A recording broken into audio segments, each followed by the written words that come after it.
I'm not late. You're late. Nuh-uh. Also, Venom, they can probably hear your sniffles on the microphone now.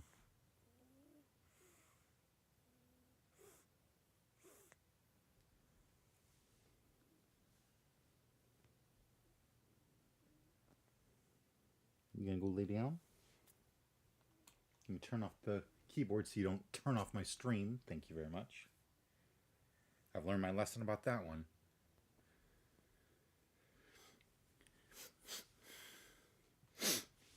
Venom's decided he wants to copy me, and now he's got the sniffles.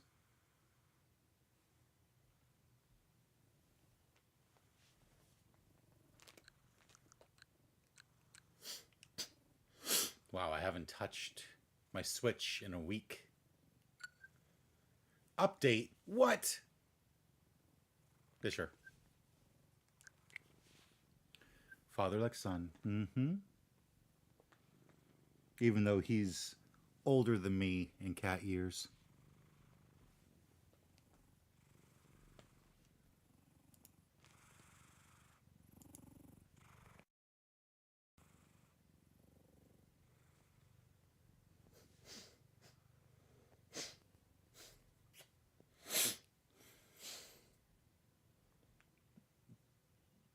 Pick a spot.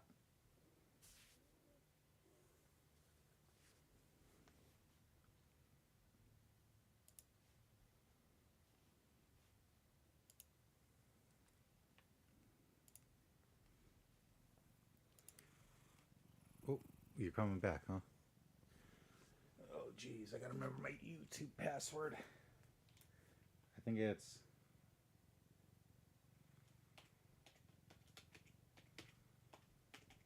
that? No. That. There we go. Check my phone. Where's my... Venom, where'd you put my phone? Thank you. Yes, that's me.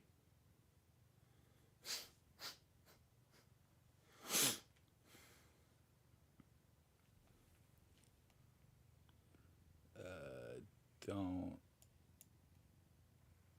Save. Save. Save. There we go. Test, test.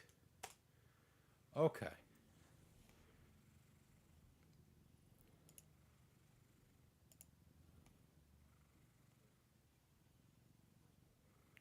Why can't I sign into chat on Streamlabs?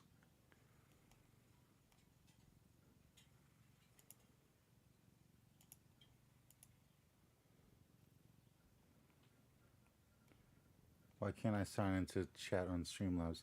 And why is my Switch just not turning back on?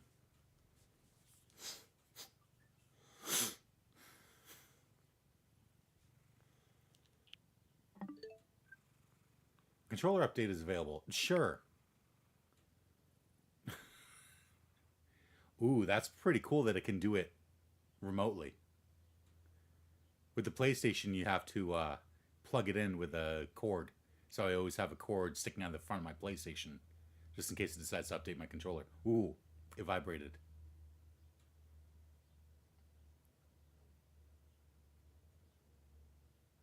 It's not Koi Stream without technical difficulties. That's true.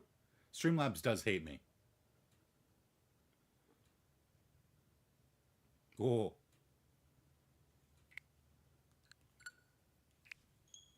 Okay. Ah. Uh-oh. Why is there a warning? Microphone is unmuted, but has no signal. Something, something, the power of the PS5. Like, obviously, my microphone is working because Currency is responding to things I'm talking about. Otherwise, how would she know I'm talking about the PlayStation 5 and how great it is? That's the power of the PS5. Oh, I got the Switch 2, so I can say that's the power of the Switch 2. Where's our 100-line Last Defense Academy Switch 2 update? Come on.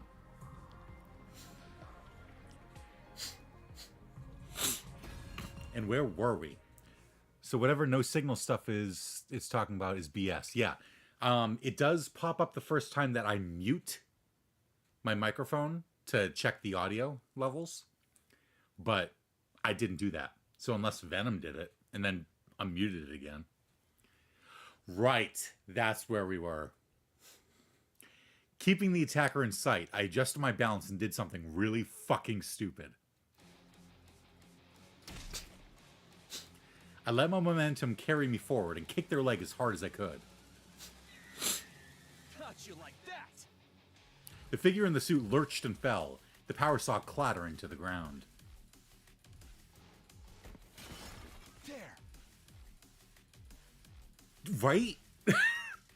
Like, I guess because when he said kick the attacker, my first thought was kick them in the chest, and I'm like, their arms are right there. They will just slice through your leg. But if you're kicking them in the leg, maybe, I don't know, like, you think that they still would kill you, but whatever. I didn't waste any time. I grabbed the weapon and brandished it in front of me. Now it's my turn. I raised the deadly spinning blades and brought them down on my attacker. Only for them to dodge out of the way at the last second. You won't get away. Only for them to kick me in the leg. If they did a Switch 2 update, they'd have to uncensor the Cult of Takumi Eva CG, and they can't do that. I thought he'd kick him in the shins, but to get to the side, he'd have to dodge it. Yeah, wait a second. He, like, got out of the way and then kicked him in the leg. Can they really not uncensor the Eva CG? Come on. Nintendo's had rated M games on here. This game's rated M, isn't it? Isn't it? Can I check that through here? This? No. No. This.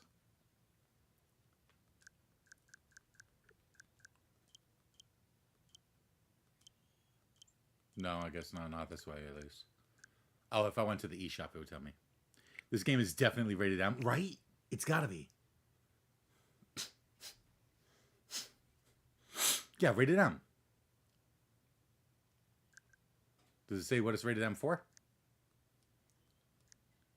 Blood, partial nudity, sexual themes, strong language, violence. So, why couldn't we have the uncensored Eva CG? It already has partial nudity and sexual themes. And, like, of all characters, Ava would be the one that's safest to, like, have something risque about. Because Ava's the only... It's too spicy. Ava is the only one that is unarguably over 18. The SDU might not be over... Oh, hey, Corpse Party. The Special Defense Unit might not be over 18. They could be, like, a couple weeks old. But Ava is definitely old enough. Nintendo can't stand saying Gex, I guess.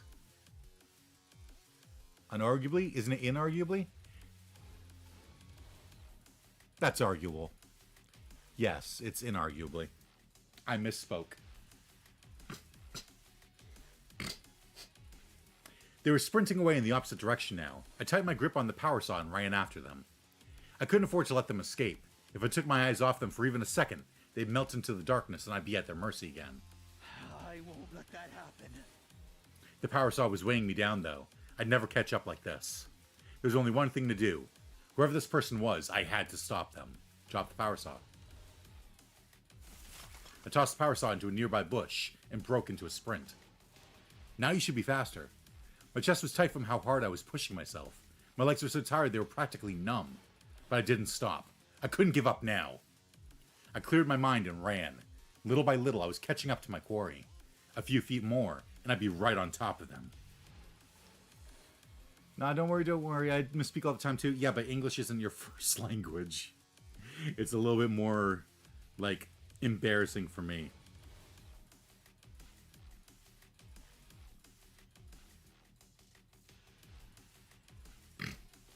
I mean, granted, I was taught English and then, like, quickly Spanish on top of that, so.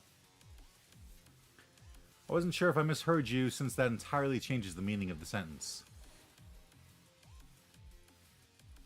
Yeah. Because on would be like, I'm taking back the argument. I'm like undoing the argument. Whereas inarguable means you can't argue it. Ava's the only one who is definitely 100% confirmed to be at least 18 years old. Huh? Where did they go? Then I saw them. They were running toward the academy's main entrance with a sense of definite purpose. That's not good. I put on a last desperate burst of speed, but it wasn't enough. They got ahead of me and made it through the doorway. Damn it, no! In the darkness, I hadn't noticed where they were going until it was too late. Now, thanks to my carelessness, the school's safety had been compromised. You know where they are. They ran through the doors and you're right behind them. Like, did he not say a few feet more and I'd be right on top of them? A few feet more. So you are like, if you jumped, you probably would have been able to grab them. You're that close. And then they ran through the academy doors with you still being so close that you could jump and grab them. Oh no, now everyone's in danger, even though I know exactly where they went, and they're going to go into a fucking room that is huge and wide open, so I'll be able to see where they are, and then I'll be able to raise the alarm while I chase them around.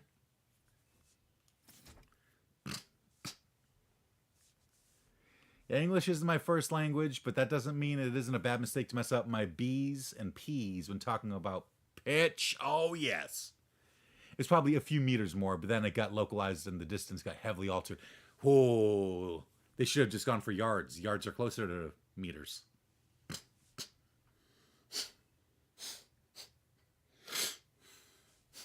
Like, look at this. I have to hurry. Like, you ran in behind them. You would see where they're going. I ran to the school, following the strange figure's footsteps. I hadn't given up on catching them yet. The person in the black suit continued to run around the school. He moved confidently, almost like they already knew their way around. Just where are you going anyway? I was still having trouble closing the distance between us. Then they turned a corner. I lost sight of them. Where'd they go? Was it the corner to the stairway?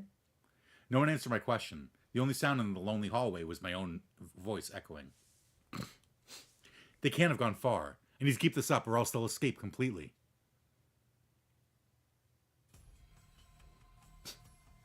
I checked every hallway, every classroom, every locker I could find, but the mystery assailant wasn't in any of them. They probably used the cover of darkness to slip out of the school unnoticed. Or they literally could just, like, hide in a room, and then when you check the room next to theirs, they just sneak out and go behind you and go to a room you've already checked. Like, I don't know why no one ever thinks of doing that. When it's like, oh, I've checked every single room one by one. It's like, yeah, cool. Which means that you didn't recheck any rooms that you'd already checked, correct? So they just snuck behind you and went into a room that you'd already checked, and now they're safe. That, or they were still lying in wait somewhere. The mystery attacker. The one they called the mystery attacker. Or I guess... Oh, God.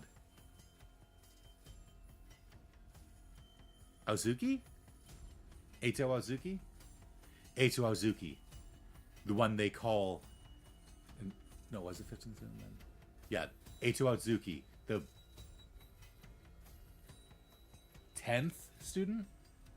I think he's 10th. Or no, in the report card, he would have been 4th.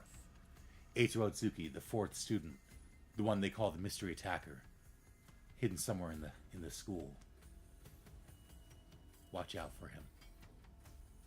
It is Aozuki. Okay. How did I remember that? Yeah, it's almost like he's not looking for an object. Yeah. But he's like, nope, I can't find him. I continued my systematic search until I arrived at the boys' bathroom on the 2nd floor. It's not Aozuki. It's Outsuki. Outsuki. I was close. I just put a Z instead of a TS. I remembered the basic sounds. I just forget that it was Outsuki and not Aozuki. I was close. I was even thinking, I'm like, was it Aosuki?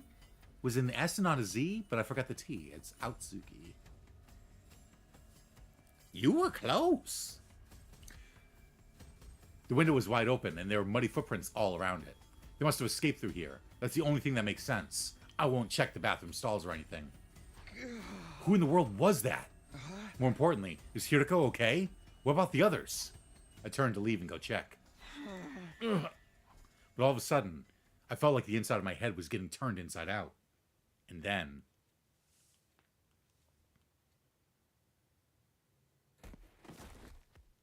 I blacked out abruptly and completely, as if a plug had been pulled somewhere in my mind.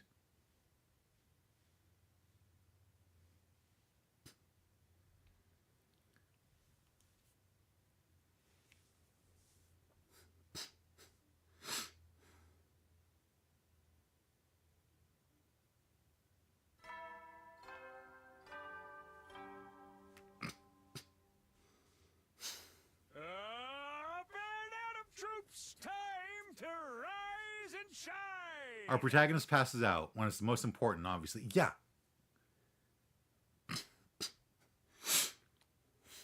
Get ready for your 17th day of active service here at Last Defense Academy! Prepare, be ready to give... Whoa! He's all blurry. My consciousness slowly but surely drifted back from the dark depths it had fallen into. I opened my eyes and found myself looking up at a familiar ceiling. It's my room. I remember now. Last night, Hiroko was attacked by someone in a weird suit in the biolab. I chased after the attacker, but I lost them. And then I blacked out. Wait a minute. If I passed out, how did I get back here? I don't remember a thing. Did someone carry me here? And come to think of it, Hiroko, is she okay? Did anyone else get attacked? I reflexively sprang out of bed, but then... Ow! The moment I tried to move, a sharp pain shot through my entire body. I guess I did push myself pretty hard last night. I even jumped out of a second-floor window. I don't think I broke any bones, but it still hurts. Looking in the mirror, I was covered in cuts and bruises. It was no wonder moving around hurt so much. Even so, I couldn't just stay put and recuperate. There were too many questions that needed answering. POV forgot glasses. Right? I'm sitting there going, do I have cataracts all of a sudden? I fought through the pain and made my way to the cafeteria.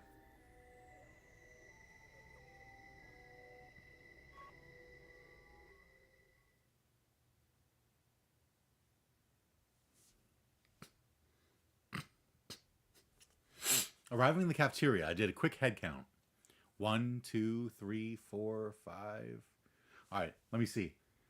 Can I see anyone missing? Can I notice anyone missing, more likely? Eito's missing. Let's see. The twins are here. Gaku, Moko, Yugamu, Karada, Takamaru. I don't see anyone missing. I don't notice anyone missing. I'd say except for Ava, but Ava isn't around yet, I believe, because it's only day 17. Wow, Eito's missing. Never would have thunk it, right? That was the joke. Also, can we talk about, like... Alright, so let's see. What do those mean?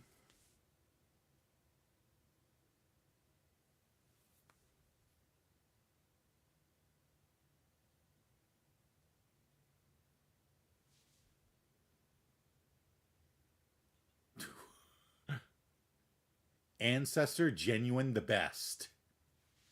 Sure. Okay. Fridge. And then look at these over here. No fighting. Number 4. Food. I don't know the first one. The second sign says the real thing. Last says the best. Yes, the first one apparently says ancestor. It's apparently ancestor, the real thing, the best. I don't think Google Translate is quite keeping up. 13. And me makes 14. We're all here. Even Hiroko, the one I'd been the most worried about, looked fine. Seeing them all there, eating breakfast like nothing was wrong, I heaved a sigh of relief. Thank goodness. Everyone's okay. Hey! Morning, Takumi. What's the matter? You look all out of breath. Well, wait.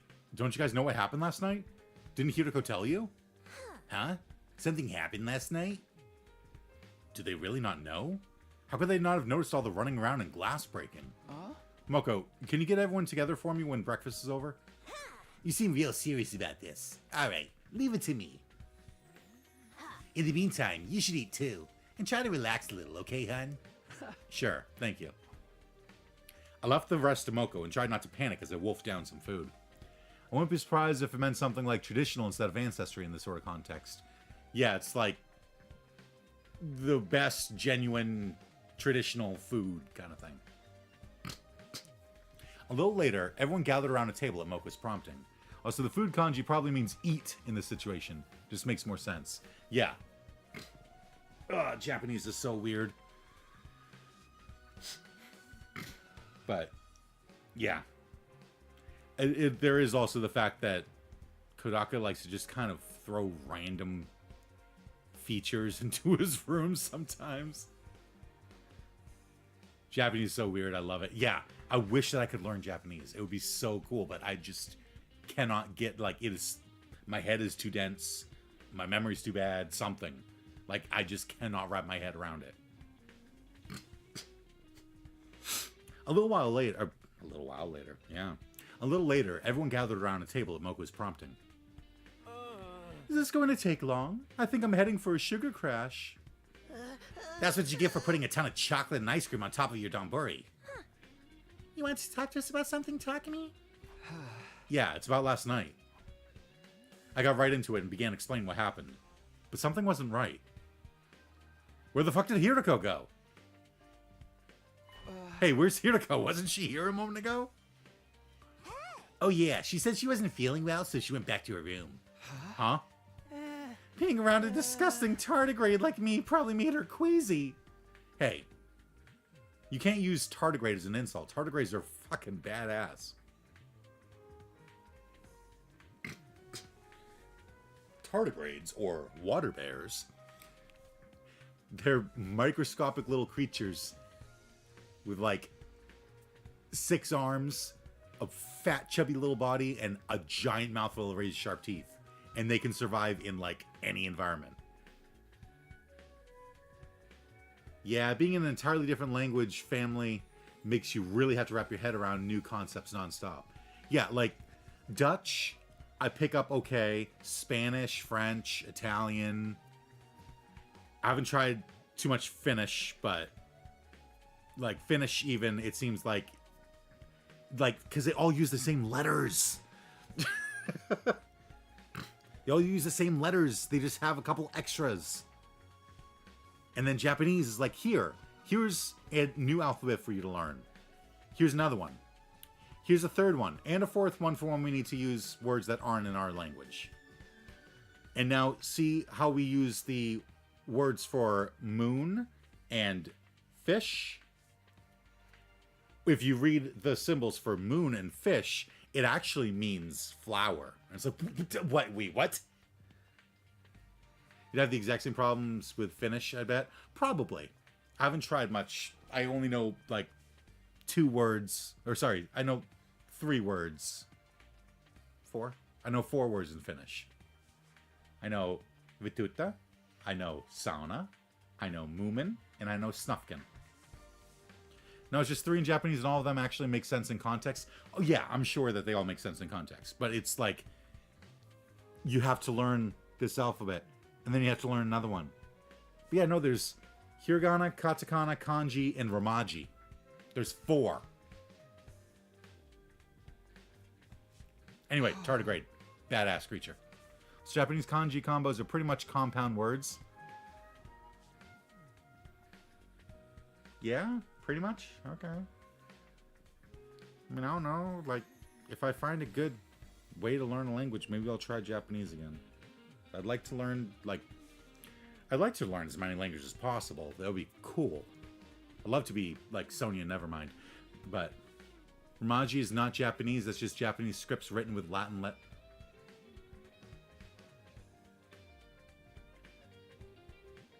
It is? I thought there was a different language, like a different alphabet. Alright, that makes it a little bit less daunting. Yeah, if I can find a good way to learn, I'd love to learn, like, Japanese, Dutch, Finnish.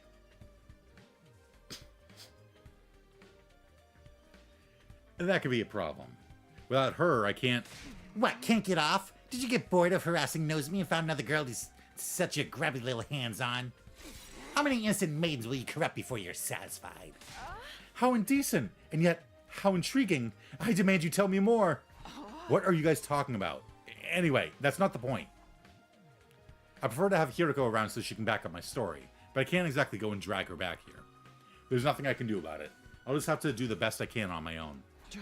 Alright, it's a long story, but here goes. I recounted the events of the previous night, so far as my memory of them would allow. Romaji's just Latin letters, like the character names and the text boxes there on screen is technically in Romaji. Really? Oh.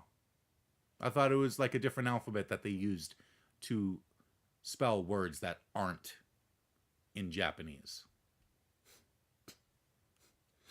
Naturally, I started with the strange figure who attacked Hiroko with a power saw. From there, I talked about how we both jumped out of the biolab window, me chasing the attacker after they lost their weapon, only for me to lose sight of them. The others listened in open-mouthed amazement. They probably didn't know whether to believe me or write the whole thing off as a fever dream. And that just about covers it. Katakana is mostly for foreign words. Oh. Okay. Okay. That... Alright. Yeah, if I could find, like... Because Duolingo uses nothing but AI, and it sucks. It doesn't actually teach you anything. And it's like every other translation, like any other like language learning software or app or anything, it's like, hey, yeah, give us like $150 and maybe you'll learn. And I'm like, I don't want to put $150 on something that I might not be able to use properly. Like if you see the text scrolling on top of the kitchen area, that's all katakana. That.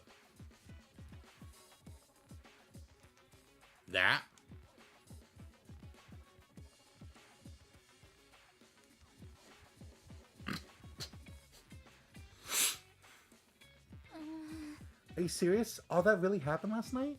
Hold on, I need a minute to take all this in. My brain kind of short-circuited after you brought in the maniac with a power saw. I don't get what's going on either. That's why I wanted Hiroko here so she could fill us in. Damn. How the hell did none of the rest of us realize all that was going down? The Biolab's walls have surprisingly good soundproofing, for some reason. You did a good job making it through this ordeal alive, Mr. Sumino. Yeah, you're a total champ, Takumi. It's kind of scary, though.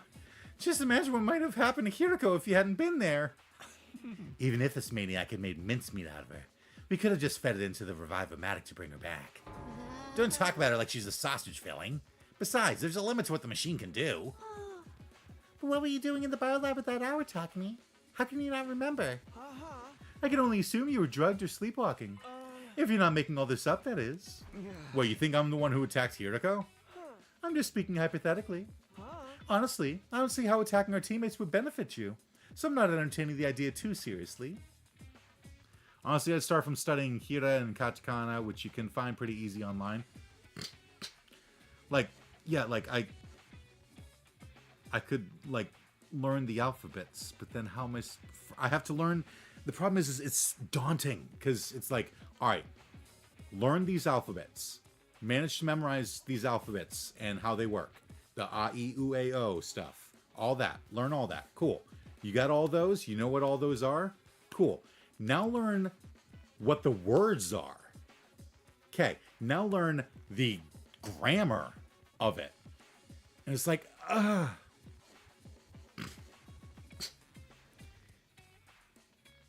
like imagine never having seen the English lexicon before. And then it's like, all right, learn A, B, C, D, E, F, G, all of those. Cool. Takes you a while, but you figure it out. Now do that 2 more times for different alphabets. Cool. Now, learn the sounds that these make. All right, you got that? You got the sounds? Sounds are pretty easy once you figure out the characters. All right. Now, when they go together, how they make words. Now learn what the words are and what they translate to in your native language. Cool. Even then, doesn't matter because their grammar is completely different from what you know. Like Spanish was okay. Spanish was okay because it was pretty much the same, apart from a couple little differences. Like if you want to say that that's a small dog, you don't say small dog. You end up saying perro pequeño, which is dog small. And it's like, okay, you put the adjective after the noun that it's talking about. Makes sense. But otherwise, it's, you know, ese es un pequeño, ese es un perro pequeño. Makes sense. But then with Japanese, it would be like, dog that is small. And it's like, oh, that just like doesn't compute in my brain. I just start from hiragana and katakana. If you don't like it, then Japanese probably isn't for you. No, I want to. I want to learn Japanese. Grammar resources can also be found pretty easy online. I just have to get over the mental block in my own head. We won't be able to say anything for sure until we get Hiriko's side of the story. Maybe it's some kind of shape-shifting enemy? I mean, there's no one else in the school apart from us. No, the alarm would have gone off if it was that. If that was it. And the invaders always show up in huge swarms, not one at a time. Then, does that mean the attacker was one of us? No, that can't be. We've already been getting threats. What if even more freaky stuff starts happening after this? I'm learning Japanese. I can absolutely share my resources. Please do. Are they going to be in Finnish? Because it's going to be hard enough for me learning Japanese. I'm not good at it, but I'd comfortably pass the NS exam. Really? Wow. Yes, please share those resources.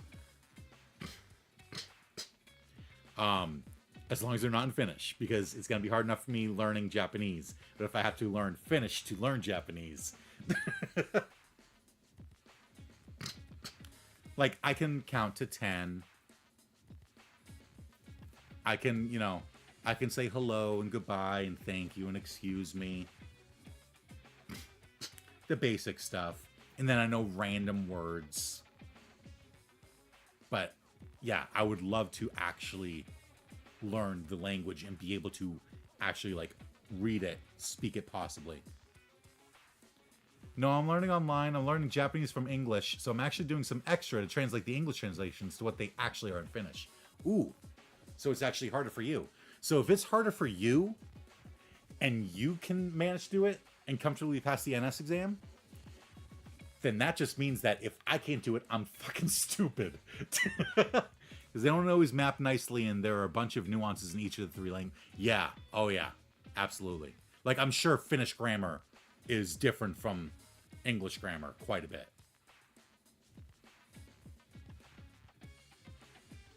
Just like that, the whole room seemed to frost over. Everybody looked uneasy. Hold on a minute. I didn't mean to make it sound like that. But now the possibility's out there, you can't deny it. Not unless we all have solid alibis, or if we catch the real maniac. So there really is a traitor? Don't say that. Don't say that. There's always only one truth, which means, who was it actually? This isn't good. At this rate, everyone's going to start getting paranoid. What can I say to calm them down?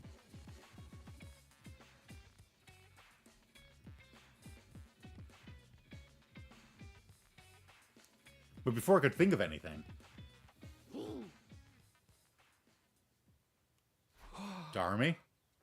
Darmy, who'd been silent throughout the conversation, suddenly began to tremble all over. Koi, I've got experience. The way you describe the dauntingness of learning Japanese, take away the alphabet stuff, and you've got a 9-year-old me being given an English textbook. Yeah, exactly. Yeah, that's true. It's like you had to learn another language from childhood. It's, I mean, I learned Spanish when I was like 4 years old because little Koi lore dump. I didn't go to preschool. My parents, like my mom, had to stay home with me, and so she would stay home with me because preschool is fucking expensive in America. But she had to.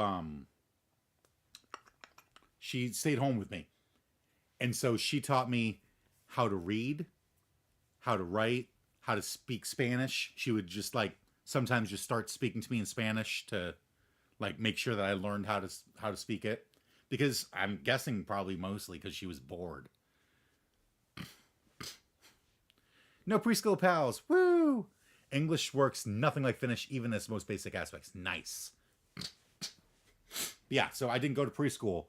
And so while all my friends and stuff were going to preschool, I was at home learning to read, learning to, speak a different language, which, learning math. My mom wasn't the best at math, but she taught me, some math. Because she was like, we're stuck at home, might as well make it productive. You're not going to school, so I'll be your school. I went to kindergarten and first grade and all that. But preschool, I skipped. Yeah, it was fun because she was teaching me how to read. And then every night she would read me a chapter from a Roald Dahl book. The BFG, Charlie and Chocolate Factory, that kind of thing. And I think it was Matilda that she was reading to me. And one night I just couldn't keep my mouth shut.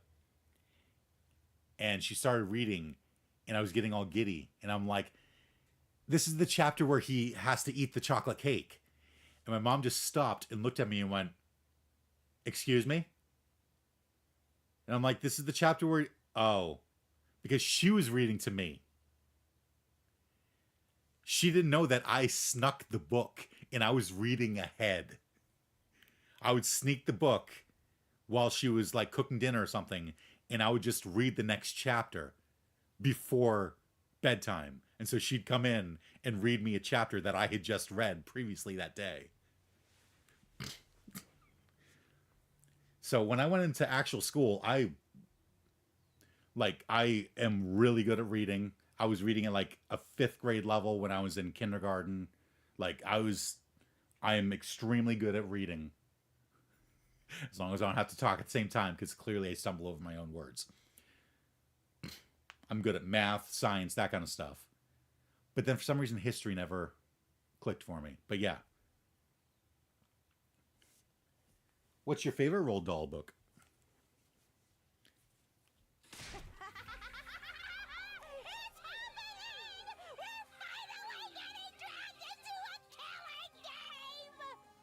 I recently found out that the voice actress for Darmy recently got nominated for like 3 awards.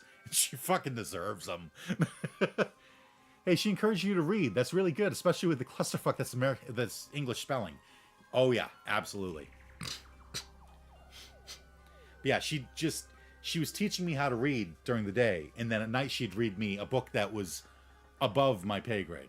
She thought, okay, I'm teaching you with like C Spot Run, and teaching you with like these like kindergarten books, 1st grade books, that kind of stuff. And then I'm sitting there sneaking in like a 4th grade level book, and I'm reading it before she gets to it. And she's like, I'm sorry, do you want to fucking read this to me? Like, what are you doing? Stop sneaking the book and reading ahead. I'm like, I'm sorry.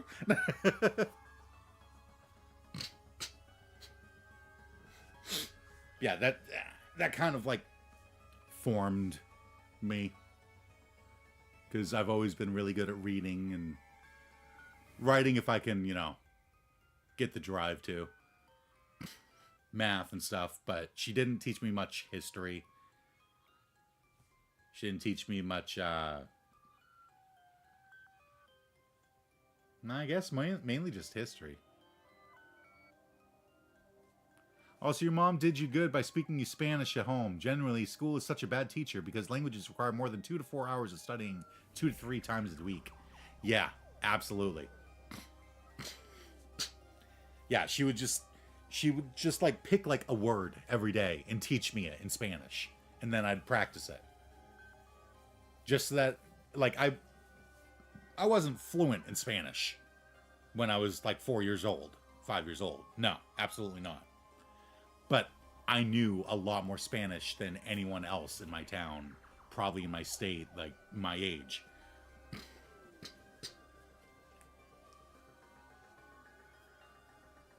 It's like I knew biblioteca and baño and hola and adios and,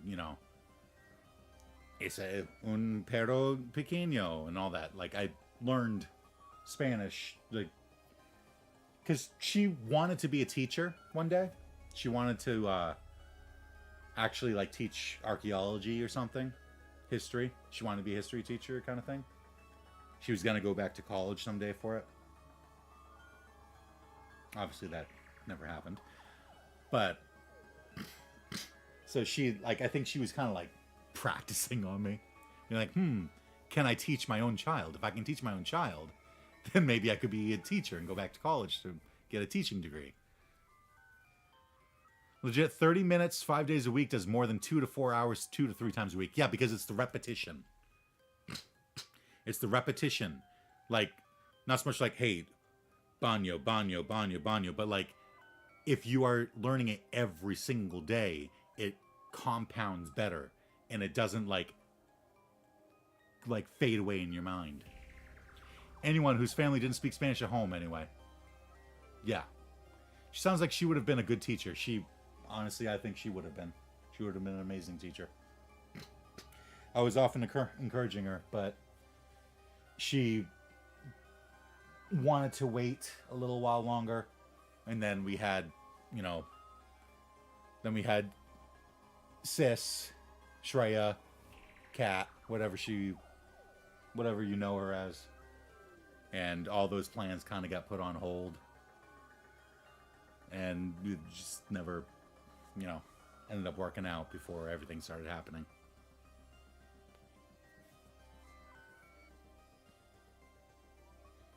Mama Koi would have gotten a kick out of Darmy.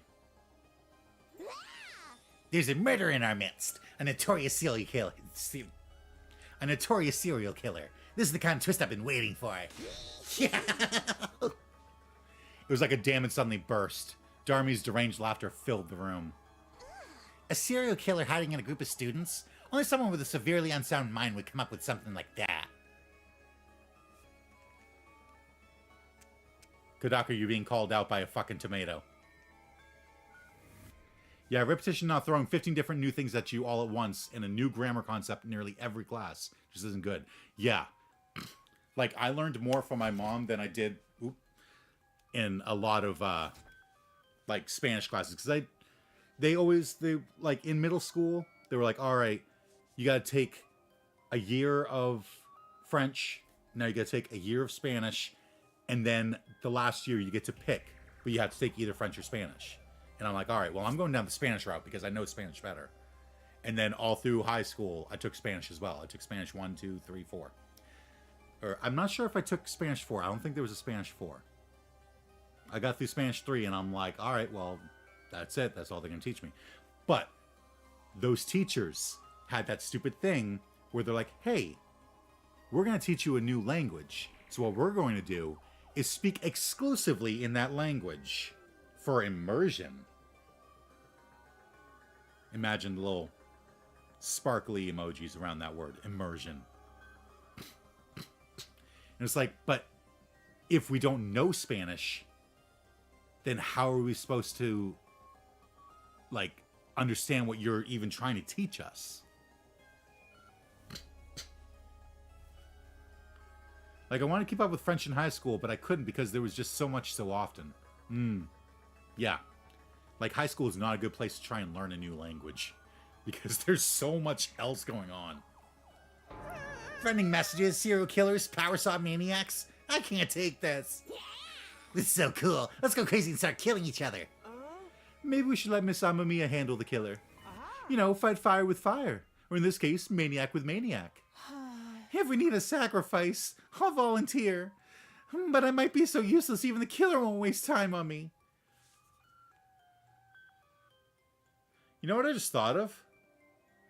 I agree that immersion is good. Immersion is such a great tool, but it needs way more hours than what school can offer you. Exactly. Like, you want immersion? Go and live for a month in a country that speaks that language. That is immersion. Because you will struggle like hell at the beginning. But you'll slowly start to pick things up. The people there, if they're nice, they'll kind of like guide you along and help you with a couple words and get you to figure it out a little bit more. That is what immersion's for. Best thing a language teacher can honestly do, is to encourage the students to engage with the language outside of school. Yeah, and I think that's kind of what they were going for with, they gave us all Spanish nicknames. Those were, like, we were supposed to use our Spanish nicknames to, like, kind of immerse us more. And so we did not refer to each other, and we were not referred to by our actual names in that class. No, no. You don't even need to go anywhere. I picked up half my English skills through immersion from YouTube and the internet. Okay, listen. I grew up in a time where the internet and YouTube weren't a big thing. Like, YouTube didn't exist until I was in high school. YouTube did not exist until I was in high school. That is how old I am. But yes, nowadays you can, like, you don't even need to go anywhere. You can just go onto YouTube, go on the internet, whatever. Like, if I want to learn Dutch, I could go to, like, a website and put .nl at the end so that the whole thing's in Dutch. And I'm speaking with Dutch people, and I can try and figure out from there. I'm not talking about immersion when you were in school. I'm talking about immersion in general. Yes, yes, yes.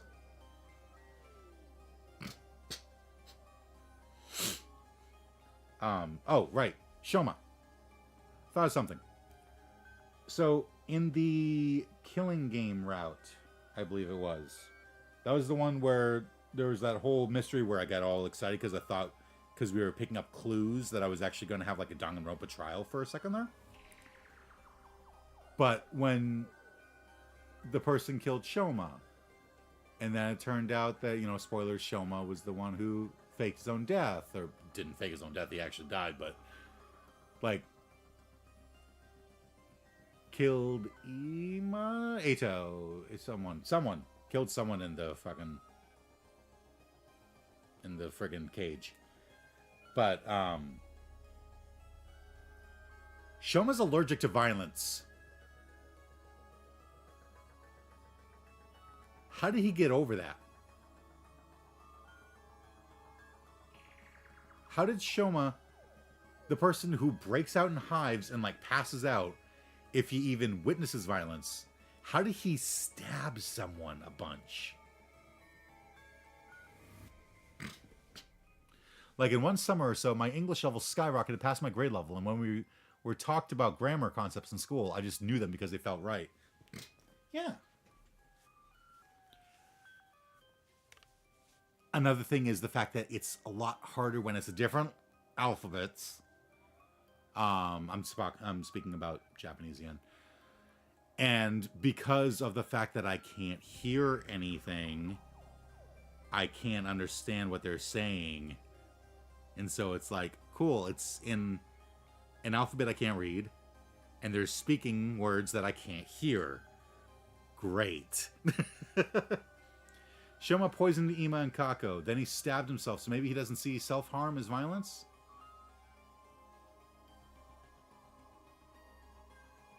Maybe, yeah. Maybe his hatred for himself just overcame that. And maybe because it's poison.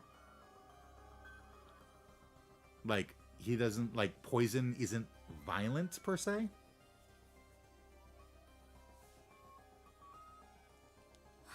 So we're just assuming all this stuff about a killer is true now? I can't keep up. Guys, please, let's not get paranoid. But from now on, if you have to walk around alone at night, be careful.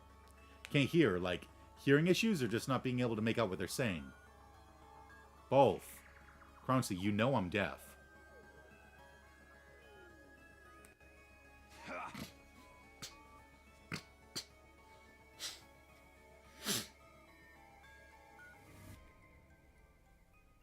Yeah, like, I can't hear well enough to hear what they're saying, and then because they are talking so much, I'm like, I have no idea what the fuck they're saying anyway. Might be a good idea to keep our infusers with us, too. Then we'll be ready to fight back if the killer tries anything. I don't know the severity of it. Yeah, I've got like 20% hearing in one ear and like 65% hearing in the other ear. But from what I can tell, my health insurance doesn't cover hearing aids.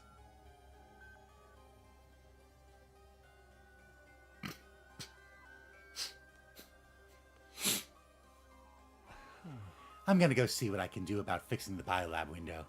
It'll be a good chance to investigate the scene, too. It's America, of course it doesn't. Yeah. Or maybe?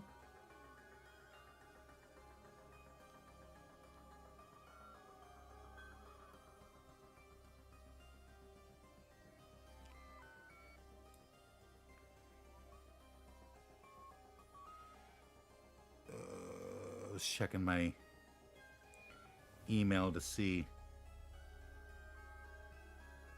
if I'd gotten a new email, because I had emailed my insurance company to be like, hey, am I able to get hearing aids covered? If so, how do I go about that? Like, I can go and get a hearing test. I've got my old hearing tests. But find a way to wriggle the way out of the most basic necessity. Oh, yeah. Oh, yeah. Thanks. Sorry for the trouble. I'll go see how Hiriko's doing. I'll let you guys know if I find out anything new. Everyone nodded in agreement, and the meeting broke up.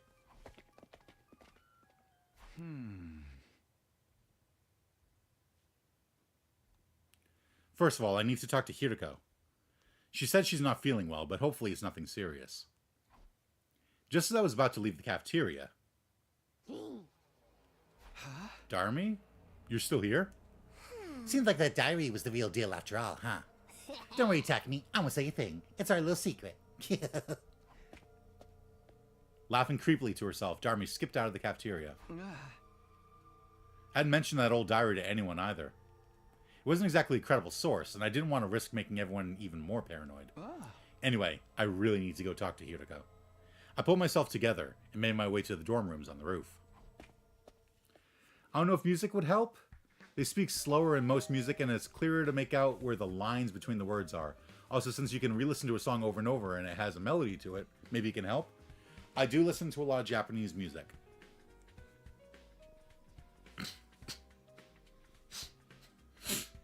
For me, music really helped with making sense of where the word borders are in Japanese. Yeah, I do listen to a lot of Japanese music. They speak a lot of English in Japanese music.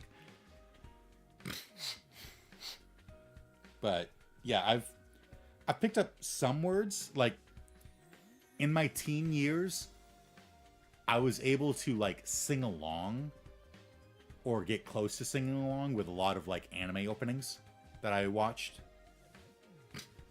Like, I still know the words to like every Bleach opening. No good, huh? I rang Hiriko's doorbell, but there was no reply. It didn't sound like anyone was moving around inside either. I was reaching toward the bell to ring again, but thought better of it. She's probably sleeping. I feel bad for disturbing her. Yeah, let me just... whatever. After the events of last night, I was still pretty worried, but I decided to leave Hiriko be for now. I'll ask her later. I've still got plenty to do in the meantime. Reluctantly, I turned away and left to attend to other matters. I already knew where my next stop was going to be. Library. This is where I chased the killer around last night. At the time, it had been too dark for me to make out very much, but I had a general idea of where to go. It should be right around here. Oh, the power saw. I began to rummage around in the grass and shrubs, searching for something I'd left behind last night. It took me a while, but I eventually found it.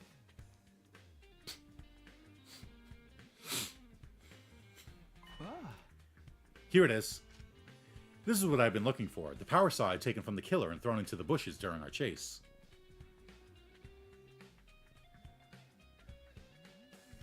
I can't just leave this lying around here. I better put it somewhere safe.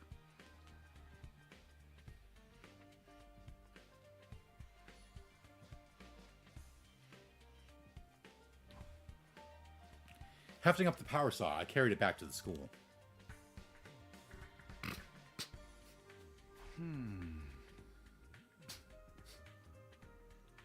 Okay, it should be good here for now. The metal shop seemed like as good a hiding place as any. It was already full of guns and landmines and other lethal-looking weapons. I set the power saw down in a corner of the room and stared at it for a moment. Up close, these blades looked even bigger and more deadly. I'm glad I didn't get hit. Whoever that had been brandishing this at me and Hiriko, they were definitely out to kill us. But why? What motive could they have possibly had? I should probably go over the whole incident again. I'll tell the others I've stashed the power saw in here next time we're all together. Hey, there's a possibility that one of us is the killer. I'll tell everyone where I've hidden their power saw weapon. Closing the metal shop door behind me, I left and went back to my room. Oh, why am I in top chat?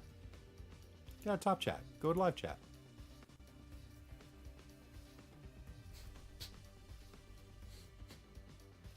Back in my room, I collapsed onto my bed, exhausted. Looking at the clock, I realized half the day was gone already. I knew I ought to be using this downtime wisely to prepare for our next battle, but I just couldn't motivate myself to do any of that today. Yeah, I'd gather some stuff and DM it to you later. Thank you. Yes. I still have 3 major mysteries to solve. The first was what had happened last night. What was I doing in the biolab with no memory of how I got there? Why was Hiroko being attacked? The second was the person in the strange black suit. I had no idea who they were, what they were doing here, or why. And the third... My gaze slowly traveled to my desk. I hadn't looked at that strange diary again since putting it away. Couldn't be. Could it? I got up from my bed, opened the desk drawer, and took out the old notebook. This thing still creeps me out. What kind of deranged person had written these illegible words and scribbled this picture of the killer? Looking at it gave me a weird, sickly feeling inside, like I was being drawn into the madness on the page. What was it, written by H.P. Lovecraft? That was a signal that the killing was about to begin. And now we're all going to...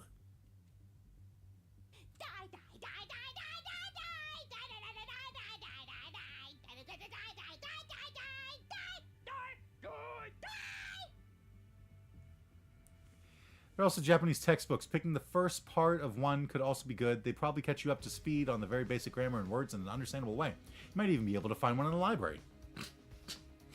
Oh, maybe. I might have to check my local library, see if they've gotten anything. Darmi's crazed words welled up in the back of my mind. Are the threatening messages in this diary really connected somehow? I wanted to dismiss it all as a meaningless series of pranks. But I still had doubts I couldn't quite dismiss. Those seeds of suspicion were starting to grow, threatening to choke me from the inside.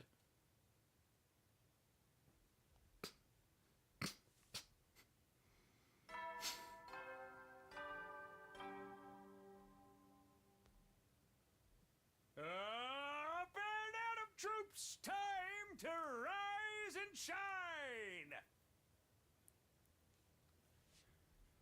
Get prepared, be ready to give your... Hold up, I gotta listen to something real quick. I think it was 18 seconds.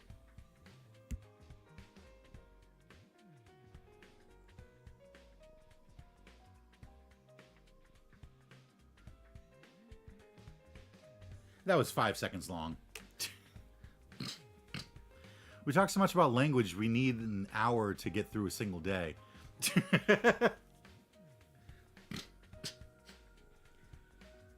Oh my god, yeah, it has been an hour. Well, I also had to restart and all that. I woke up to the usual morning announcement and slowly got out of bed. I didn't get a chance to talk to Hiroko yesterday. I'll have to track her down today at some point. Yeah, what you sent was 18 seconds. Ah. Yes, including a nice little blooper at the beginning. You're welcome. Like, I hit record and it did not record. Like, it was just like, I'm like, record. Hello? Why are you not recording? Oh, okay, now you're recording. Cool, thanks. But first, I should go to the cafeteria. I need to tell the others about the power saw. When I arrived, everyone was already there. Everyone except Hiroko. I waited and waited, but she didn't show. In the end, I told the rest of the team that I'd stashed the power saw in the metal shop for now, and left.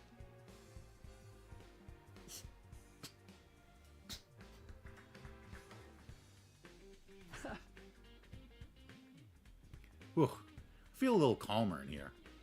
I'd needed to change scenery and found myself visiting the leisure lounge. There's no one here. That's too bad. I was in the mood to talk to someone. Wasn't really sure what to do, so I sat on a chair by the side of the pool and gazed at the water for a while. Suddenly, I got an unpleasant, twisty feeling in my stomach. Why am I so hungry? I just ate a few minutes ago. What's going on with my stomach? My appetite seems to come and go a lot lately. I reached out for a bottle of water in hopes of quelling my hunger pangs. And as I did... Oh, Hiroko. A surprised, troubled expression crossed her face. She must not have expected to find me here. I thought I'd finally get to talk to her, but as soon as she saw me, she turned around and began walking away.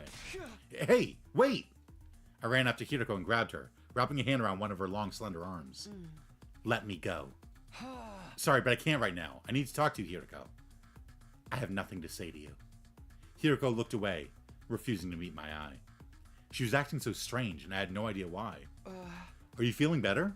I heard you were sick yesterday. Anyway, I wanted to talk about a few nights ago, when you were attacked in the biolab. Remember that person with the power saw, right? Where'd they come from? What happened that night? Where'd they come from? Where'd they go? Where did they come from, Cotton Eye Joe? By the way, what I sent was more of a vibe check, not a, hey, you have to copy this exactly. Yeah, okay, so you're looking for more like a chilled back, like, hey, we were in the pool room for a long time, huh? Because you said excited, so I was, like, leaning more into the excitement part of it. Or is it more like a, hey, we were in the pool room for a while last time? Kind of thing. Talk to me, maybe you shouldn't be skipping breakfast so often. Seriously.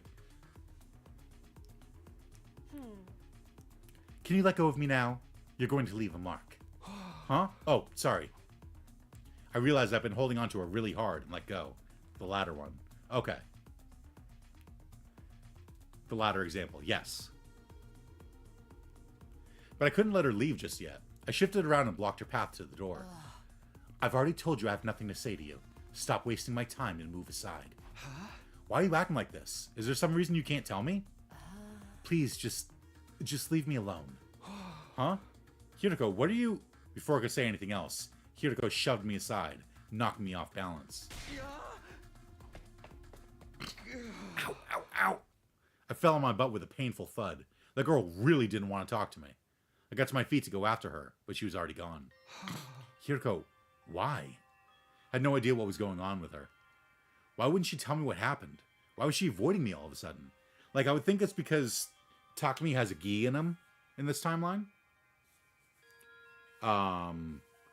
But the gi don't cause hallucinations. Because I was thinking, oh, maybe it's that he's the one who attacked Hiroko. And he imagined, like, the mysterious figure and all that. And, like, he hallucinated it. But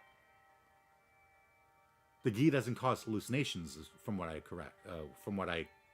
recollect. I know words.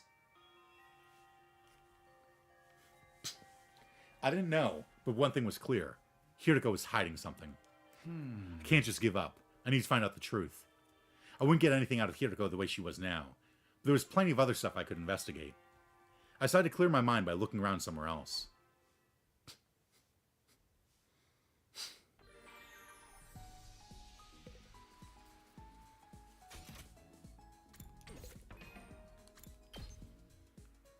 I was doing Moko, right? Yeah, and Moko's almost done.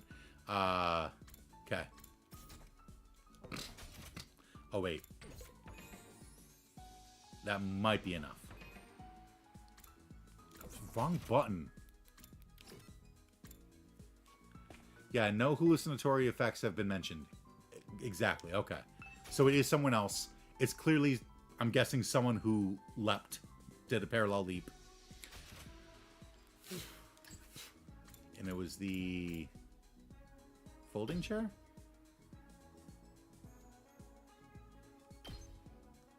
I think this was the last one that I needed for Moko, too. If I recall correctly, I was one away from finishing Moko. Yeah, like, obviously that's... This is fabulous! Hits me right in the feels! Oh, it's like I'm seeing the best plot twist ever! Maybe it was a girl who leapt through time. Whoa! That was a deep cut. Yeah, that's what I thought. You know, I used to have a really weak constitution. I couldn't eat a lot of food and I hated my veggies. But then I found out about pro wrestling. The first match I ever watched completely captured my heart. I made becoming a wrestler my goal in life, so I could stand in the same ring with my idol someday. After busting a gut training, I was finally able to invite my idol to my debut match. But I was criticized for not leaving enough of an impression. I was too good with my moves, for better or worse. Too stylish. No hint of desperation. That made it hard for people to empathize with me. Wrestling is so hard to get right sometimes. So I broadened my wrestling horizons, even joining a heel faction called the Chronic Hematuriac Maniacs. When I was finally at the cusp of entering the realm of top wrestlers, my idol suffered a serious injury and got hospitalized. He's still there, even to this day. I have to keep fighting to protect his place in the ring until he's ready to return. He's a masked wrestler who goes by the name of Anal Boss. Nobody does mysterious shtick like he does. I've never seen his face before, but he's basically my first love. Oh no, no, don't make me talk about romance. Forget what I just said. Oh. Your Rey Mysterio knockoff is named what?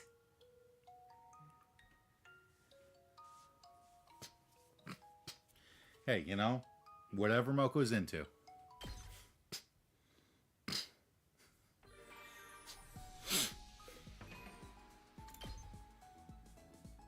Full, dead. He was number 5. 1, 2, 3, 4, 5. I forgot Darmy's there first. Full, empty, full. Okay, so it's just Ato and Ima left.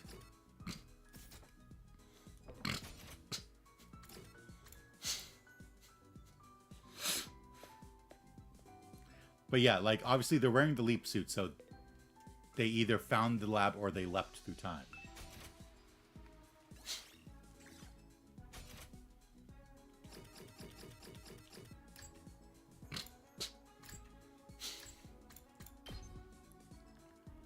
Wow. No.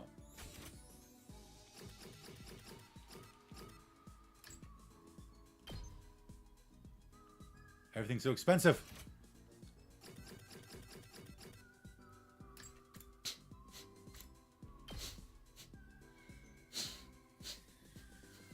I need something that's like just mineral.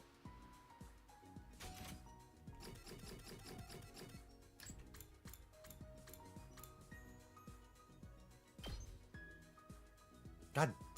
Okay, fine. You get the destructive seasoning. Actually, you know what? No. I'm going on an expedition. I need to get... What do I need to get?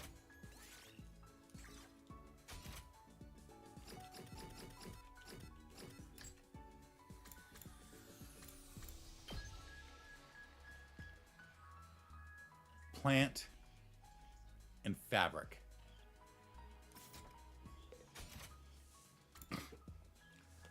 Honestly, I feel Moko with the we're fighting, but it's about the show, actually. I've been playing on a Minecraft server with some friends, but it's more so improv and there's a competition involved. It's a tough balance to strike between show and actual competitiveness. Yeah, and she just went too far. She trained so hard to make her idol proud that she trained too hard. Yep, he's going on an expedition in the afternoon. Oh, that's right. Shit. I forgot. I thought it was morning. All right, fine. Fine, Ema. You can have one fucking spice.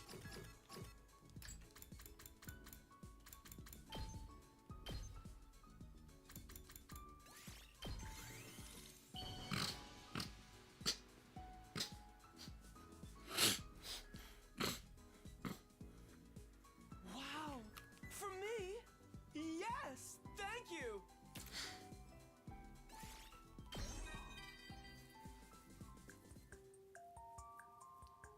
I just can't stop thinking about it. What, Why Kako? are my dear sister and I the only middle schoolers? We're absolutely much better people. But I'm curious about why we're the only younger ones. Could it be that we were actually on some sort of reserve list? And we were suddenly picked to fill in for someone else after some kind of accident?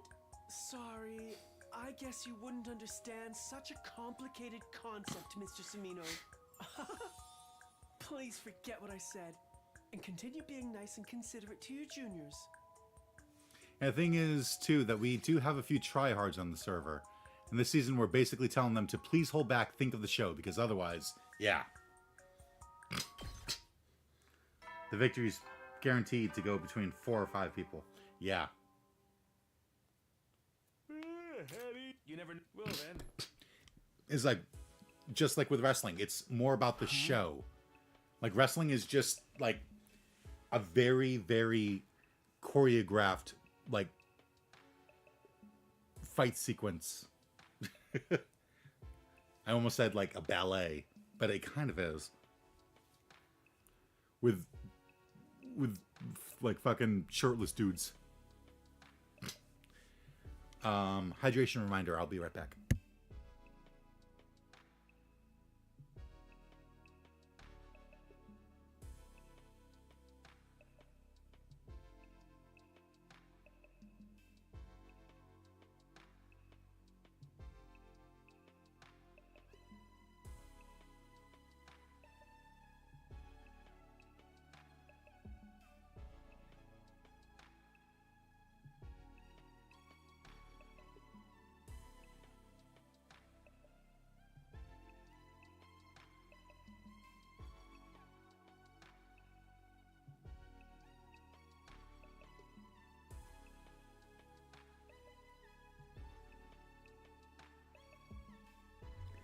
How's that for the fastest hydration reminder ever?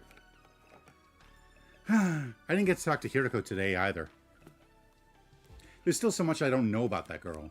I never really got to know her the first time around. Hopefully this time she'll open up to me and we'll all make it through this alive. No, not just hopefully. I'll definitely make that happen.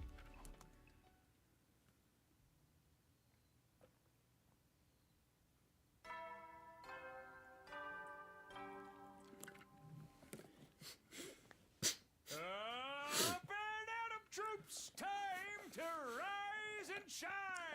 Our professional streamer didn't bring a water bottle to his setup. I did, but it ran out. I didn't bring a full water bottle to my setup. So I went and got some cranberry pomegranate sugar-free juice. Already? Oh, I'm a thirsty motherfucker. Get ready for your... Wait. Oh, I've unlocked some new facility. The VR machine and the... Be sure to sharpen up your... Is Siri dead in this timeline? The obnoxious morning announcement played just like it always did. Knowing that the person who recorded those announcements was gone now made it feel a little uncanny, though. Siri's dead in this timeline. Died like on day 3. Right. Anything that has to do with the killing game and all that. He's dead because he was killed before they could, you know, start up the killing game and all that. What's the idea of making the 19th milestone day anyway? All that good round number stuff made no sense. Wait, didn't I say that last time too? Shaking off the haze that lingered around my thoughts, I got out of bed. Speaking of the library, I've got some business there today. But first, I better have breakfast. Time to go to the cafeteria.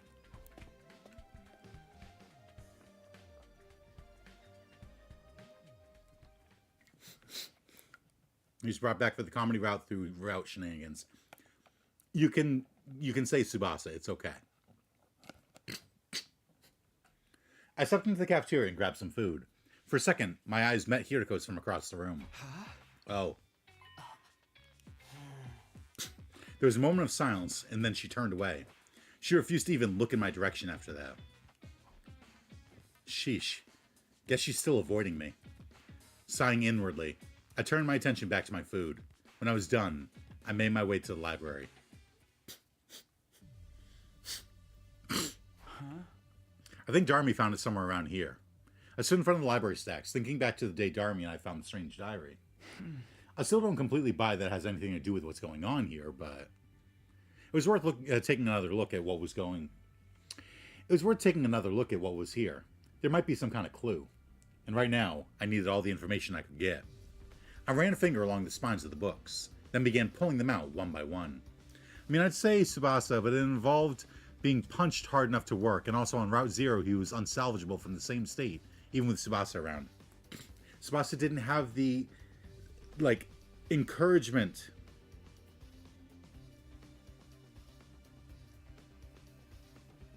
That's it. That's all she was missing, was the encouragement.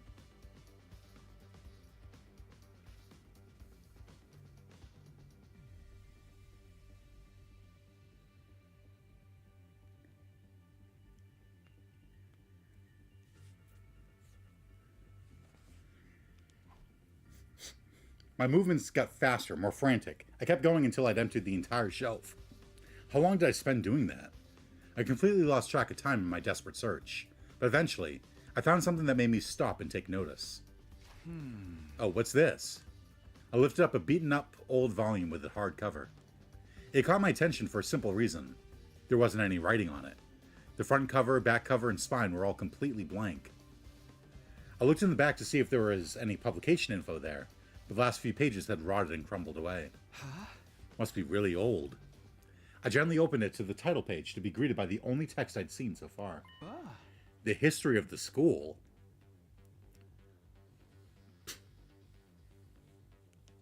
The letters were faded and old-fashioned, but I could still read them okay. Come to think of it, aside from the basics, I actually knew remarkably little about this academy. With both Sirei and Nigo gone, there wasn't anybody I could ask about it. It's not something I've thought about very much, but this isn't exactly a run-of-the-mill school. I turned the pages, getting a whiff of the musty paper smell that only really old books develop. There was no publication date anywhere, so I had no way of knowing how old it was exactly. I flicked through the pages at random until... I caught a glimpse of some troubling text. Did I see that right? I went back to the page in question, and sure enough, there it was. Notes on the serial murder incidents. So we had the serial battles route. Is this the serial murders route? My heart skipped a beat. A trail of cold sweat ran down my back as I began to read the passage. It detailed a series of ghastly murders that took place at the academy sometime in the past. They started suddenly one day without any warning. A mysterious figure appeared in the school and started picking off students one after another.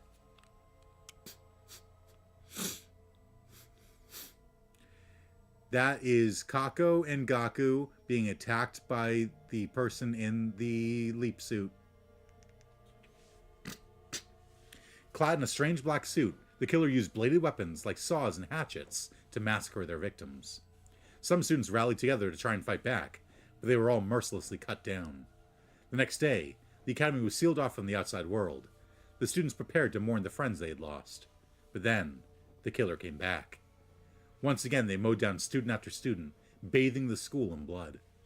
Cries of pain, fear, and hatred echoed throughout the grounds as the students' short lives came to an abrupt, violent end.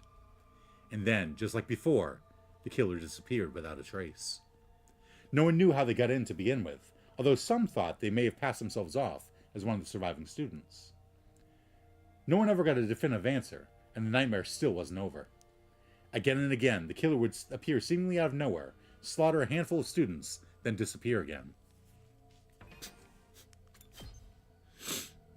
Not that. Chapter select.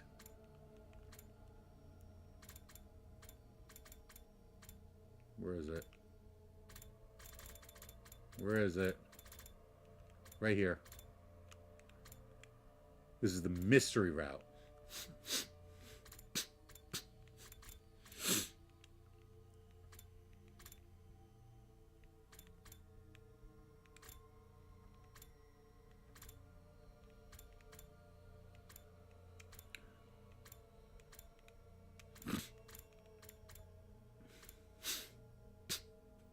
Right, Ava killed Shoma.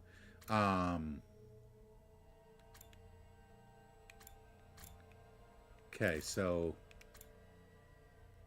this was after Shoma got killed. So this was...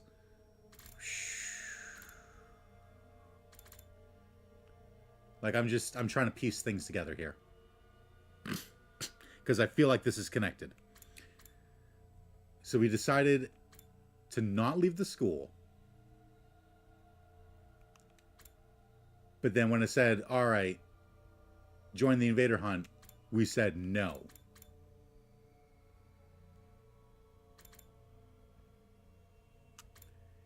And then when we figured out that Shoma had killed Kako and stabbed himself.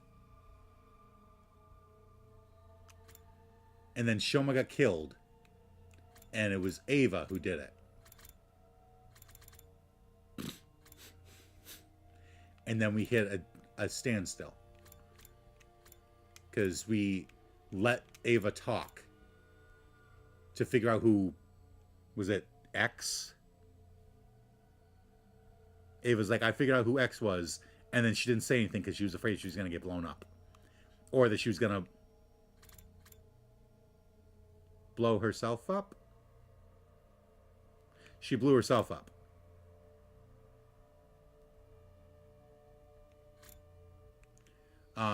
And then, yeah, and then we hit a story lock. No, why was I...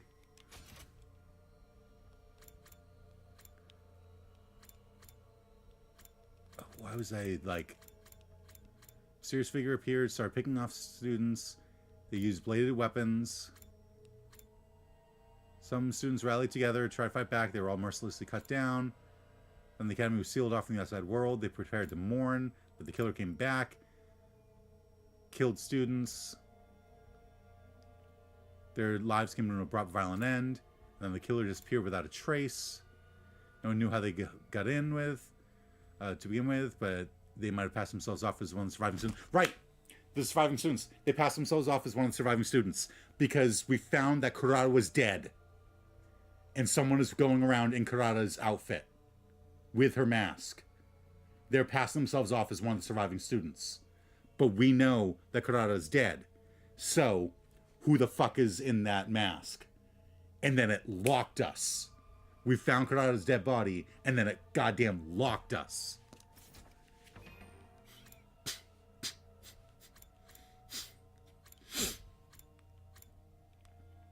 And what do we have to do to...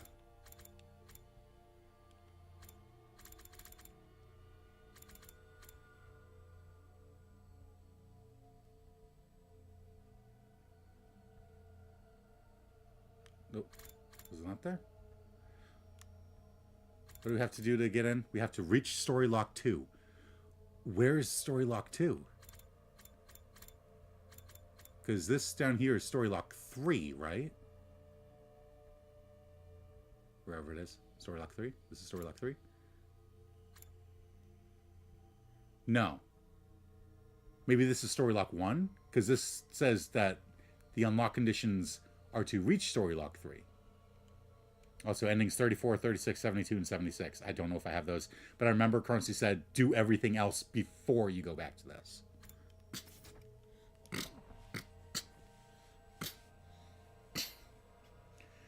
What do we have to do too? You'll run into Story Lock 2 eventually. Oh, I'm sure I will. I'm sure I will. I thought maybe that was Story Lock 2. And I'm like, then there must be another. But yeah, no, that must be Story Lock 1.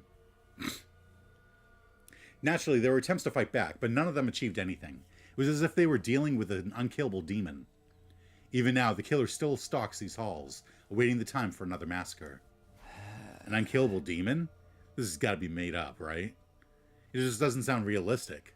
Although, I guess it's not the craziest thing in the world. Hey, we're basically immortal too. It's not that weird. I found myself thinking back to the strange diary again. Could it have been written in by one of the students who survived these attacks? The information in the old book and the diary matched up a little too well for it to be coincidence. But the part about this killer still hiding out somewhere in the school, the one they call the Ultimate Despair, that couldn't be true, could it? Could they have been the one who wrote the threatening message that started all this? No, wait. I shouldn't jump to conclusions.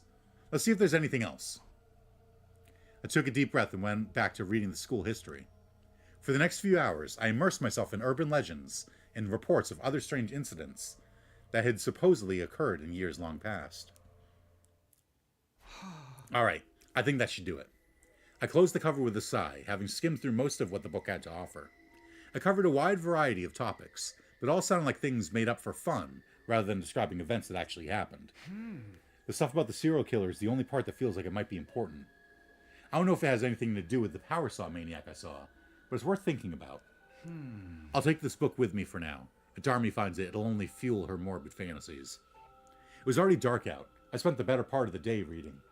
I tucked the book under my shirt, left the library, and headed back to my room.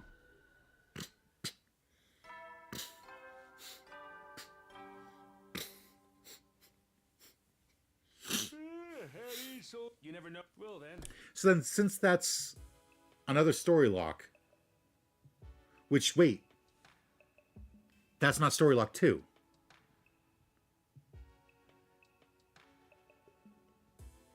That's not story lock 2, and it might not be story lock 3 either. How many story locks are there?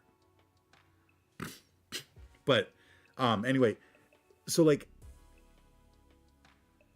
I would assume that that means that because you have to get certain endings and stuff for certain things, that those are the timelines that are going to have carryover. Like the fact that we need 4 different endings and we have to reach a certain point in another timeline for that one makes it feel like it's a really important timeline that's probably going to, like, it's like, hey, we're going to talk about the Gi, which if you don't know what the Gi are, you're going to be lost, and we don't want to spoil it for you. So you need to go through the Gi storylines first. I don't think they are the Gi storylines. I'm pretty sure they were the Box of Blessings. But, so it's going to mention the Boxes of Blessings, which is cool.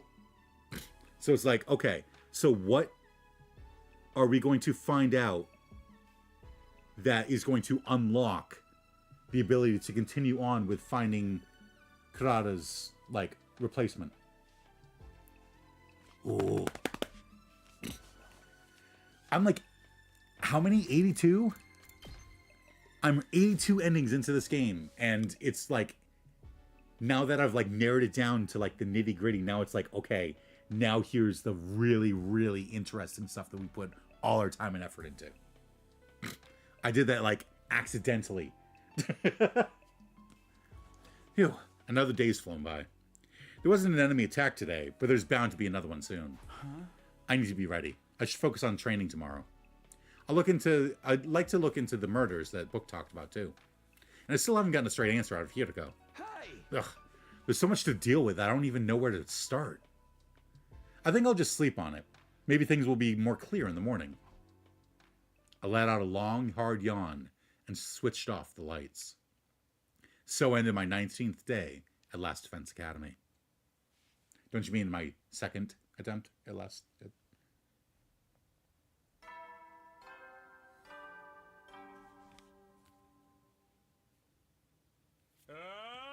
Band out of troops, time to rise and shine! Get ready for your 20th day of active service here at Last Defense Academy. Last Prepare Defense to spend Academy. another day. Be ready to...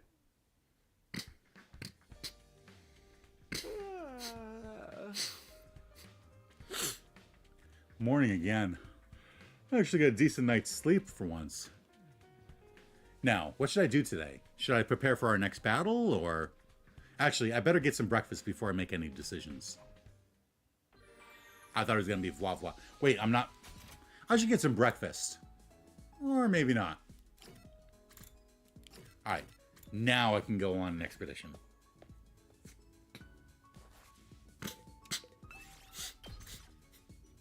So I need plant and fabric. So you're going with me. Do I have plant and textile? Plant and textile. Plant and textile. Let's go.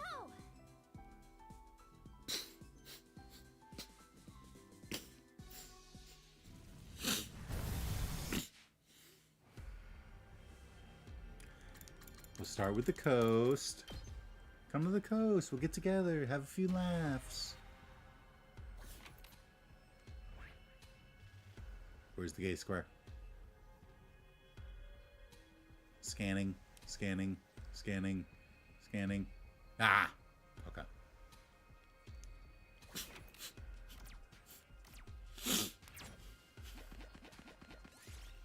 Suddenly unable to move. You've been caught in a huge spider web. Slip out of your clothes. Because I don't have any items. Joke's on you. Get the Rafflesia. You also call it the gay square? I've called it the gay square since I finished Route 0. It's the gay square.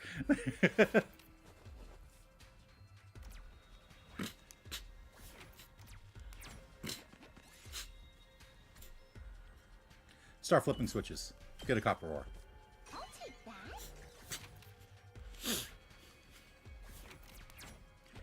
I called it the gay square as well. Nice. During exploration, you ask Moko how you can get stronger. She shares a few of her favorite methods. Which one will you try? Eat plenty of food. Okay.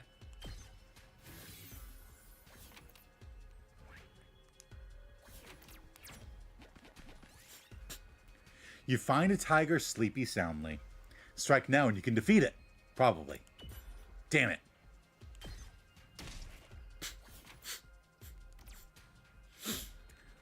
One, two, three, four, five. What's 6? Okay.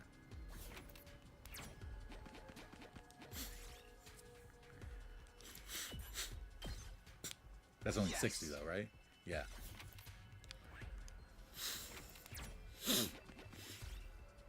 Probably looks like a pine mushroom. Don't eat it.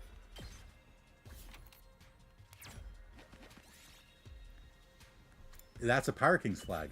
God damn it. This looks like something good. This looks like something good. I take a large pumpkin. I found a little something.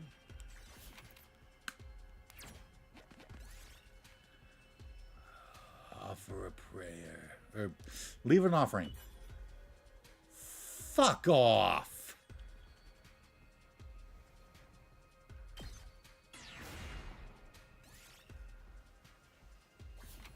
Come on. I had 6 items, and you picked the one that has the best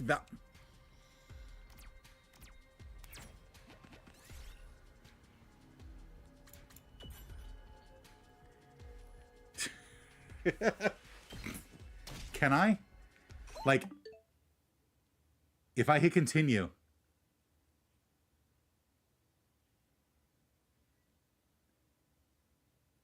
I'm going to try it.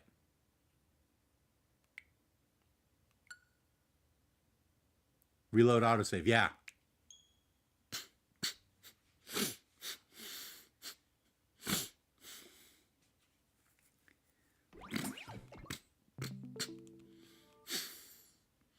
You can load from the menu too?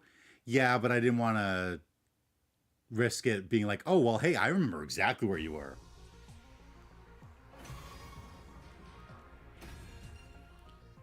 You don't need to reopen the whole game? Well, I did. And it was pretty fast. That's power of the Switch too, baby.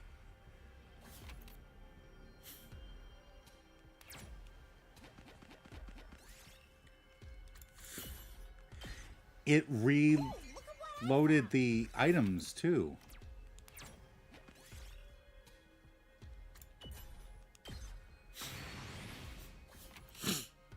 Doesn't matter where you were. It doesn't remember where you were exactly. Ah, it just remembers that you were on an expedition. Okay, well, I guess I'm going here. The game doesn't remember what line of text you're on. It definitely doesn't remember what material you have. Oh yeah, that's right. It always goes back, like, to the beginning of the day or whatever. Let's go. Time to use it. Ready when you are.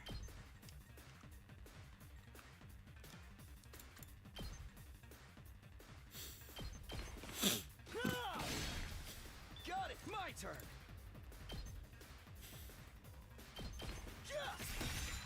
All right. Let's go.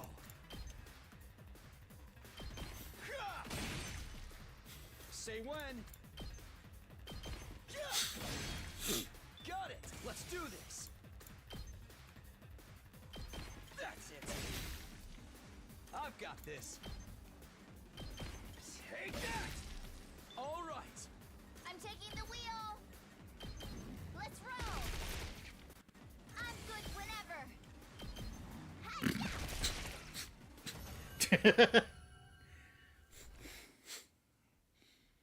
Did it.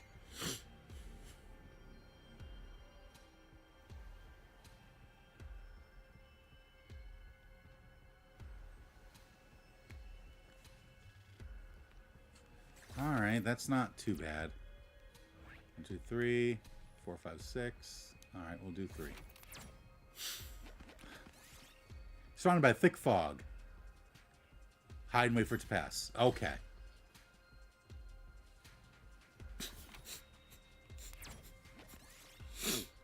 Try random combination. God damn it.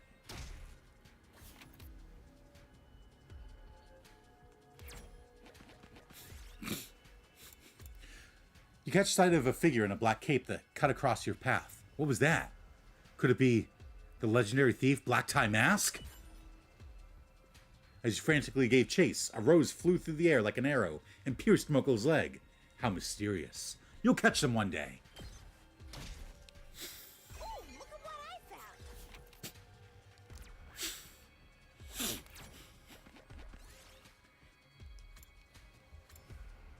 Eat it. That was delicious. You felt a bit less hungry.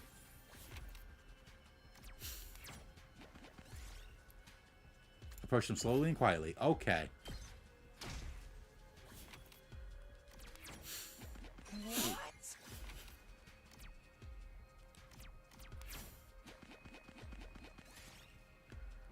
Figure out the sign seeker code. Get a cool cape. Yeah. Found a little something.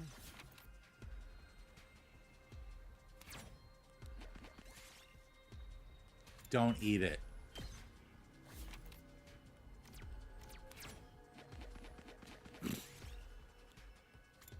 Strike before it can react. Get a cowboy hat. Yeah. I'll take that.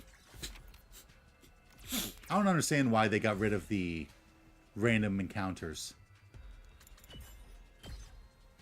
Oh, look at what I found.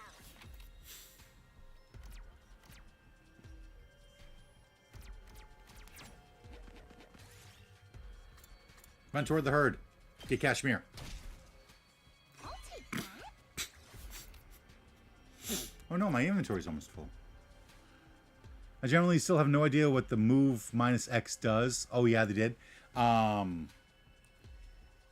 So your cards, you've got basically imagine a deck. You forgot they existed? Yeah. It used to be that you snuck up and attacked the cowboy invader and you'd have to fight them to get the hat. Imagine you've got a deck of cards that all have the moves on them. So you've got like 2 1s, 2 2s, 2 3s, 2 4s, 2 5s, 2 6s, whatever. When you get the minus X or whatever, it basically subtracts from that card. So it turns like you've got a -3 and you've got a 4. It turns that card into a 1. So now you've got 3 1s, 2 2s, 2 3s, 1 4, 2 5s, 2 6s. It basically permanently changes one of your cards for that expedition.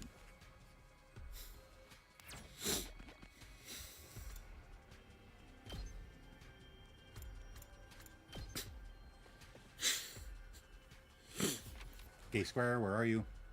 Gay Square's right there. Nice.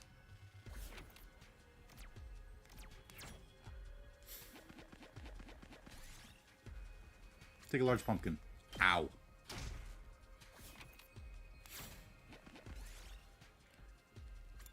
Pull away the vines and look inside. Ow.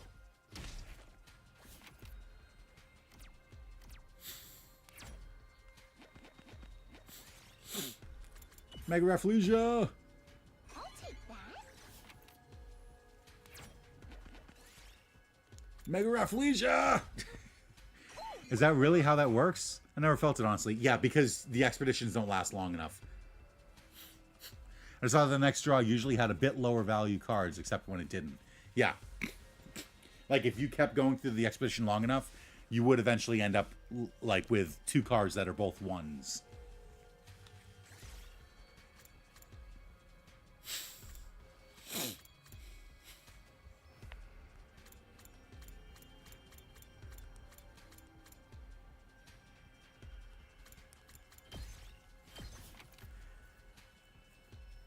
Since I've pulled a 5 or 6 after a move -5. Yeah, because if you watch, it has the cards. It's like -5, and then it has the cards, and one of the cards changes.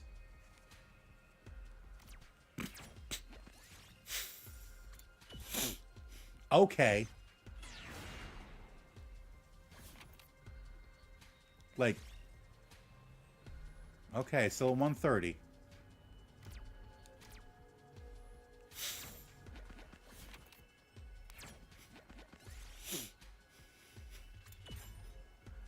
Ooh, that's okay. This looks like something good. This looks like something good. Alright, so if I get this and then I find something to replace the artificial rose, should be good. Maybe I should just keep it because the artificial rose is fabric, right? Yeah. All right. Yeah, that should be good. We're done here. Don't eat random berries. 'Tis no good for you.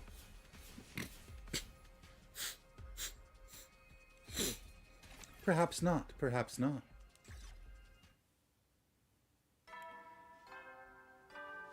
But the black fruit in particular, it can apparently give you a -30% to all minerals, or all materials, but it can also give you a +30%. It's like, ooh, you were bold to eat that. You're luckier now. You never know when. Well then.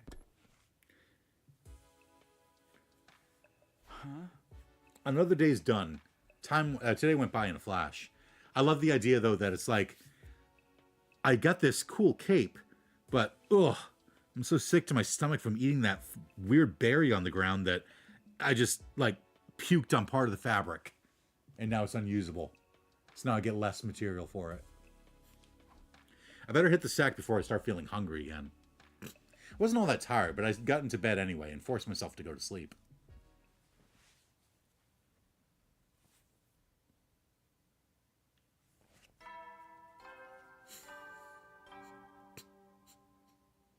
Up and out of troops! Time to rise and shine!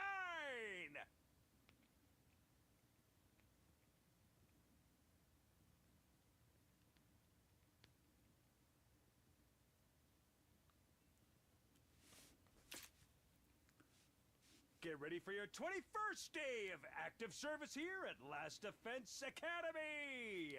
Prepare to spend another day enduring the unendurable and suffering the insufferable to pave the way for humanity's future greatness. I'm a forest dweller. Never pick and especially eat plants or mushrooms you don't recognize. Oh, right? Well, I mean, unless the berries are, if they are yellow next to black, then they're a friend of Jack. If they're red next to yellow, they'll kill a fellow. to give.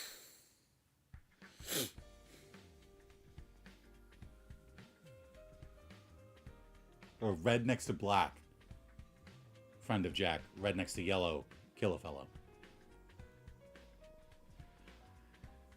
I got to the cafeteria and glanced around. Sure enough, Hiriko wasn't there. What's her problem? At this rate, I'll never get to talk to her about that night. No, I can't give up. I'll ask her again today. I have to try. Morning, Takumi. Can't think of any yellow berries that grow around here. It's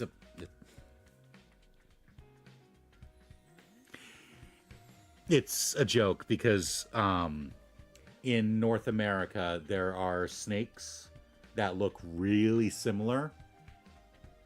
And they have red, black, and yellow bands around them.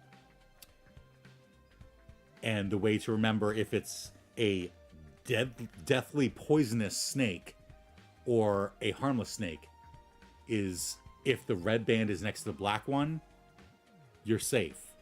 If the red band is next to yellow, it's horribly venomous.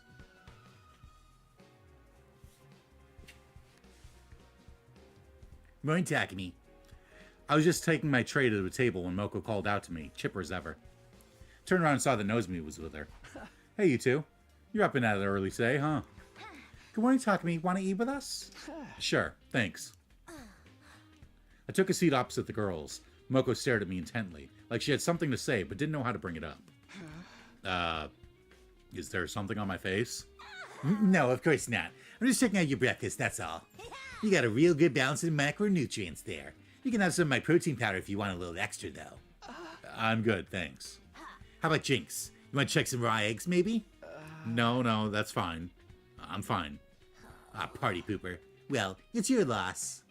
Something's up with Moko. What does she really want to talk to me about? Maybe she's waiting for me to make the first move. But I'll look like a total creep if I'm wrong. Come on, Moko, let's just come right out and ask him. I was getting to it. Stuff like this calls for a delicate approach. For all we know, Hiriko's maidenly virtue could be at stake here. Huh? What about Hiriko? Whoops, there I go again. Somebody call a plumber, we got a leak. I'm sorry, Takumi, I really hope you don't take this the wrong way. But Moko and I have been talking, and we both think you and Hiriko have been acting a little strange lately. Right. Should have known this was coming. We didn't want to pry, but it's been going on for a while, so... We have a similar situation. Here, the poisonous one just has a rectangular pattern on its back, while the non-poisonous one is solid black. Ah. Yeah, we got like, if the spider is black and has a red hourglass on its stomach, stay the fuck away from it. If it is tiny and brown and its body shaped like a violin,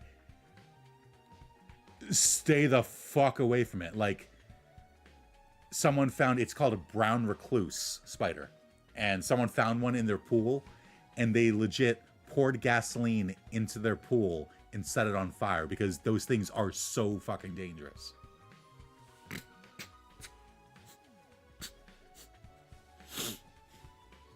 Like, it's crazy how there's just things out there that will kill you just because. I mean, Black widows and brown recluses also don't bite unless they feel threatened. Ooh, my favorite was a wolf spider. They're big. They're pretty damn big spiders. And Mamakoi was like horribly arachnophobic. And there was a wolf spider that decided to take up residence in the lamp outside the front door. So she couldn't leave the house because there was a spider right there outside the door. Not sure if the poisonous one is deathly poisonous or, well, venomous technically, I was going to say. Since we have pretty common treatments for it. Yeah, I've seen videos of a guy who intentionally got bit by a black widow and a brown recluse and stuff. And he's like, there are ways to treat it. Like the black widow, he didn't have any treatment for it. He's like, I just leave it and it gets really, really bad. And then it cleared out of the system and he was fine. So he's like, people are definitely afraid of black widows and they don't need to be because if done properly, you are safe. You'll be in a lot of goddamn pain, but you're okay.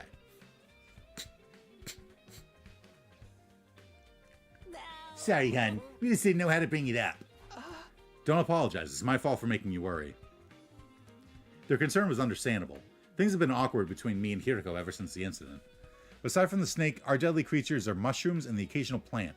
Neither of those are creatures. And yeah, we got a lot of poisonous plants and mushrooms. Venomous snakes, venomous spiders. Our main problem here, though, is like bears and stuff. Wild animals. Look at Takamaru in the background, copying her. Like, it's funny to me how people are, oh, the lily of the valley is so pretty. And I'm here like, you know that's poisonous, right? Yeah, it is quite poisonous. It is pretty, but it is poisonous. What was I supposed to say? I had no idea why she was avoiding me. Well, some stuff happened, but I'm really not sure how to explain. I struggled to find the right words, but Nozomi did impress me. It's okay if you don't want to talk about it right now. Just know that when you're ready, we'll be here for you. Yeah, like the, is it the Belladonna? The Death Cap? One of those. There's a mushroom that looks just like a Mario mushroom. It's white stalk, red cap, white spots. And it's like, oh, hey, Mario eats those and gets big. Well, you eat those and you fucking die. Huh? Oh, right. Thanks. My breath caught in my throat. For just a moment, it felt like I was talking to Karuo again. I'll see what I can do to soften up Hiriko, too. I know she's the type who likes to be on her own, but she's still a poor, vulnerable maiden at heart. Even rabbits can die of loneliness. You boys have to show some sensitivity. What does that have to do with it? I get the feeling this conversation is drifting away from its original topic. We call it the fly mushroom. Yeah. I don't have the energy to get back on course, though. I'll just smile and nod until it's over. Just smile and wave, boys. After finishing breakfast, I said goodbye to Moko and Nozomi and went back to my room. That's the first thing you teach kids. If you see one, don't touch it. Seriously. Okay, what should I do today? The idea of this mystery killer still worries me, but the whole thing's kind of sketchy. The invaders are a much more definite threat. I need to be ready for the next time they attack.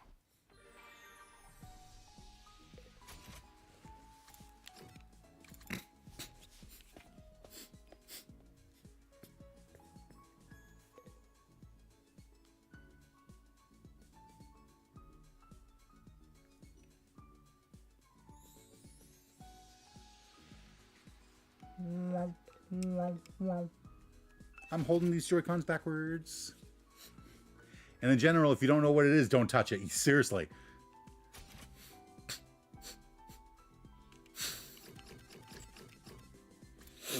Alright, destructive seasoning.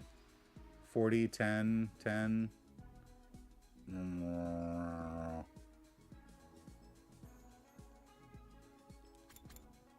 30, 30. That might be a little bit better. 30, 20. No. What about the Kako standee? Or the comb. It's the comb. 40, 20? Jesus.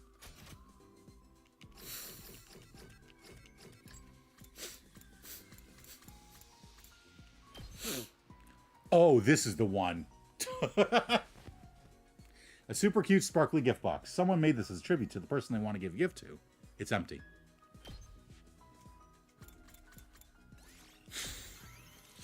Yeah, while most venomous creatures only bite when threatened, it's still good to be cautious. Oh, absolutely. Because you don't know what's going to make them feel threatened. They might see you and feel threatened. For me? Yes, thank you.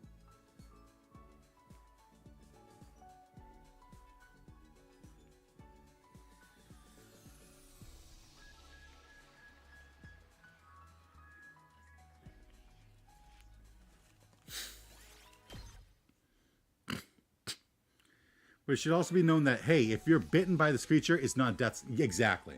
It's like, hey, don't go out of your way to get bit. But if you get bit, you're not just going to instantly die. It's okay. That's why I wish I could remember the name of the YouTube channel. There's a YouTube channel where like all he does is get bit by venomous and like dangerous creatures and stuff, or like stung by a death wasp and stuff, bit by a bullet ant.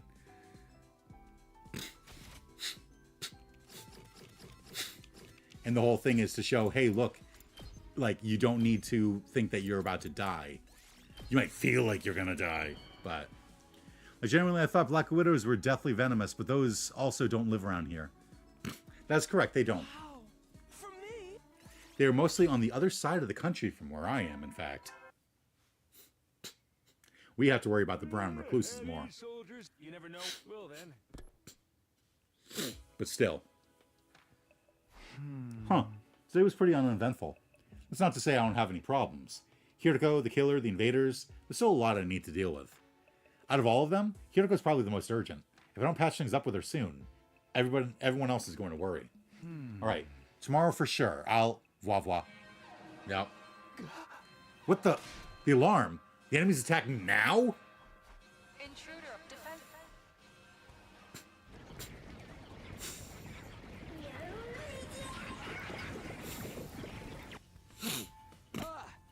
Like here, people are taught that if they get bit by the venomous snake, you go to the doctor immediately. There are also some home care packages, but it's not a particular common item. Yeah, there are anti-venom kits and stuff. And there are snake bite kits, is what we call them.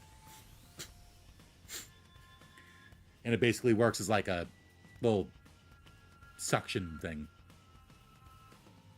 You put it over the bite, and then it like basically like keeps the venom from going too far into your bloodstream.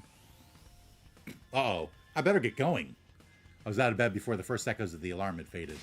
We can do this. I won't let anybody die this time. Taking the briefest of moments to psych myself up, I rushed out the door and made my way to the war room. Here, the snakebite kit is named after the venomous snake since we only have one. Oh, really? Oh, yeah, that's a major problem here is if you can kill the snake that bit you, do it, because you will need to tell the doctors which snake bit you in order to create an anti-venom. So if you can't describe it, try and take the snake with you. Because different anti-venoms work against different venomous snakes, obviously. A night attack? Seriously? Don't these bastards ever sleep? There's a lot more of them than last time, too. They're really going all out. Tsubasa, you might think that bomb of yours... Tsubasa, you think maybe that bomb of yours can take them out? Sorry, it's taking a while to put it all together.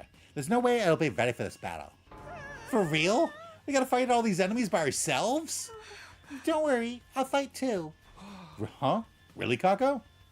Where's this coming from? She's made a point of staying out of our battles until now. Not to mention how overprotective Ima is. I can't just stand on the sidelines and let you all protect me. I've been training hard so I can handle myself out there. Please let me join you. I'd be happy to have you with us, but are you sure about this? There's nothing I can do when she gets like this. I tried to persuade her to reconsider, but it didn't work. She even threatened to sever our sibling bond. The idea was so distressing I passed out on the spot. The point is, I'm fighting and there's nothing you can do about it. Don't interfere, brother dearest. I've been training too, by the way. If push comes to shove, I'll jump in and protect my dear sister. Yeah, and he will. He's done that before. I'll fight too. I'm sorry about before. You too, Shoma? We're just speedrunning all the people joining. You don't gotta worry about this guy. I'll train him up so he won't embarrass himself. That's right. I've gone from being mold on a bathroom floor to mold on a toilet seat. It's a huge upgrade.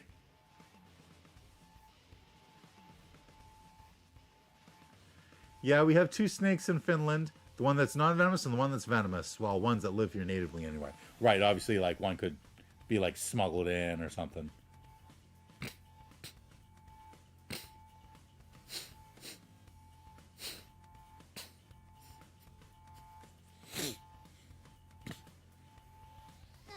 Nice to see you guys finally showing some backbone. If there's one thing I can't stand, it's unproductive parasites. While they did take care of the school back when that threatening message forced us to leave. With this intruder on the loose, might actually be more dangerous for them to hang back while the rest of us go and fight. That's a good point. You coming too, Darmy? I know. I'd love to show up as a mutilated corpse waiting for you to come, waiting for when you get back. That's such a classic killing game opening. But I guess it could be fun to go wild massacre a bunch of enemies too. Alright, I'm in. That's the spirit. Now that's decided, we shouldn't waste any more time. We'll be mobilizing all team members for this battle. Team leader, give the order. Right. It's been so long since Hiroko spoke to me, she caught me off guard. There's no time to get flustered, though. I need to focus on the battle. We're speedrunning all the development that led up to them joining, and I honestly hate it. I feel like they're taking away from their characters by just skipping over it with a few sentences. Yeah. Like, I can understand if it's like, hey, we gotta go about it a different way. But it's like, just so it doesn't get, like, too samey. But it's like, we had to go through so much effort to get them to join last time. That this time it's like, yeah, I decided I'm gonna fight. It's like, oh, okay. I guess.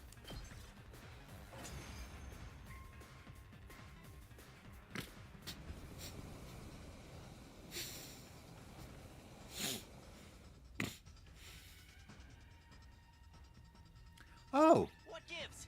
I can't see the enemy in this. We're sitting ducks it's out Ava here. time.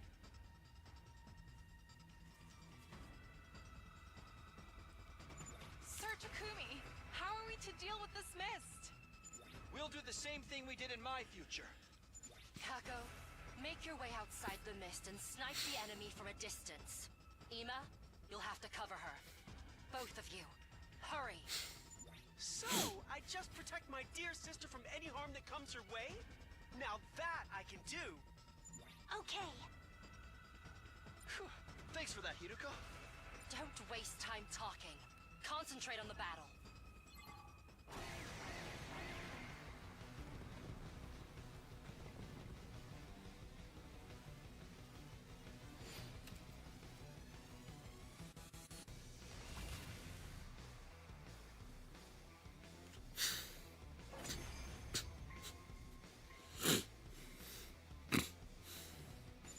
Takumi, this commander, is she? Yeah, she's the one we took prisoner in my future. I'm here this time. I won't allow that kind of worthless sentiment. Huh? But... We'll talk about this later. We have to defeat her first.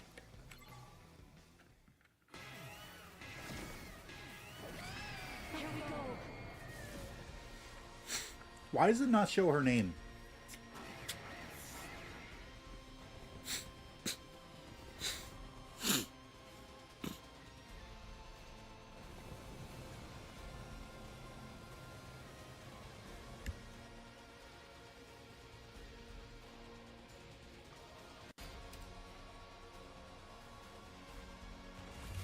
Because, ooh, look, it's a surprise her name is Ava, but we know her name is Ava.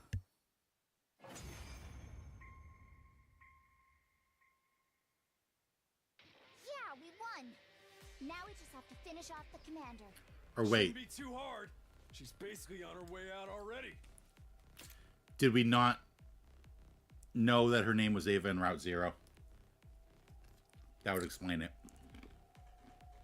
Because she's also, she doesn't go, I am Ava, the paragon of nature. Both of you assume they keep track of what routes you've done. Route 0 is the fucking 100-line one. You have to have done that one in order to do this. We look down at the defeated commander. Please, don't kill me. Huh?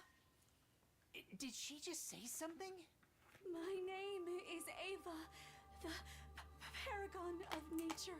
I beg of you, please spare my life. I surrender. I'll come quietly, so just let me live. I don't want to die. The terrified invader raised a trembling hand and brought it to her mask.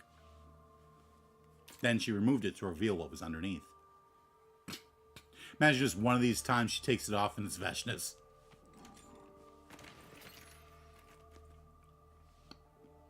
This is the commander's true face? She's no different from us. It's just like you said, Takumi. You'd almost think she was human. She looks roughly the same age as us as well. This certainly isn't what I expected to be concealed under that mask. Speaking of masks, didn't you say something about that too, Takumi? Don't the commanders consider removing their masks a sign of surrender? Yeah, that and a way of showing respect to your opponents.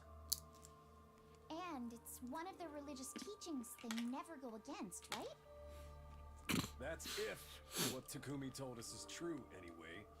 Oh, do we gotta find out who's lying now? Who should we string up first? Her taking off her mask makes no difference. Hurry up and kill her. What? I'd say you literally take her captive in every single route, but Box of Calamities.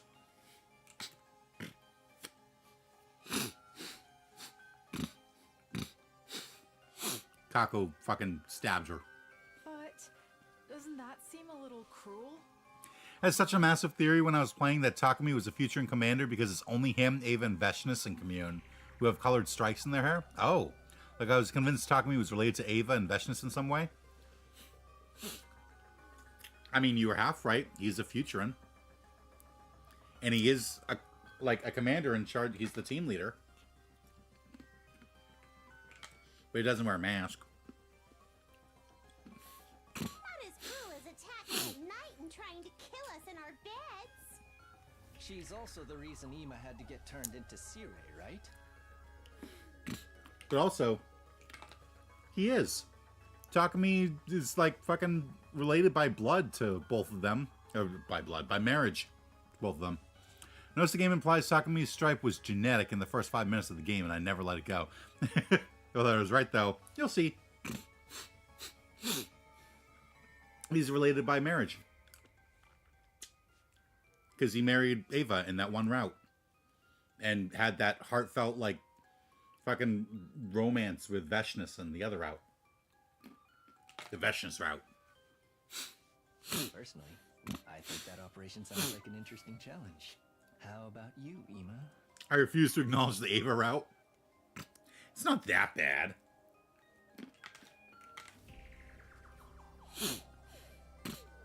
Like, it had some good points. Like, wasn't that the one where Takumi's like, they're gonna kill Ava. Ava deserves to be free. And so he, like, freed her and ran away with her. Good question. It's a tough choice, all right. What's so tough about it? She caused you so much suffering in the future. She's just going to betray us again this time. There's no point sparing an enemy if it means losing an ally later. I'm with Kako on this one. Besides, people who hide their true faces should never be trusted.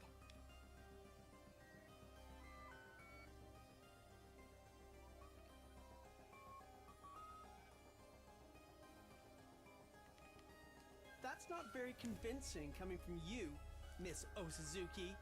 If we're gonna kill her anyway, can't I keep her as a research subject? I'd love to see what invaders' bodies are like on the inside. Wait, please. I don't know anything about this previous timeline you're talking about. But I would never defy God's teachings. I've lost the battle. I surrender. You can do what you want with me, but please, don't kill me. The commander's pleas were getting more and more desperate. Takumi, please. I really think we should spare her. We can't kill someone who's this afraid to die. Can we? Well, Mr. Sumino, what's it to be? Takumi, brother dearest, stand aside. She's gonna do it again. If you won't kill her, I'll do it myself. I need to get stronger, and this is the fastest way to do that. Because Takumi isn't giving me any of the commander absorptions.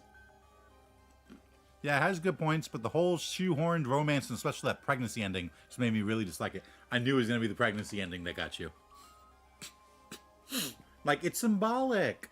It's showing that, like, it was more symbolic before I found out that Takumi is the Futurin. Because before it's like, look, it's a symbol of the fact that Futurins and humans can get along. Because this is, you know, a hybrid creature of a Futurin and a human. So it's like, look, see, they can get along. They can coexist. But then you find out that Takumi is a fucking Futurin, and it's like, well, there goes the whole point of that. Please don't kill me. Please don't kill me. Please don't kill me. Takumi, can't you do something? We've already won the battle. Can't we just let her live? What do you think, Takumi? Anger, sadness, pity, desperation, fear. Everywhere I looked, somebody looked back at me with a different expression. They're all waiting for me to make the call. It wasn't an easy decision, but I knew what I had to do. We're not going to kill her. Let's take her prisoner like before. What? Have you lost your feeble excuse for a mind? Like, I like Takumi freeing Ava as a concept. I don't like that she's brainwashed in, like, every route. Then it's just, ooh, look, what if we ship them? Yeah, it's creepy.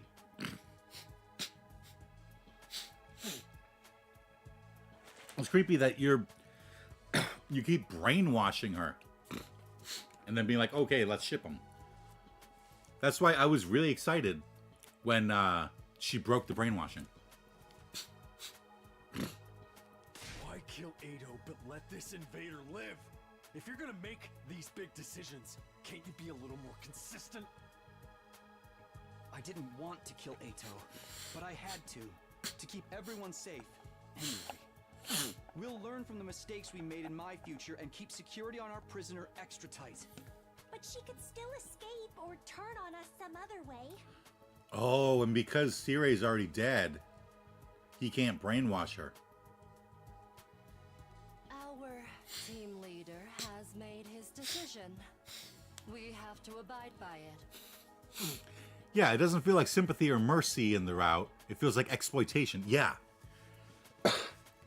Because she's like, I will do whatever you tell me to do. If you want me to strip naked and, like, do jumping jacks. If you want me to eat fucking a lighter. If you want me to, like, hang from the ceiling by my ankles and, like, let you cut off all my hair, I'll do it. And it's like, dude, this is the person that you're shipping with the main character? And since we can understand the invader's language now, it could provide a tactical advantage too. If we take this commander prisoner, we can interrogate her and potentially learn something that will help us out later. Yeah, exactly. I'm not just going soft here. You've got to believe me. I suppose that makes sense. What do you think, Lady Kako? She canonically fucking flashed the cast.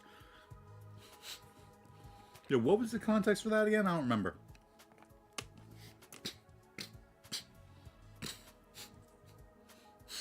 If there's a proper reason for it, I guess that's okay. I hadn't expected Hiroko to be so supportive, but thanks to her, the mood was starting to change. Everyone was still clearly conflicted, but they were starting to come around to the idea I'd proposed. I'm in favor of taking the commander prisoner. I think Gaku asked her to, and then she did. I mean, yeah, fair enough. Same here! So what if she escaped into Kumi's future? We just gotta make sure that doesn't happen this time. Fine. If you're all going to insist, I guess I'll go along with it. I think we should spare her too. I'll help take care of her and everything. If we need to torture her at any point, can you let me do it? What kind of screams do invaders make? Just imagining it is giving me goosebumps. She goes, ah! Sir Yugamu, tell your little Yugamu to calm down. Forget the commander. Someone put this guy in a cage. Sounds like the matter's decided. The rest is up to you, team leader. Then she walks away. First things first. Then let's she get her waddles into a away. cage. Bop, We'll bop, use bop. a sturdier lock than we did in my timeline too. Oh, thank you. Thank you. Thank you. I never forgive myself if I died here. No matter what, I need to make it home one day. With that being her introduction, I really feel like whatever they had going on with her initial concept was a thinly veiled fantasy that should have stayed in the bedroom. Yeah, understandable. We summoned the drones to take the prisoner away and locked her up in the courtyard. We were all exhausted from our late night battle. We staggered back to our rooms afterwards for some well-earned rest.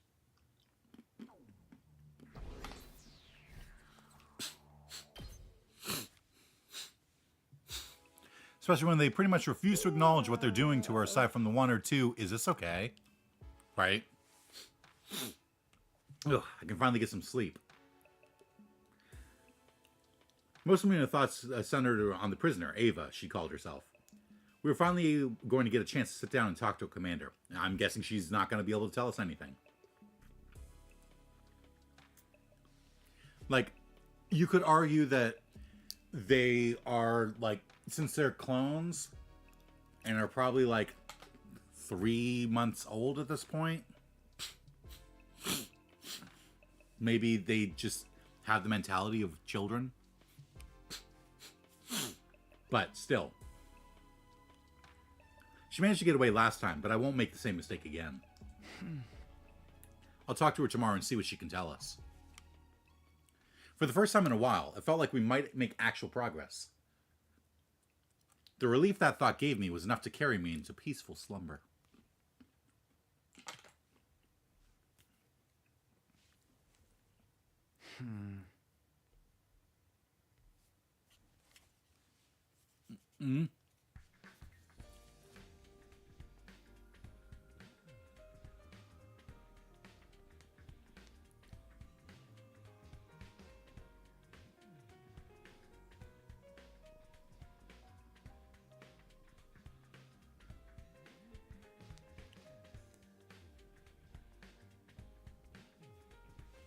I gradually drifted back to consciousness, my head still fuzzy. I stretched out under the covers and thought back on the events of last night. I mean, yeah, but they acknowledge and do touch on many war atrocities, so I wouldn't call the character's mental states a valid reason to acknowledge or not acknowledge it. Yeah, no, I get you. Wonder what time it is. I looked at my clock and found it was already past noon. I slept like the dead. Might have overdone it. My head was killing me. Going to get breakfast would be such a drag. I had no appetite at all. Maybe I was too tired to be hungry. Maybe I just want to eat frogs. But I can't just not eat anything. I picked up some rations I happened to have lying around, and eventually had a shower and got dressed.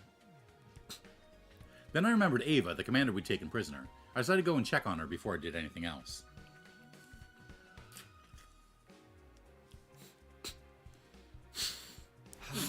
Huh? As I made my way to the courtyard, I spotted Shoma coming the other way. He was carrying a cafeteria tray.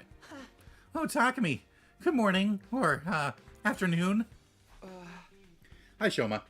I guess it is more like afternoon now. Did you get up at a normal time today? I sure did. I need to bring Ava her breakfast. I did promise I'd take care of her after all. It's only natural that should include feeding her. How was she? Did she say anything to you? She ate a little but didn't speak. I think she's in a state of extreme stress. She was trembling all over. Although that might just be because she was so disgusted by my unclean body odor. She's asleep now. That's the first time she's slept since we put her in the cage. Okay. Sounds like it'll be a while before we can get anything out of her. I'm sure if we keep talking to her, she'll open up to us eventually. She has such a beautiful, gentle look in her eyes. I don't think she's a bad person, really. Shoma developed a strong attachment to the prisoner last time, too. Things are different now, so I want to believe it won't lead to the same disaster as it did back then. I'll leave Ava in your care then. Let me know if there's any change. Right. I'll do the best job an inept slob like me can do. Like me can. Me can Samiki? I do want to see what Ava can tell us, but there's no point rushing things if she's not ready to talk yet. I decided to let Shoma handle her for now. I went to spend my time somewhere else. Oh, okay.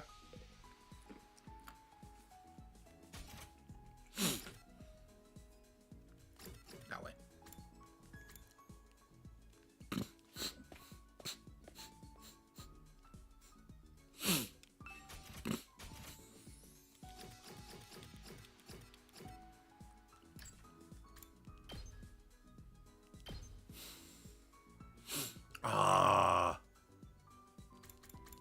I'm gonna have to go on another expedition.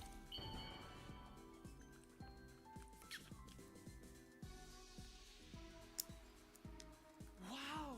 For me? Yes! Thank you!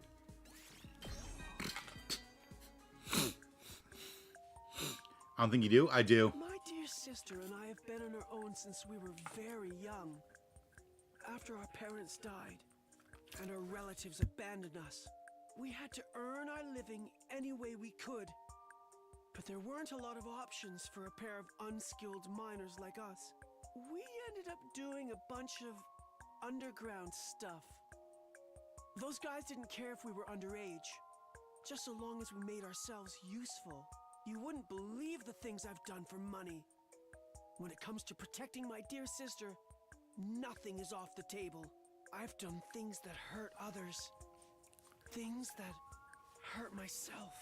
But I made sure to always have a smile on my face so my dear sister wouldn't be afraid. And thanks to the nice ladies who've been patronizing me, my income's been a lot more stable these days. Not only that, but I'll be hailed as a hero once this war is over, right? Sounds like my dear sister and I will finally be able to take it easy.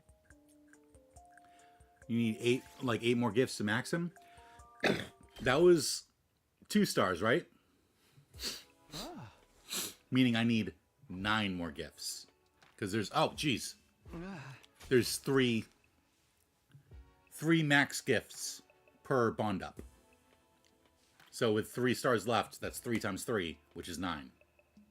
I think you have enough for 9 more. Maybe, hopefully.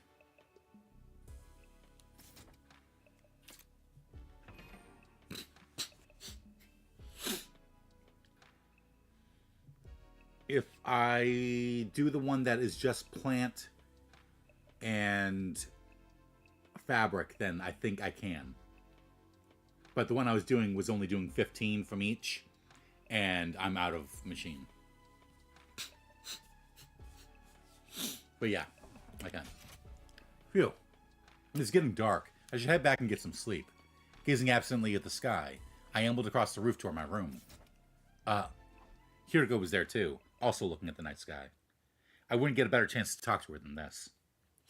I changed direction to walk over to her, but then... She must have noticed me. She abruptly got to her feet and began walking away. What's wrong with her? Why does she keep avoiding me? Hey! Hiriko, wait a minute! Panic and irritation made my voice come out louder than I had intended. Got Hiriko to stop, though. She turned around, regarding me with quiet disdain. 30 times 9 equals 270. You have more than 270 of both plant fabric. 30? Was there one for 30? I was thinking of the one for 40, which still is... I've got enough for. I'm sorry for yelling. It has slipped out. I really need to talk to you. Didn't I tell you I had nothing to say to you? There was a 30-30? Oh, perfect. It's fine if you don't want to talk. But at least tell me why you're avoiding me. She didn't say a word. Chilly silence. That was the only answer she deigned to give me. So that's how it is. Sorry for disturbing you. You'll tell me someday, right? I want us all to survive this war. That includes you, Hiriko. If something's bothering you, you can always ask me for help. Oh, and thank you for backing me up when I wanted to spare Ava. If you hadn't been there, the discussion might have gone on all night. Thanks for trusting me. I just made the most logical choice. I'm grateful all the same. Thanks again. Hiriko turned on her heel and left, still not saying anything. I felt like her cool, collected demeanor had eased up for a moment, though. I couldn't tell for sure since it's so dark. Oh well, at least I got to thank her. Hiriko was hiding something from me. That much was obvious. But for whatever reason, she wasn't able to tell me about it. I guess I'll just have to gain her trust, slowly but surely. Don't get discouraged. You didn't come back in time just to give up when things got tough. You're going to win this war and take everyone back to the artificial satellite, right? Yeah, whatever it takes, that's what I'm going to do. I made a silent vow to myself, the twinkling stars up above my only witnesses. The night passed quietly and without incident, drawing an end to my 22nd day at the academy.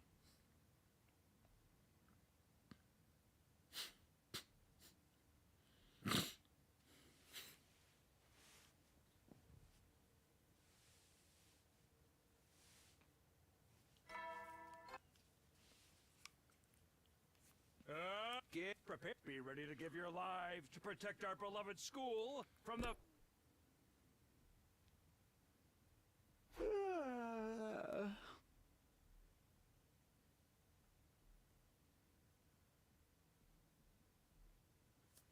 Another day's starting. How should I spend my time today? First, I want to check something.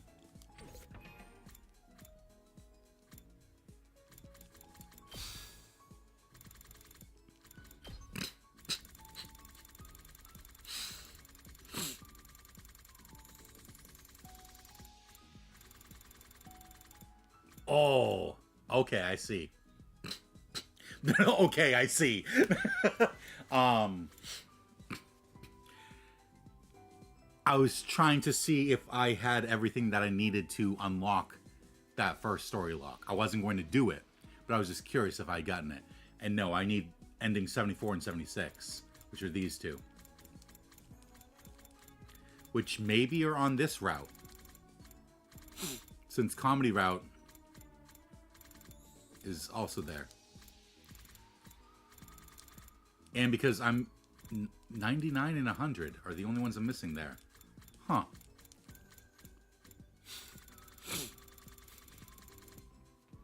Yeah, this route has 8 endings. Oh, so I'm going to get up to ending 90? Ooh.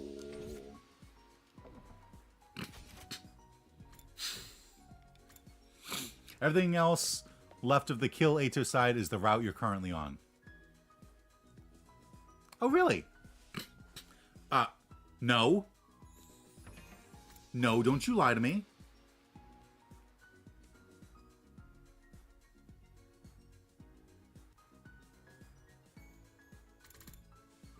Well, that and the stuff locked behind the story lock. Exactly. Yeah. I'm going to say there's also that story lock that I can't find every time I look for it. But yeah, like, there is nothing else apart from that locked story, that locked route on the spare Ato side. And everything seems to be on this route because there's honestly not much room for anything else. Like, look at that. There's not much room for anything else. Hell, as it is, it looks like when I unlock this, it's going to be extremely linear with not much chance for branching.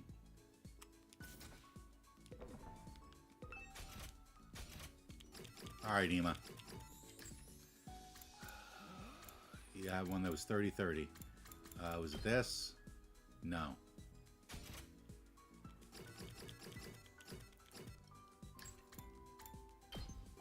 That's the 40-10. No.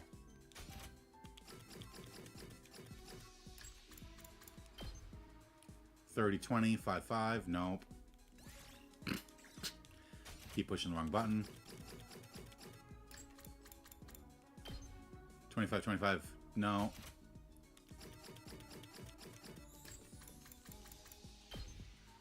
$40-20. That would work. 30-30. There it is. Okay.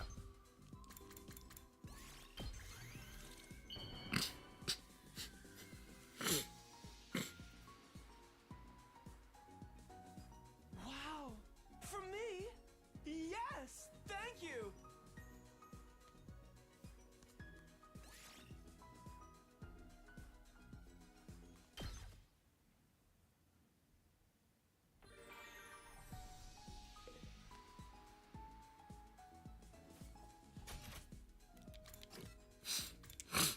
What am I going to do with my time once I've finished Ema?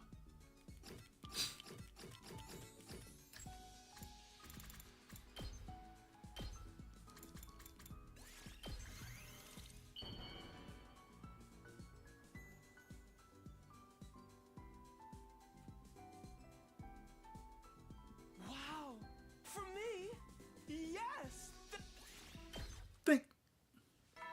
So what I did was max out the traps and then just do simple expeditions. All the traps and stuff are maxed out. Soldiers, it's time to hit. You never know when the invaders might. Well then.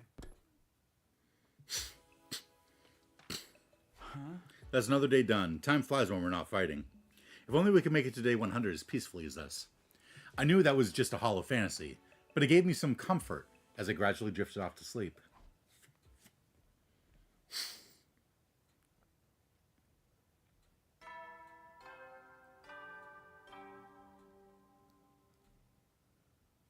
Band troops, time to rise and shine. Be ready to. Okay, time to get up. What should I do today? I need to make sure I'm using my time productively. Yeah, like, let me check. Let me check the biolab. Everything's maxed. Let me check the training room.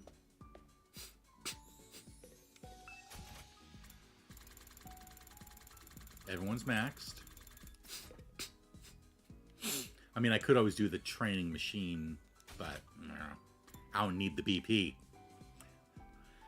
And the traps. You need my help? Of course you do. I'll handle this. No, I don't need your help. Everything's maxed.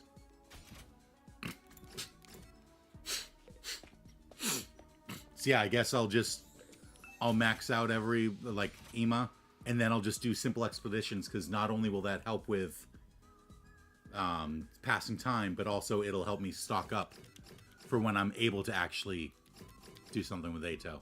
Possibly.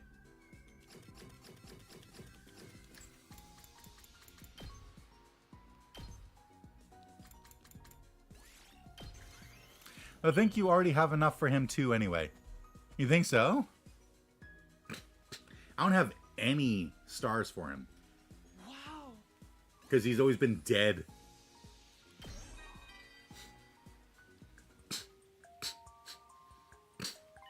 Do you have some time to spare, Mr. Sumino? Then allow me to tell you about the job that's left the deepest impression on me.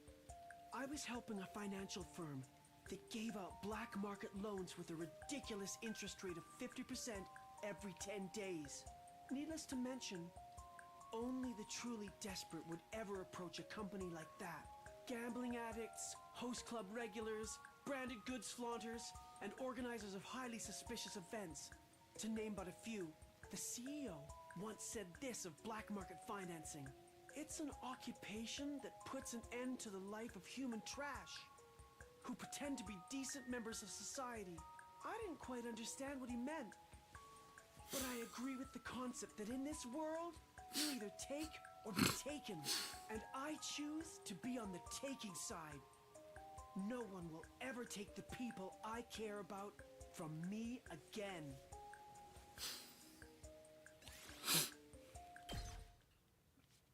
Okay.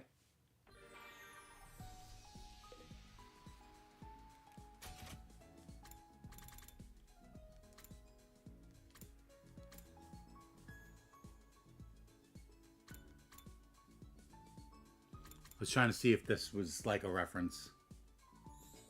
It doesn't seem like it.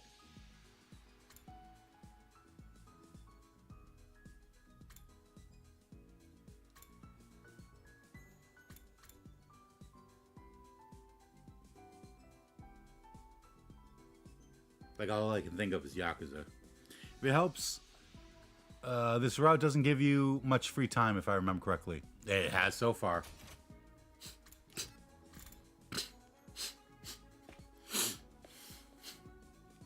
You also didn't remember, like, anything about the comedy route. So don't give me that.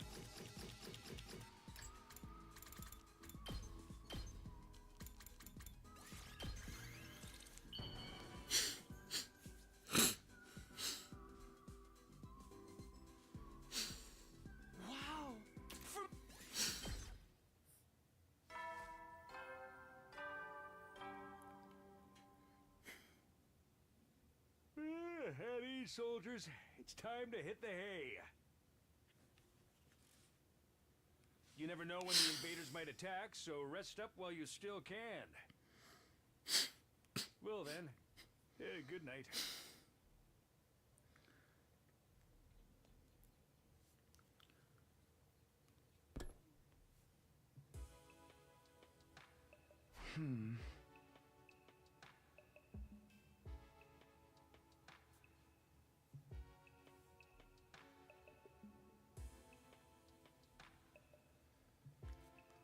The nighttime announcement played like it always did around that time.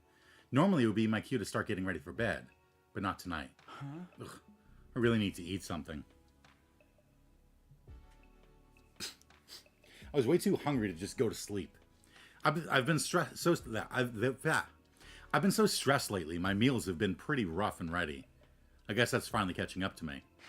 But I finished all my rations, and I really don't feel like going to the cafeteria. Maybe I'll just eat a frog. Maybe I'll just drink some water or something. I turned the faucet and began to frantically gulp down water.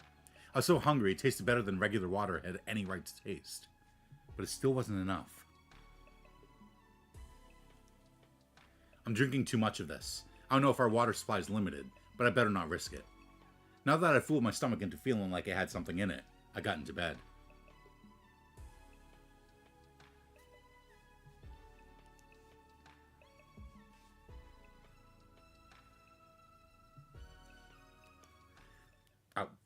I just didn't read that. I was reading the chat. Well, the comedy route is 12 hours of wasted time, so there was nothing of note to remember.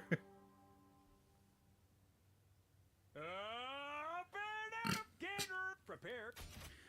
Once I was asleep, the hunger wouldn't bother me anymore. I closed my eyes and allowed myself to drift off. Spend another day enduring the unendurable and suffering the insufferable to pave the way for humanity's future greatness. Be ready to give your lives to protect our beloved school from the vile and barbaric enemy.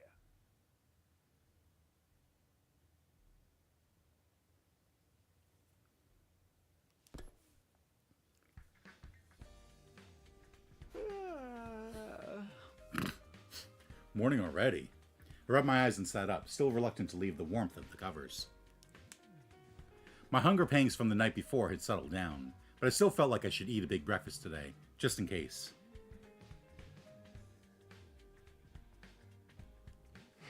Better head to the cafeteria. Mumbling to myself, I made to get out of bed, but then... Huh? Who could that be? The sudden barrage of doorbell rings took me by surprise, and it didn't end there. Takumi! Wake up! Please! Come quick! That voice. Shoma? What now?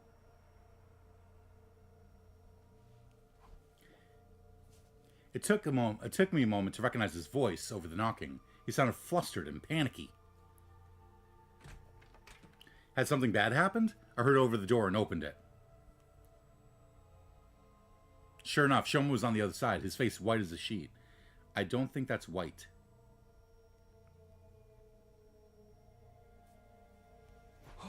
What is it? What's going on?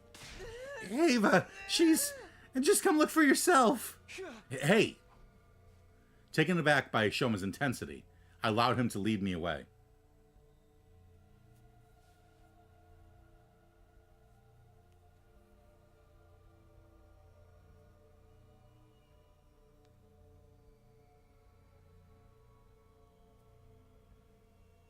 Shoma brought me to the courtyard. Everyone else was already there. They were looking at the animal pens with bemused looks on their faces. Shoma, what's going on here? What happened to Ava? She's still in her cage. See for yourself. Something in the way his voice quavered sent a shiver down my spine. But I did as he said and stepped forward to look at the cage. Inside was a sickeningly large pool of blood, and in the middle of it, a body covered in stab wounds. We didn't even go into a coma for like 45 days this time. Ava?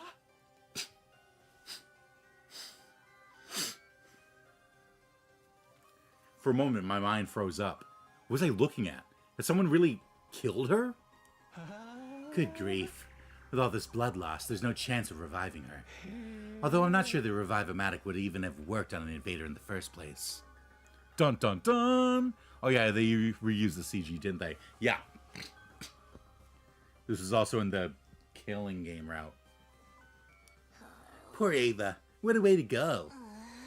She'd have been better off if we killed her right off the bat. Taking her prisoner only led her to an even crueler fate. More importantly, who did this? We've got to find the culprit. Well, who was the first to discover the body? Shoma. He said it was like this when he came to give Ava her breakfast. A likely story. Mr. Gonzaki, it was you, wasn't it? Of course not. Ava was so beautiful and pure. I'd never violate her like this. But it's always the person who discovers the body who turns out to be the killer.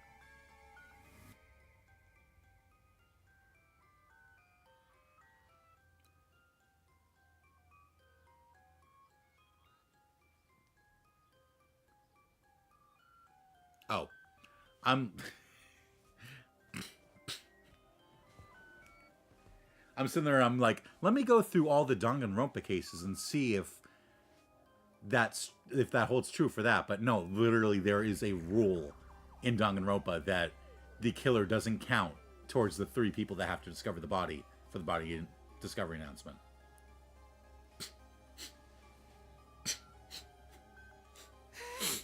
It wasn't me, I swear. No, it's not the Killing Game route, right? Ava made Nozomi blow her up in that route. Oh, crap. So what route was it? It was the one... It was... I know exactly how to find out. Not the report card. That won't tell me. I just go to the end. And then find the one that has the 3-pronged ending. This one. It was the mystery route. Probably one of the box ones. No, it was the mystery route.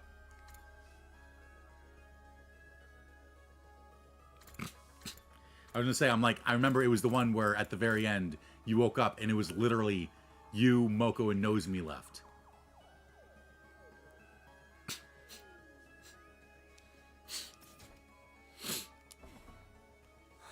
Stop that, brother dearest. You can't go around accusing people without evidence.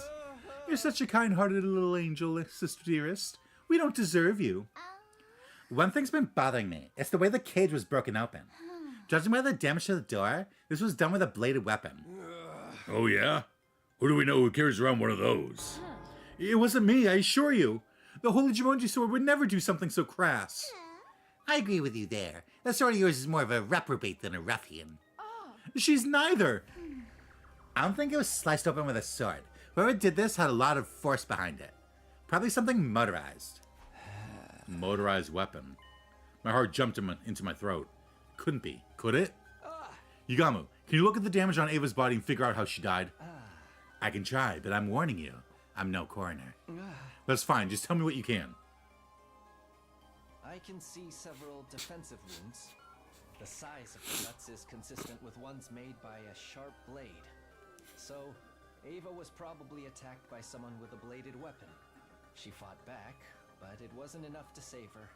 The pain and blood loss would have sent her into hemorrhagic shock, and with no one to help her, she died soon after.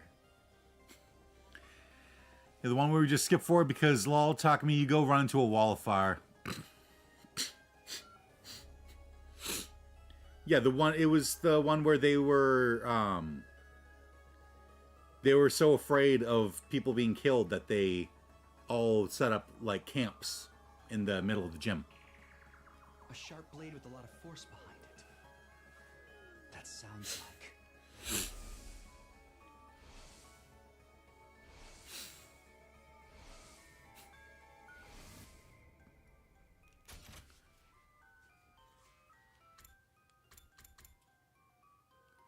He never said it had a lot of force behind it.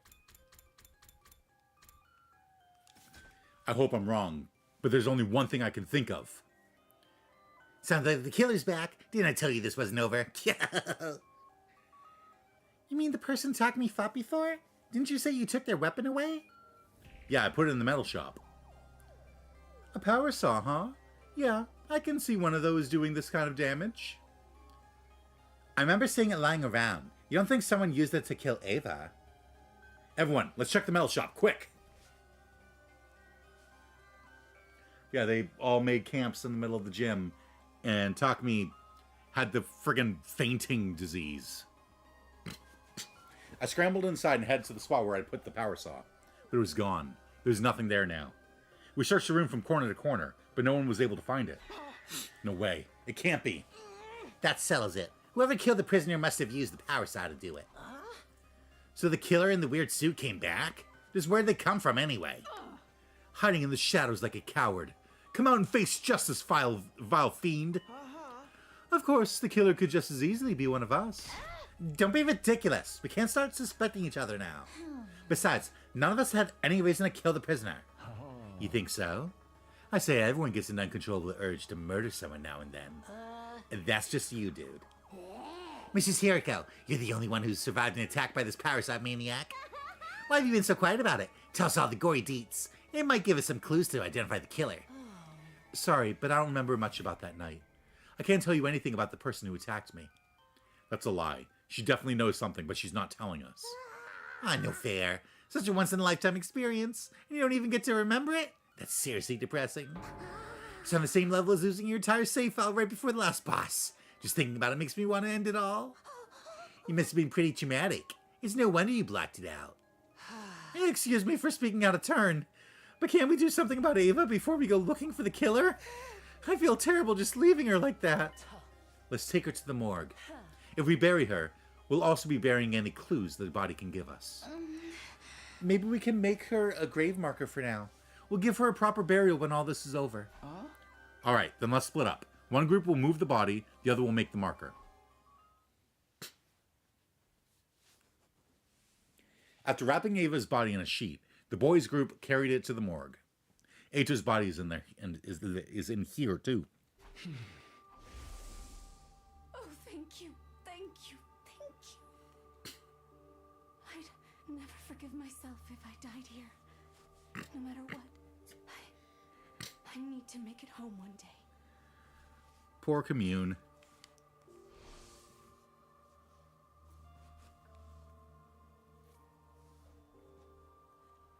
Ava's words came drifting back to me.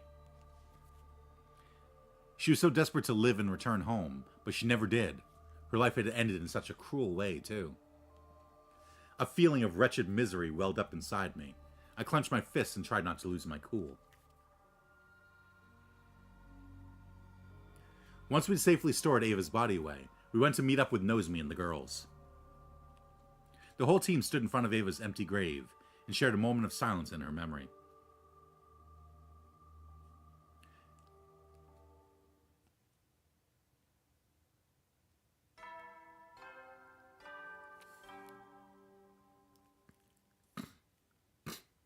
You never will then.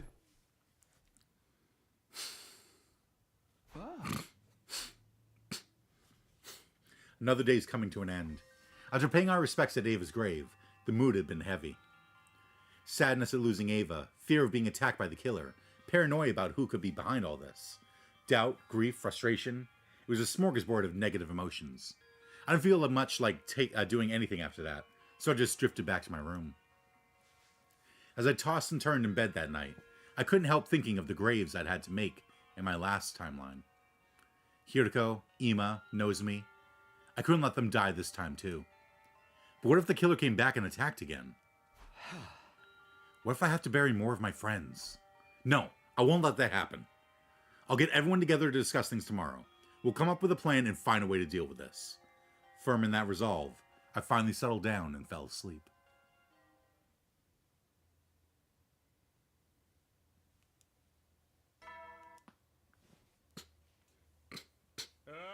Get ready. Prepare to be ready to get... Ugh, so hungry. The moment I was awake, I was assaulted by an intense pang of hunger. Did I even eat anything yesterday? I didn't really have much of an appetite, but still. I better go to the cafeteria for some breakfast. Then I'll talk to everyone about what we're going to do next. We won't let any more of my friends die. He's seriously eating breakfast and then nothing else. We all decided to get together in one of the classrooms. Once everyone was there, We got right down to business. Here's the deal. We need to do something about whoever attacked me and Hiriko and killed Ava. Hey! Up until now, we've been prioritizing our defensive battles. But after what happened yesterday, I don't think we can keep that up. That person in the black suit with the power saw. Let's just call them the killer to make things easier. We have to find them and stop them, or there could be more victims. Are you guys in? Something, the breakfast is the most important meal of the day. Most important meal of the day, serving it up Gary's way, Pop. Of course, I never give up, no matter how the odds are stacked against me. That's just how pure of heart maidens roll. You all feel the same, right? Yes, I may be at the very bottom of the social and biological hierarchy, but I'll still do whatever I can. The holy Jumonji sword could never stand idle and let evil have its way. And if she's in, I'm in. We shall find this villain and deliver swift, merciless justice. Normally this kind of mundane work would be beneath a noble like me, but I'll make an exception. I'll help too. Can you let me torture the killer once we catch them? It was a relief to get such a positive reaction out of everyone. They all seemed willing to help. I still have my doubts about this whole serial killer thing. Are we sure they even exist? Oh, they exist all right. They definitely exist. There's no freaking way there's not a killer here. Why are you getting so mad about it? I think the killer exists too. I can't imagine why any of us would do those things. I don't want us to start suspecting each other. I agree. Whoever wrote that... I agree. Whoever wrote that threat on the blackboard is probably behind it.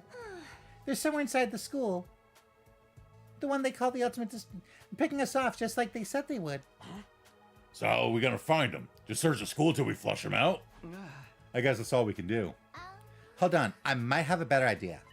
I've been working on something I like to call an organic life detection device. It's not all that high spec, but it could help us here. Oh, sounds fancy. What's it do? To put it simply, it's organic life detection device. What do you think it does, Gaku? To put it simply, it detects how many people are present within a certain range. Whoa. If we set that range to within the wall of fire, we'll be able to see if there's anyone else inside the school besides us. That's amazing, Tsubasa. It's so cool that you can make something like that. Just remember, it'll only tell us the total number of life forms in a range. But that's better than nothing, right? Absolutely. It sounds like it'll be a big help. It won't be ready right away, though. I need to drop some plans, get the materials together. It'll be a few more days at least. No problemo. We'll just have to patrol the school until you're done. Please be careful, Moko. We haven't found the murder weapon yet. The killer probably still has it on them. They could attack again. Just let them try it. I'll shove my hand so far up their ass I'll knock their teeth out. Your hand in their anus, you say? Can you really do that? Will it even fit? Sister dearest, you're absorbing bad influences again. Anyway, leave the device to me. I'll have it done as soon as I can. Thanks, Tsubasa. Now that that's settled, the image of the two books I'd found in the library drifted into my mind. Should I tell the others about them? I want some more time to chew over what was in them, though. Now that that's settled, everyone stay on your guard. Watch each other's backs. I don't want any more casualties. Right, we can do this! In the end, I decided to keep the old books to myself and ended the meeting there. I wasn't in the mood to do anything else, and before I knew it, my 26th day at Last Defense Academy had come to an end.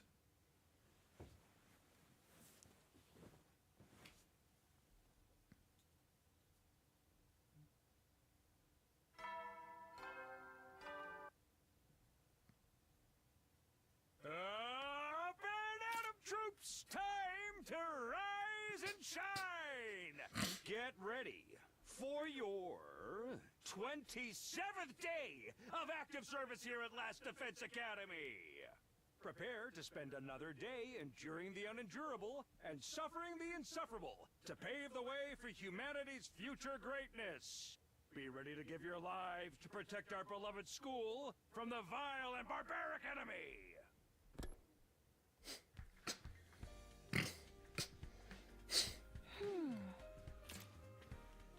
Something the matter, Kako?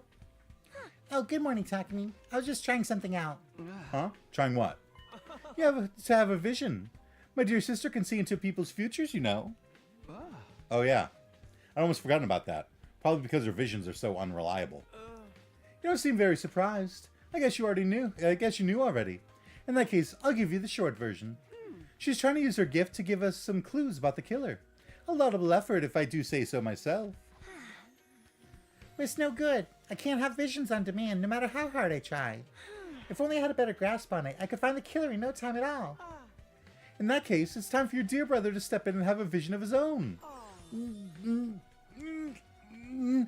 Yes, I see it. I can see that my dear sister will be just as adorable today as she always is. Oh, and as for your problem, Mr. Sumino, you probably just need more fiber in your diet. Does that really count as a prediction? That day I ate a slightly more nutritious breakfast than usual, I think. And once I'd finished, I headed back to my room to think out my next move. A clue to help us find the killer. Back in my room, I opened my desk drawer and took out the book I'd stowed inside.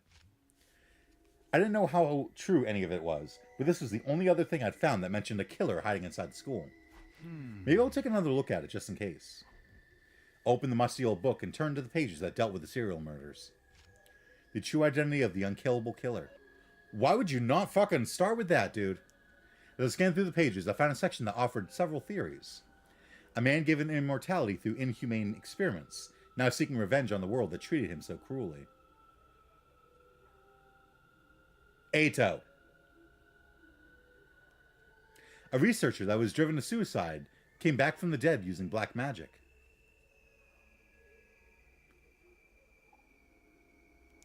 A reanimated corpse made by stitching together parts from students who died during an epidemic.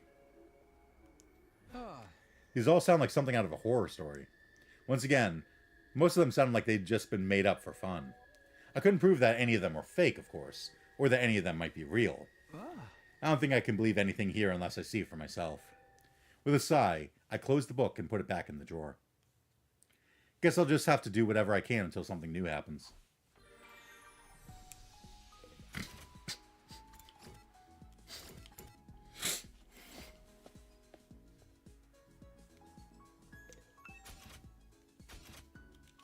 Hey, Kako, I'm just gonna go give your brother a gift.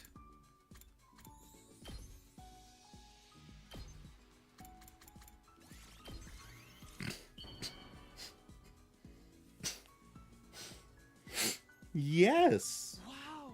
For me? Yes!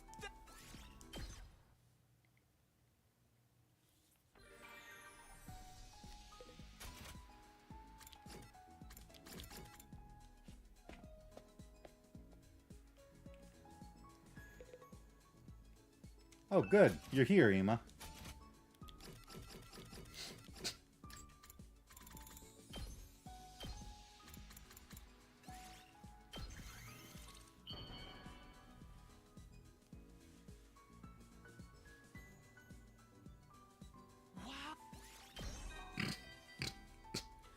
Oh, I'm 3 away. Like all of you, I also have someone important whom I wish to protect. Yeah, your sister. You don't have to be a genius to figure out I'm talking about Kako. Kako. Have you seen how cute her entire existence is? From her looks to personality, food preferences, and even her guardian spirit. The way she pouts with tears in her eyes after losing a game, to me, is so adorable too. And how she licks her ice cream in a balanced way so that nothing dribbles down. Kako was cute in the past, is presently still cute, and will doubtlessly keep being cute in days to come. My purpose in life is to protect her. I'd happily go through any suffering to achieve that. Sometimes I can't help but think about how lucky I am to have a dear sister I can protect with all my might.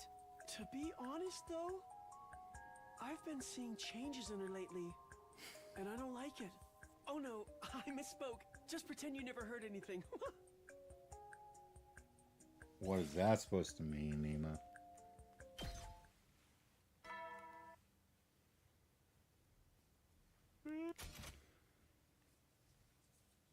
What is that supposed to mean? Well then.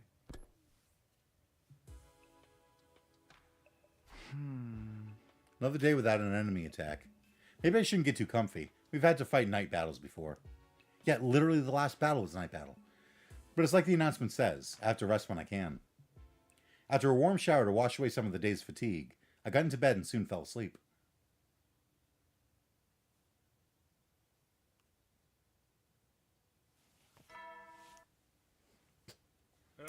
Get ready, prepare, be ready to give.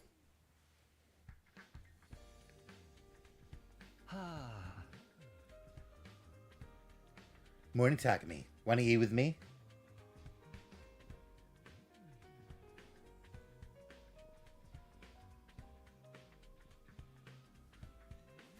Yeah, of course. I accepted the invitation and sat down opposite Yugamu. For reasons that escaped me, he was grinning like a Cheshire cat. He seemed really happy today. Something good happen? Oh, am I letting it show? Whoops, that's no good for an assassin. But I just can't help myself. I'm so excited I can barely hold it in. Considering Yugamu's unique personality, I hesitated to ask what he was excited about.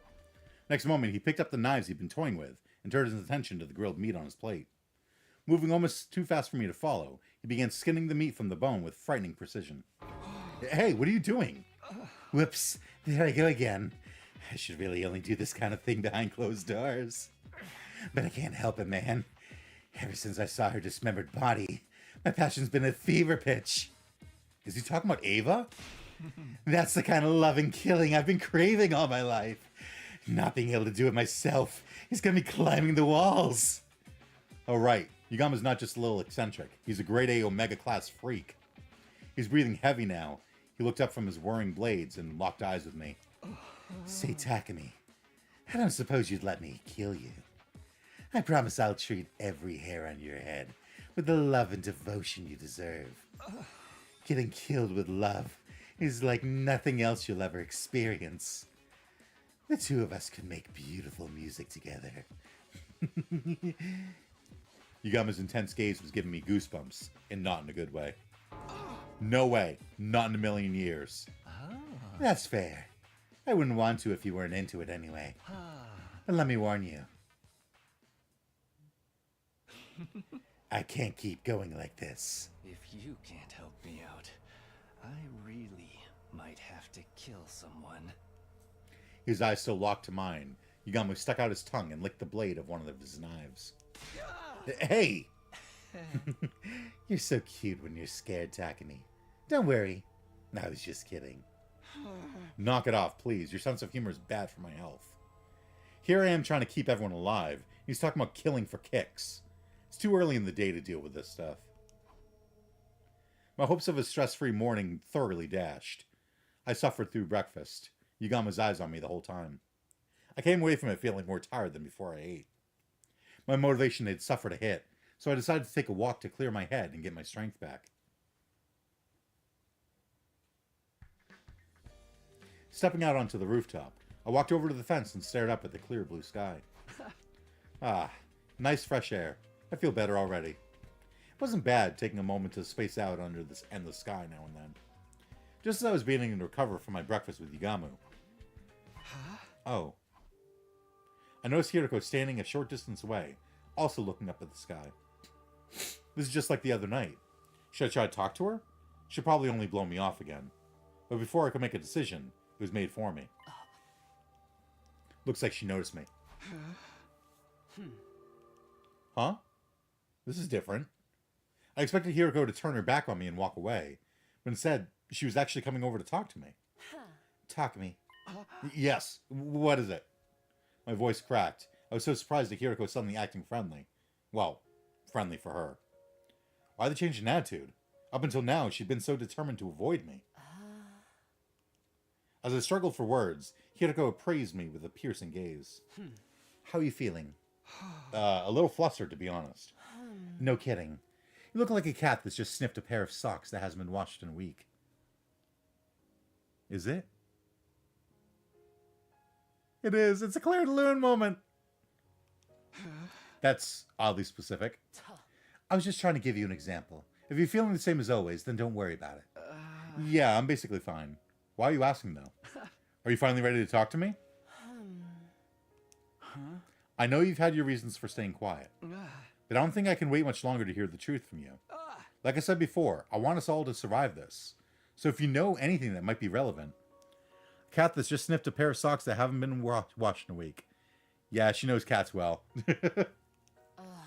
I can tell you one thing at least. I am not your enemy here. If you believe nothing else, believe that. Hiriko looked me dead in the eyes. I could tell she was absolutely 100% sincere. Then how about you tell me what's going on? If you're really on my side, you should be able to do that much. It's hard you avoiding me all the time. The others are starting to take notice too. Now that you mention it, Moko said something strange to me a while back. Oh, what was it? She said you were like a rabbit and could die of loneliness if I didn't treat you nice. Does that mean anything to you? Wait, I was the rabbit in that analogy? What have you been telling her, Moko? I think her take on the situation was a little off. Don't worry about it. Was that a smile? Seems like a long time since I've gotten one of those out of her.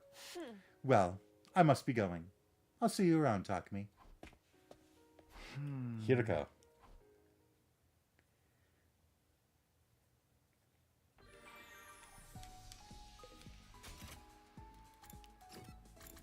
Like, why is it Takumi, but it's Hiriko?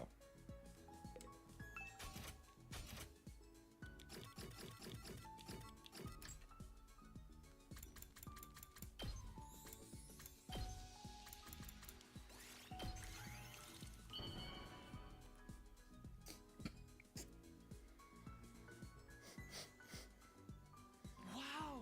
For me? Yes! Thank you!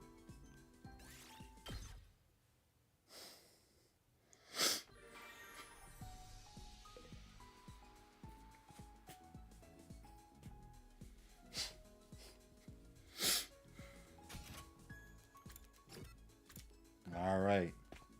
Ima's almost done.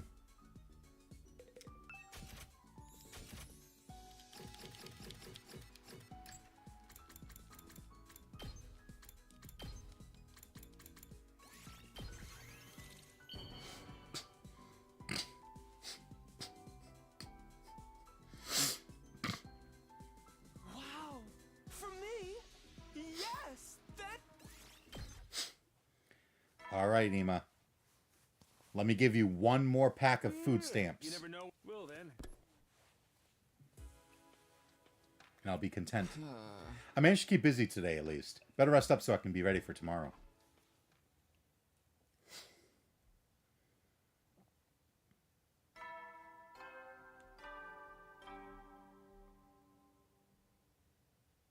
Up and Adam troops, time to be ready to. Be ready. Huh? It's morning. What should I do with myself today? Ima!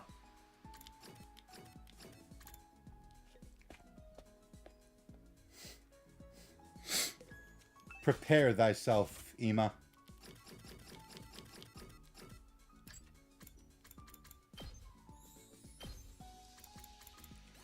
Lay your heart bare. Tell me your deepest, darkest secrets. Watch you max him out, and he's like, I actually think Kako's a little annoying. Thank you!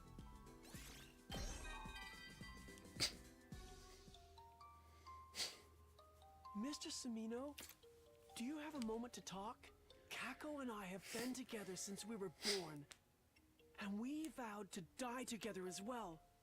Recently, though, I've been feeling like we need to revise that vow. Kako is growing as a person, and I know that's only going to continue. No thanks to all your bad influences, of course. Give me my lovely dear sister back. But watching her the way she is now has made me realize something. I always thought I was trying to protect Kako, when all I was really doing was becoming codependent on her. I was forcing her to become my purpose for living. What kind of he's awesome aware. older brother does a thing like that? So I've decided, even if it might take a while, to give Kako more space and do some growing of my own. I'll never be the kind of brother she can be proud of, unless I become a man of many charms in my own right. Oh, but keep this a secret from Kako, alright? I'm only telling you this to harden my resolve. I want her to see me as a cool older brother of action, not words. Wrong with the Ima Tsukumo. That's okay. Well.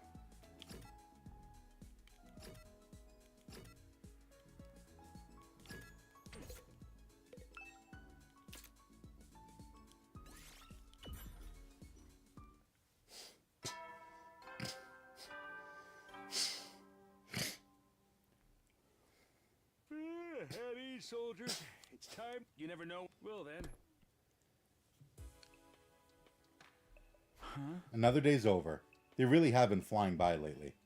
With nothing else to do, I began to get ready for bed. But then I heard my stomach growling. Why am I getting so hungry at night lately? Am I sick or something? No, I doubt that. I used to eat snacks late at night back home. It was probably just a holdover from that old habit. That said, I don't think it's good for me to eat this late. I decided to content myself with slurping down some water again. After that, I got into bed. Dude. Like, he's just not eating anything. Trust me, I know from experience, you have to eat more. Yeah, I don't think Ima's free time events were bad at all. Yeah, no, he opened up and he was a normal person. It's nice. It's not enough to completely redeem him, but sleep swept over me like a wave. And before I knew it, my consciousness had drifted away.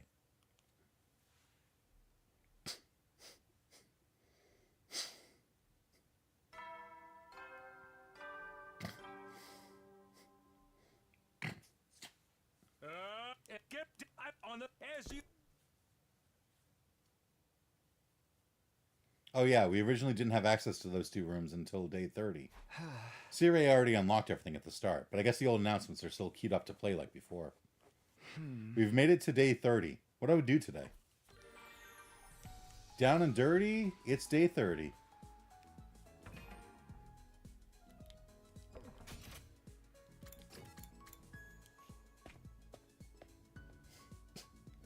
Yeah, no, definitely not redeemed. They expanded on him well in any case. Yeah.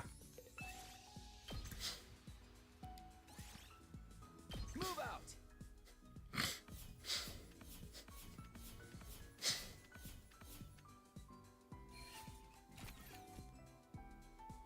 Yeah, since I don't get any bonus for bringing people along for simple exploration. You never will then. There's no enemy attack today, and no new activity on the killer side either. We'll conduct a thorough search of the school tomorrow. There has to be some kind of clue somewhere. Having decided on that, I decided to get into bed. So you waited like 5 fucking days before going, maybe we should look for a clue. Yeah, we're gonna get interrupted. But then all of a sudden he appeared. Hey there. It's been a while. Has it? I suppose it would seem that way to you.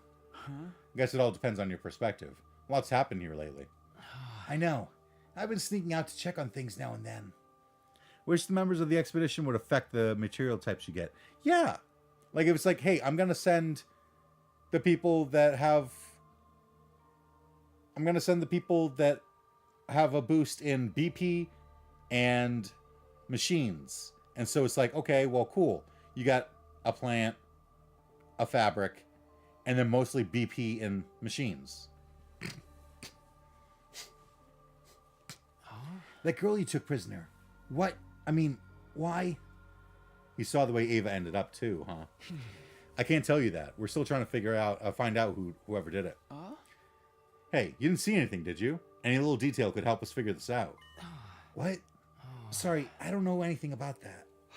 No, I'm sorry for springing it on you. We're just so desperate for information right now. If you do think of anything, let me know, okay? That weapon you had before. I think it's called a power saw. I did see where that went. It was out on the edge of the school grounds near the wall of fire. Wow, really?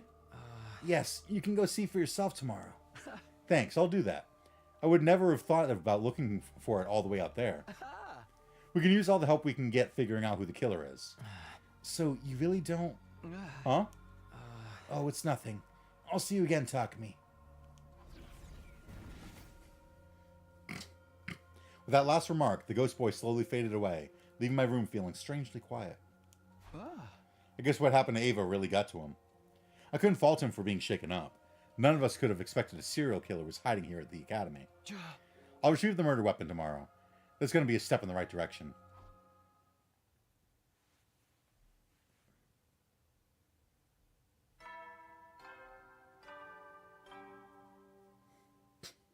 Up and Adam troops, time! Get ready, prepare, be ready to... I got up, got dressed, and headed straight out the door.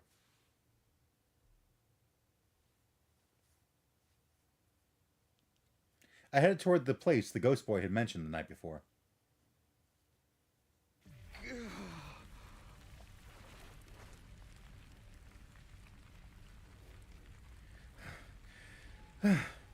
Should be around here, I think. Sweating from the solid mass of flames in front of me, I began my search. Got it. Sure enough, there was the power saw, and his blade was coated with dried blood. This is what killed Ava. The blood had splattered up the whole length of the blade, right up to the handguard. There was no doubt about it. This was the weapon that had ended Ava's life in such a cruel, violent way. I better tell the others about this. I brought along some cloth so I could carry the power saw without getting my fingerprints on it. Back at the school, I got everyone together to show them what I'd found.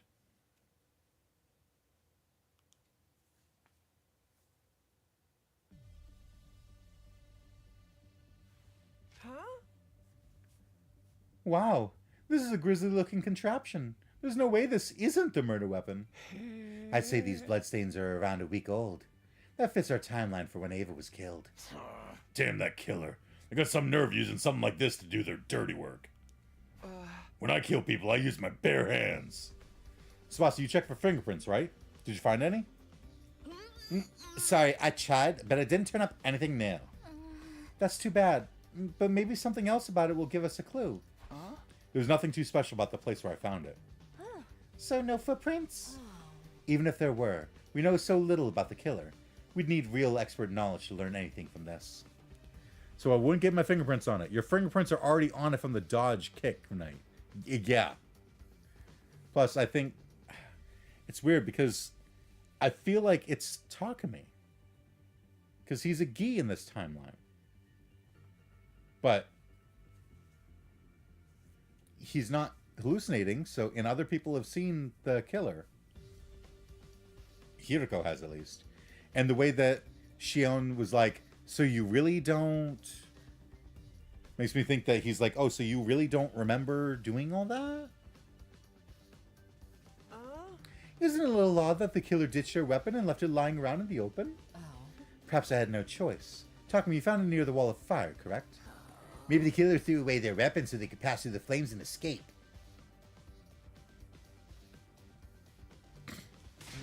No one could survive walking through those flames. Is this killer immortal or something? An unkillable killer. It happens more often than you might think, right, Takumi? Darmi looked at me and gave me a creepy smile. The diary we found did say the killer kept coming back from the dead. But that couldn't be true, could it? Gaku, hurry up and kill the killer. Gaku, hurry up and catch the killer already. I'll see to it that you're paid for your efforts. Huh? Why me? Have you ever heard the expression, too dumb to live? I want to see just how much that applies to you. Don't forget about the Revive-O-Matic.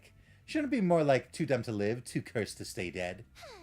A double whammy of cruel fates. I really do pity the foolish sometimes. Pity them all you want, just quit making a fool out of me! But don't they say people who call others idiots are the real idiots? That makes us all fools, does it not? Keep your mouth shut, idiot chief. Your stupidity might be contagious. I hate to interrupt, but is it just me or are we missing someone? Huh? Now that you mention it. Sorry, I'm late. Oh, it was only Shoma. Shoma came running in, carrying what looked like a large garbage bag on his back. Well, if it isn't Trashy Claws. I'm sorry. Carrying this slowed me down more than I thought. That sure is a big bag, dude. What you got in there? Oh, right. Well, it all began when I was eating lunch in the bathroom like usual. You eat in the bathroom? Classic social outcast move. I should know. I do it all the time, too. And didn't want to spoil everyone else's mealtime by inflicting my unhygienic presence on you. So I went to the boys' bathroom on the second floor, and I found this. Shoma opened the bag to reveal its contents. Inside was what looked like a jet black diving suit and helmet. I recognized it right away. There's no way I'd ever forget. This is the killers. It's what they were wearing that first night when they attacked me in Hiriko. It is? I was afraid of that. I found it stuffed into a supply closet. I didn't want to make any assumptions, so I brought it here to show you. So the killer took off their suit and hid it. Hadn't considered they might do that. And we only figured out thanks to Shoma eating in the bathroom. Go Team Outcast! What about after the killer took off their suit? Did they slip away and hide somewhere? It's possible, but we can't say for sure yet. But Tsubasa's doohickey will help clear things up. I shall have it ready by tomorrow. Just wait a little longer. So, what are we going to do with the suit? And the power saw? The suit's no threat. We should probably destroy the power saw, right? How does Shoma know about the power saw? Do you just happen to see it when he walked in? If the killer gets their hands on it again, we'll all end up like the prisoner. Wouldn't it be better to hold on to it? It could come in handy if we need to defend ourselves. Yeah, I'm with Nozomi on this. If we get attacked and have to fight unarmed, the best I can come up with is bear hug. That's if my womanly charms don't work, of course. I object to that last part, but getting a bear hug from you sounds super scary. How about we lock it away somewhere? I'm pretty sure the lockers in the metal shop all have combination locks. If we're the only ones who know the combination, no one else can get in without absolutely wrecking them. I guess that'd be okay. Oh, but before we do that, let's take a closer look at the suit. Didn't Takumi bring the power saw here to show everyone? Yes, but then Shoma came in afterwards. We went, hey, look, it's the power saw. It's covered in blood. And everyone went, wow, yeah, that has to be what killed Eva. Jeez, what do we do with this power saw? And then Shoma showed up.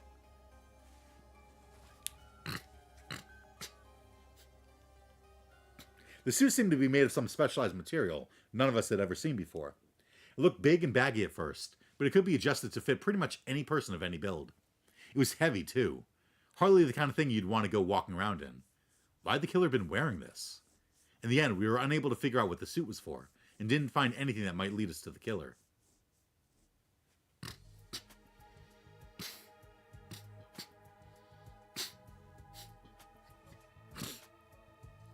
We took the suit and power saw to the metal shop, and locked them away in one of the lockers.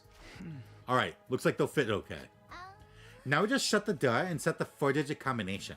I guess the team leader should do that part. Huh? Me? I can't think of something right on the spot. Just pick a number that's easy for you to remember, but don't make it too obvious. Yeah, but still. I flubbed around trying to think of something, and then I felt someone's eyes on me. Yagami stood on his own in a corner of the room. He was looking at me intently. Sorry, but I think I'm gonna head back to my room. I'll leave the rest to you guys. Huh? What's the matter? You got a tummy ache or something? Nothing like that. Seeing that power saw has got me kind of hot under the collar, that's all. Seriously? He's still getting those urges even at a time like this? Okay, well, rest up and feel better soon. See you later. I practically pushed Yagami out of the classroom and into the hallway. The last thing I knew was him getting in the mood, especially in a crowded space like this. Anyway, I just got an idea for the combination. How about... Wait, don't tell us! I think it'd be better if you're the only one who knows it, Takumi. Huh? Why? It kind of defeats the point if just anyone can open this thing. I'm not saying the killer could be one of us or anything, but it's best to keep risk to a minimum, you know? It does make sense from a logical standpoint. It'll mean less chances for the stuff to fall back into the killer's hands. We'll just need to make sure Mr. Sumino stays alive if there's an emergency. Sure, I'll do my best not to die. Not that I make a habit of it, anyway. I closed the locker door and entered the combination to set the lock. The code I decided on was 6914. 69 for the number of days left until day 100. 14 for the number of people in our group. 69 days from now, all 14 of us would still be alive. This code was like a wish, a promise that make that happen. Alright, that's done.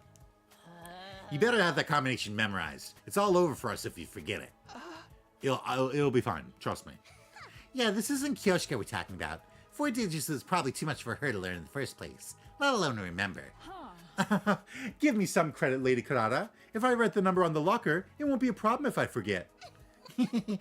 Every day, you set a new record for stupidity. Okay, I guess that's all for today. Checking one more time to make sure the locker was secure, we all filed out of the metal shop classroom. I vowed to only open that locker in the case of an absolute emergency.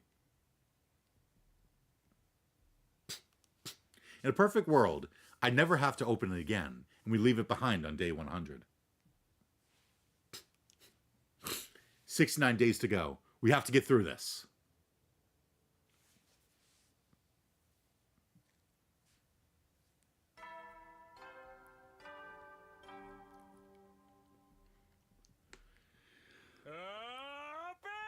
Troops, time to rise and shine! Get ready, prepare, be ready to get...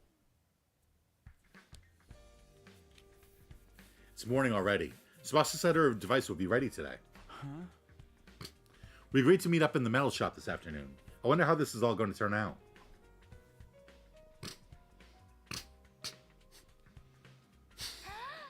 Okay, is everyone here? Then let's get started. I'll come right to the point. Is your device ready?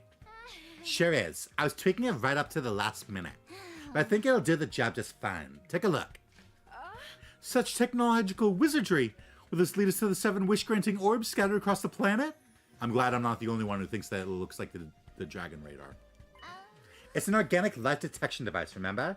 It'll show us how many people are inside the skull. How does it work?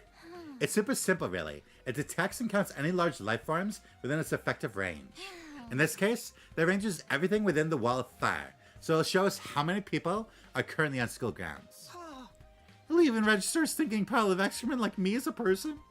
Of course, as long as you're alive, you count toward the total.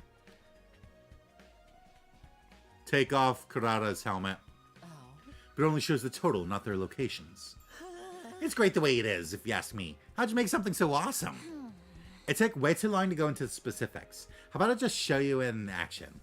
Everyone ready? I'm flipping the switch.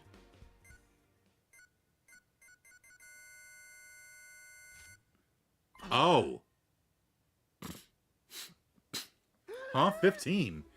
There's only 14 of us. That means there's one extra? Yeah, I already tried it before and it keeps coming up 15. Okay, I'm starting to get creeped out. You sure it's not broken? I can give it a quick karate chop if you want. That might fix it. Coming from you, Miss Mojiro, he'd be more likely to smash into pieces. I actually got Takamo to help me test out our Vedi. I sent him outside the wall on the school bus and checked their reading again. When we did that, the total changed. Went down to 14. In other words, this reading is accurate. Then there really is someone hiding out somewhere in the school? Could the one extra be the boy made of undying flames? No. He's so different from a regular person, he probably wouldn't count. This cinches it. The legendary serial killer is among us. Fact. Which means the killing game has finally started. Legendary? Pah. I'll believe that when I see it. Human or invader, anyone who messes with me is going down. In the name of the great and powerful Osuzukis, I'll slaughter this miscreant. Good grief. You're starting to sound like a murder freak yourself. But I guess it's all in self-defense. Can't have you guys getting killed by someone who doesn't appreciate you. Let's go catch us a killer, peasants. A king's ransom to anyone who makes a positive contribution. You gonna give us money? Alright, let's go do this. But anyone who fails to produce results must recite a poem of my own composition 100 times. What tedious sounding punishment. It's too dangerous for any of us to search alone. We should split up into groups. If you find yourself in a risky situation, get out of there. We'll stop once the sun goes down, too. Got it. I'll keep checking the readings in case there's any change. We arranged to search the school in groups of 3 to 4 people. Unfortunately, none of us were able to uncover any new clues. When it started to get dark, we called it a day. The curtain fell on our 32nd day at the academy, with the life sign total still at an ominous 15.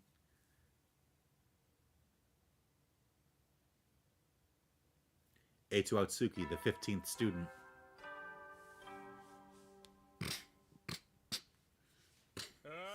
Get ready, prepare to spend enough. Be ready to give your lives to protect. Morning again. Yawning, I got out of bed and stretched my arms a little. What was the killer doing this morning? Were they also waking up around this time? Part of me wants to keep looking today, but we can't neglect our training either. We only have so much time here. We need to think carefully so we can make the best use of...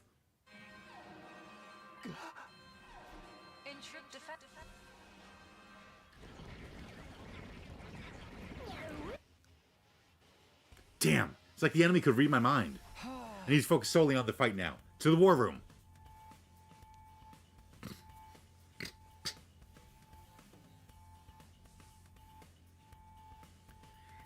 In answer to the alarm, everyone had filtered into the war room one after another. Taking advantage of the confusion caused by the killer to try and catch us off guard. The cowards. I think it's just a coincidence. Now they're here, we just gotta take them out like always. Indeed. The search for the killer yesterday was a mere appetizer. Now it's time for the main course. Invaders a la mode. Takumi, I assume you're fine with all of us fighting this time as well. Yeah, it's better that way. Let's do this, guys. Initiate defensive battle.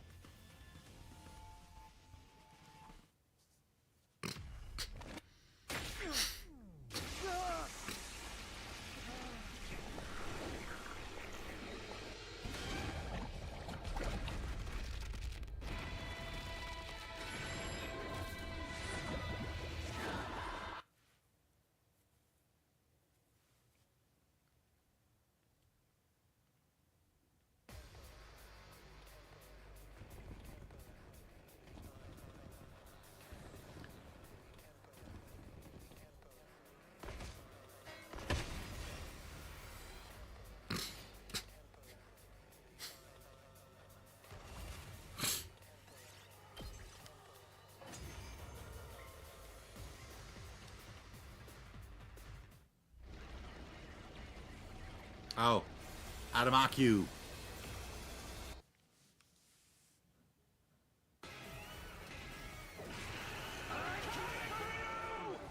Okay, good. Good to know.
She's absorbing her allies' power to get stronger.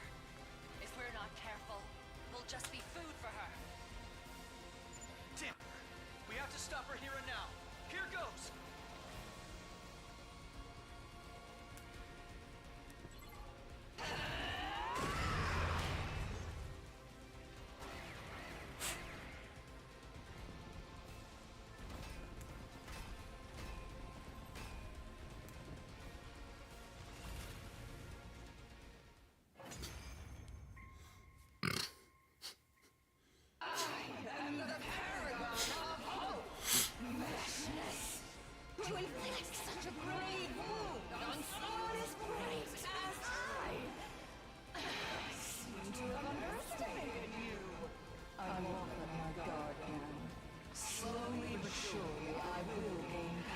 Just kill her now.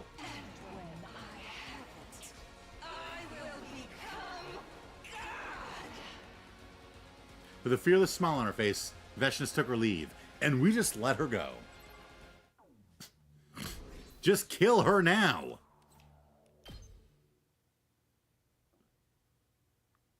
After the battle was over, we trudged our way back to the war room to discuss how it went. Letting the Supreme Commander walk away unharmed was a bitter pill to swallow. but we'd made it through without any fatalities on our side. Well, maybe you should have just killed her. The enemy was bound to be even stronger the next time they attacked. We'd have to train hard if we wanted to survive. We could afford to take the rest of this day off, though. We disbanded the meeting, and our 33rd day at Last Defense Academy came to an end.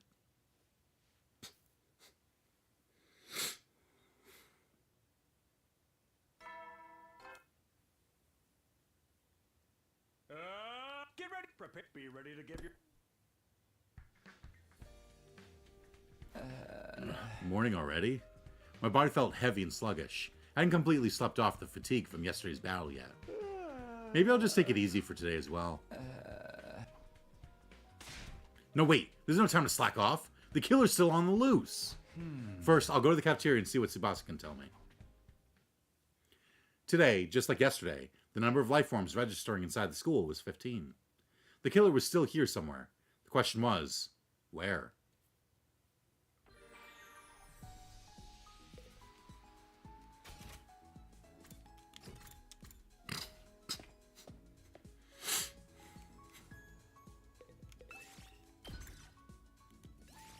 Move out!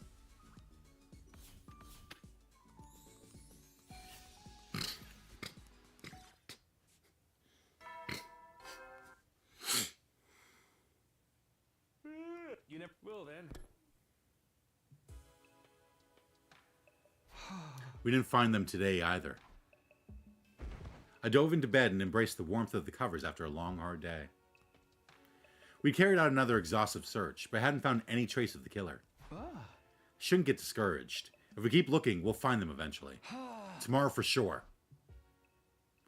But it wasn't as simple as that. Days passed and we still made no progress in our search. Every time we looked at Tsubasa's device and saw that 15 flashing back at us, it felt like the killer was mocking us from the shadows.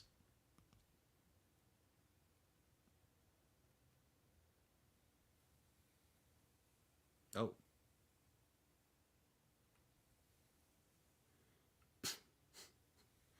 Alright, day 38. After several days of fruitless searching, a new development occurred on the evening of day 38. Knock it off! Let me go! I just wanted to make sure she was who she said she was. Let me go. Gaku raged and struggled, but Yugamu held him in an iron grip, not saying a word. And to the side of them, Both of you, stop it! Kurata, her face uncovered, was sobbing uncontrollably. Tag me quick, you've got to do something. Whoa, hold on. What's going on here? It had all started around 10 minutes ago. Tired and disappointed after searching all day without any results, I'd gone back to my room. Then Tsubasa burst in and dragged me to the rec room, not really telling me anything until we got there. We were talking, and Gaku suddenly said he thought Kurata might be the killer. Ah, he saw the previous stream that I did. They got into a fight, and Yagami stepped in to stop them, but then Mr. Omikage got all intense, and now he's, well, like that. That still doesn't tell me much, but I guess I'd better break this fight up. Hey, Yugamu, ease up, okay? Why don't we just talk about this? Yugamu! He's totally in the zone, huh? Nothing any of us says seems to get through to him. Gaku, meanwhile, was wilting under the murderous aura being directed at him. I couldn't let this continue. If I had to get a little rough, so be it. But before I could make my move, Takamaru's just gonna deck him. Oh, shit.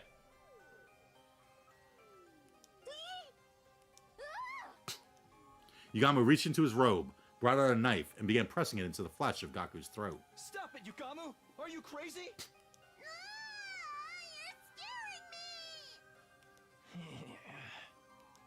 A cold light shone in Yugamu's eyes. Those were the eyes of a killer.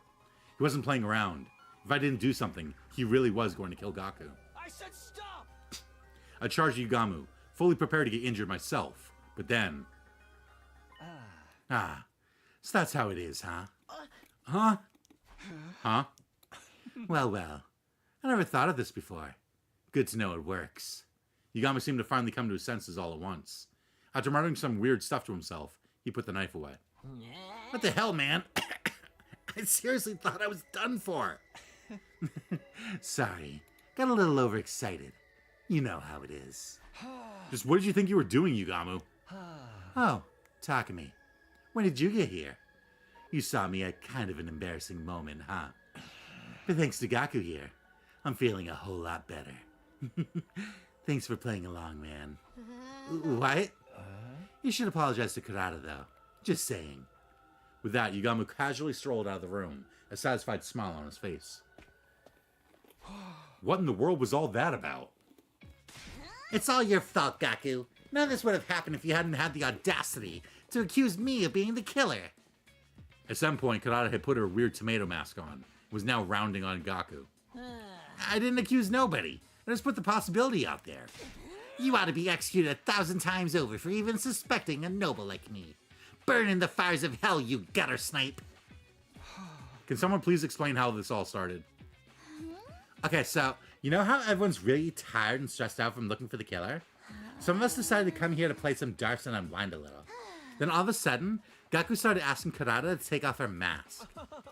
He seemed to think the killer had stolen Miss Suzuki's mask and was now impersonating her. Gaku. What? How do you know that? Naturally, she refused. Things got heated, there was a scuffle, and the mask came off. So that's why she didn't have it on when I got here. Of course, once it was off, everyone could see it was the real Kurata underneath. But then she started to cry. That's when Yugamu stepped in and told Gaku he'd gone too far. Then Gaku got flustered and started accusing Yugamu instead. And so you sent Tsubasa to come get me. That's right. Miss Suzuki's true face shocked us, of course. But mostly we were afraid of Mr. Omikage. Sorry we had to get you involved, but I didn't think we could handle him on our own. No need to apologize. From the sound of it, it really was all Gaku's fault. Well, maybe I got a little carried away. We've been looking around for days and still haven't found the killer. Who wouldn't start to wonder what was under that mask? I mean, Gaku was dead in the mystery route. He couldn't have tried to pull off the tomato head there. Oh, that's true. Oh. If he was alive, it would have, like, ended the mystery right there. Try to think about how Kurata felt hearing you accuse her like that. Now that you know you were wrong, you should really apologize. I know. So, Kurata, I was out of line. I'm sorry. Next time you show that much... Wow. Next time you show that much disrespect to me, I'll make you walk across an electrified steel girder. I mean, Mr. Marco would fall off just a few steps from the end, snatching death from the jaws of victory, as it were. Dude, don't jinx it. We don't even know if I'll have to do it yet. I can totally see that happening, though. Coming back to Yugamu. That was a pretty extreme reaction, don't you think? He's so... for me, Gaku getting super suspicious of Kurata's mask is 100% in character. Oh, absolutely. He's so paranoid he'll jump at shadows. Yeah. I mean, he was the one that was like, we don't know what's going on. We're cursed. Time to find a ritual and spend 3 days straight doing a ritual. 4 times. It was like someone flipped the switch and made him go into assassin mode. We weren't getting through to him at all. A switch. Yeah, there must have been something that set him off.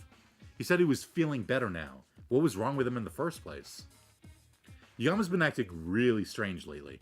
Could that have something to do with this incident? Things had calmed down in the rec room, but still felt a little awkward as we went our separate ways for the night. Between the war with the invaders and the search for the mystery killer, we were all starting to feel the strain. We need to solve at least one of those problems before we fell apart completely.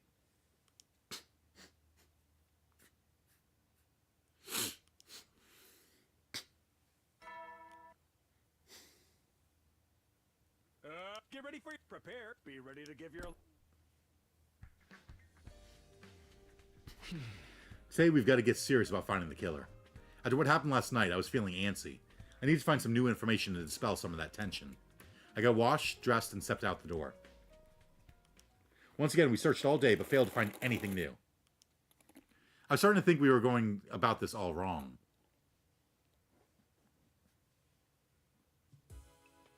As I continued to fret over our lack of progress, the day wore on into night. We're at a total impasse. I was so tired I was having trouble thinking straight. At this rate, what little remained of the day would just pass me by. Walking around in a daze, I spotted Hiroko coming toward me from the other direction. Hiroko, you look terrible. Did Moko hit you with a pile driver or something? I don't think I could survive that. I'm just trying to figure some stuff out. What stuff? Maybe I'll ask Kiriko for some advice. She's not avoiding me as much these days, and she might be able to come up with a better plan than me. Can I ask your opinion on something? You don't have to if you don't want to, but I think your input would be really useful. I don't mind. What is it you want to ask? The last few days, we've been searching high and low for the killer, and still haven't found any new clues. I was thinking we should approach the problem some other way, but I have no idea what that other way might be. What about going outside the wall? Huh? But Tsubasa's device only measures life signs inside it. You said you wanted clues? It stands to reason you can learn things outside the school too, doesn't it? At Hiriko's words, it felt like the fog around my brain was starting to clear. I've been so fixated on the total life sign count, I never even thought about going off school grounds. You're right. That was a real blind spot. Thanks, Hiriko. I knew asking you for help was a good idea. I'll go with you if you want. It's safer to travel in a group anyway. That's a good point. I'll get some more people on board too. We'll meet up and set out tomorrow morning. After arranging things with Hiriko, I found the others and figured out who else would be coming. This time, things would be different. This time, we'd get somewhere. With new hope welling up within me, I waited for the next day to arrive.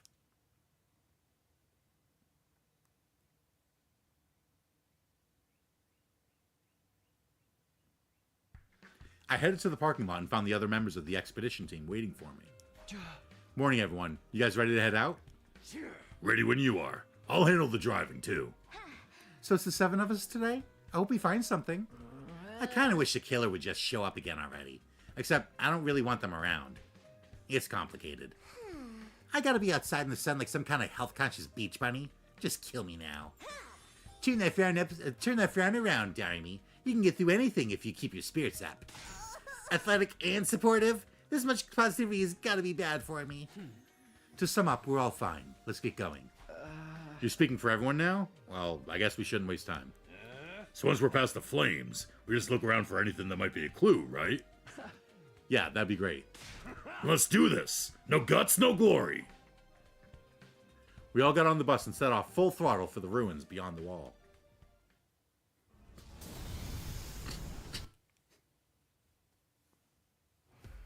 We drove through the undying flames and on through the ruins. For a while, we didn't see anything that stood out. Finally, after a couple of hours, I noticed that something was different. That's weird. Isn't this? What's the matter? Have you been here before, Takumi? Yeah. Back in my future. Is this the enemy outpost? Except the way I remember it, there's an enemy base up ahead. Say what? What? Dude, why'd you gotta break out of nowhere like that? Didn't you hear what Takumi said about the base? Do you want to charge right into enemy territory? I'm sorry, I should have noticed it sooner. This feels a little different than last time. It does seem strangely quiet here. I don't see any signs of invaders nearby either. Was this base big? Were there a lot of troops there? Yeah, it was. In my last timeline, we went there by this road and stormed the place. You took the fight to them even when we can't be revived out here? That's bold, man. But there's no invaders here now. What could have happened to them? Maybe they're all too depressed to come out and fight. Even invaders can get mental health problems, I bet. Anyway, we ought to turn back for now. Don't want to end up in a battle we ain't prepared for. Keep going, Takamaru. Full speed ahead. Yeah, man, let's rock it. Hey, wait, were you even listening to me? If you get us all killed out here, you are so freaking dead. We came out here today to gather information. Anything that looks out of the ordinary could be a potential lead. Right. And even if it turns out to be unrelated to the killer, we should still be aware of what the invaders are doing. You guys are crazy. We can't just drive into a base that's crawling with enemies. I'm fine with going. Maybe me and the invaders can swap stories about our mental breakdowns. I'm in too. If there's any chance of finding out something new, we have to take it. Of course, it's not like this is a full-scale attack. We'll pull out if things start to look bad. Fine. Might as well face it, Gaku. We're in the minority here. Okay. But if things do go wrong, I better get some kind of payout for it. All right, then let's keep going. Slow and steady now. Bringing the speed all the way down, we inched the bus along the road to the enemy base. After a while, we stopped and began scouting ahead on foot. What we found was so different from what I remembered. I found myself wondering if we hadn't taken a wrong turn somewhere. Is it entirely abandoned? Oh! Hot damn, dude. Oh, that's really gross. Where the base should have been was a mountain of dead school invaders. There were so many of them, they spilled off the pile and onto the ground, making it hard for us to move forward without wading through them. They're all dead. Ain't nobody here left alive. It doesn't look like sickness did it. All the bodies are beat up. They've all been cast aside so carelessly. There's no art in this. Whoever did this knows nothing about setting up a proper murder scene. Do you think they turned on each other? Or was there a third party involved? I don't know, but this is kind of a lucky break for us, right? If all these invaders are dead, that means less for us to fight. I don't think it's that simple. Especially when we don't know how or why they died. Let's look around some more. We looked all around the base, inside and out. We didn't find anything to explain what had happened there. It's nothing but bodies as far as the eye can see. Staying here any longer won't get us anywhere. Takumi, we should leave. Now? After coming all this way? Something this weird had to mean something. Were we really just going to walk away without figuring it out? I wanted to stick around a little longer, but it was already getting dark. Oh? There's no need to rush. Finding this was an achievement in itself. For now, we should head back and let the others know. Hiroko gave me a light slap on the back and began walking back toward the school bus. Was that her way of trying to comfort me? I'm gonna head back too. Get the idiot and the freak for me, will you, Takumi? The what and the what now? Takamaru jerked his chin toward Darumi and Gaku, who were crouched down a short distance away, looking at something intently. Ooh, there's one here too. It's so fast. Dude, it's huge. Hey, Darumi, Gaku, come on, time to leave. There was no response. They seemed to be excited about something, though. What are you guys doing here? We're heading back. Hey, Takumi, take a look at this cute little thing here.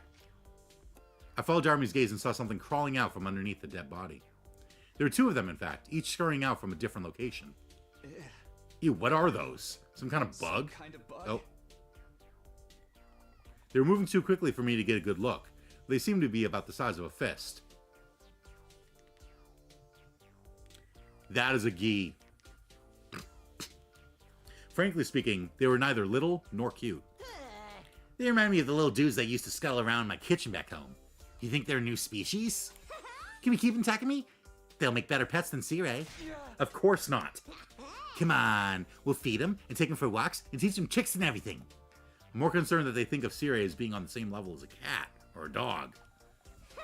I killed a whole aquarium full of fish last time I had a pet, but don't worry, that taught me to respect life, so be fine this time. How exactly does respecting life fit in with your killing game obsession? Come on, guys, back to the bus. Everyone's waiting and you'll get left behind if you don't hurry.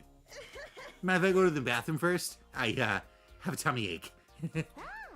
Ooh, me too. I feel like my bladder's about to explode. Fine, just don't take too long, okay? After a little while, Darumi and Gaku joined us on the bus, both of them looking refreshed.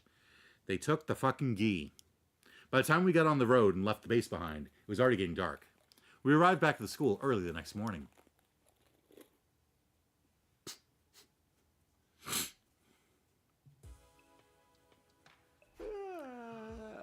What time is it?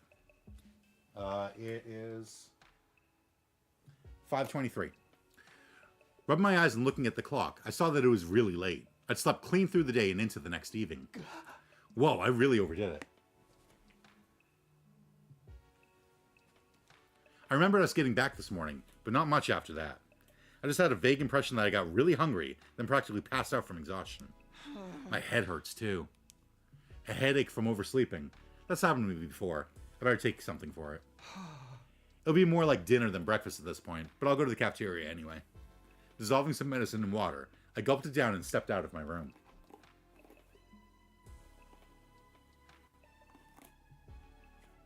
Some of the team were still in the cafeteria, eating a late-night meal.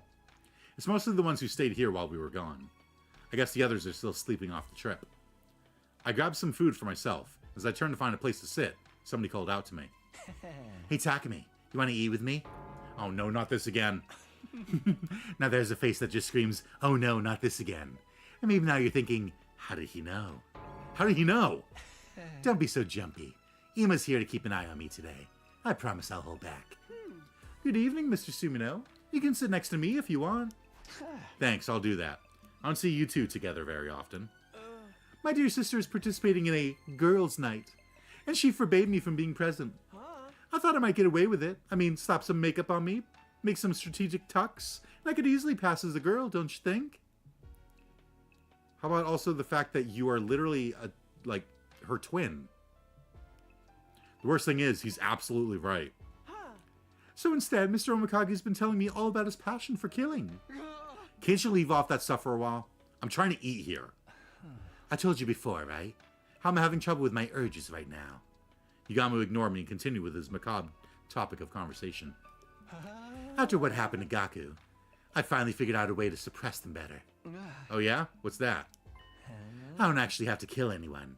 I just have to see the look of despair when they stare death in the face. It's not exactly a long-term solution, though. More like a coping mechanism. I'm not sure how to react to that. I have no idea what it feels like. Think of it like when you watch sexy videos online to sate your own desires. Doesn't make them completely go away, but after a decent session, they fade back into the background for a while, you know? Hey, don't assume that's what I do. Does that mean you prefer in-person encounters, Mr. Sumino? How very analog of you. I guess I'm the same in a way. Although in my case, it was always the ladies coming to me.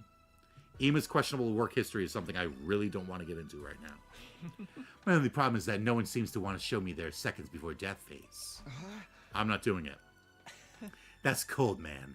At least let me ask first. Yeah. I know how you feel, Mr. Omikage. There's no fun letting frustration build up until it feels like it's ready to burst. My TV's gonna turn off. What? Hold on.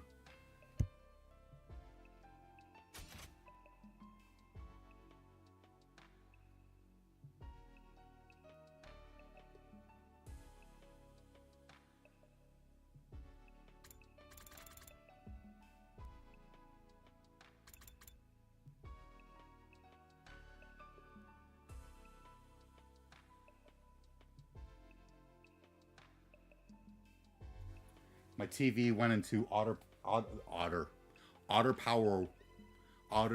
power off mode.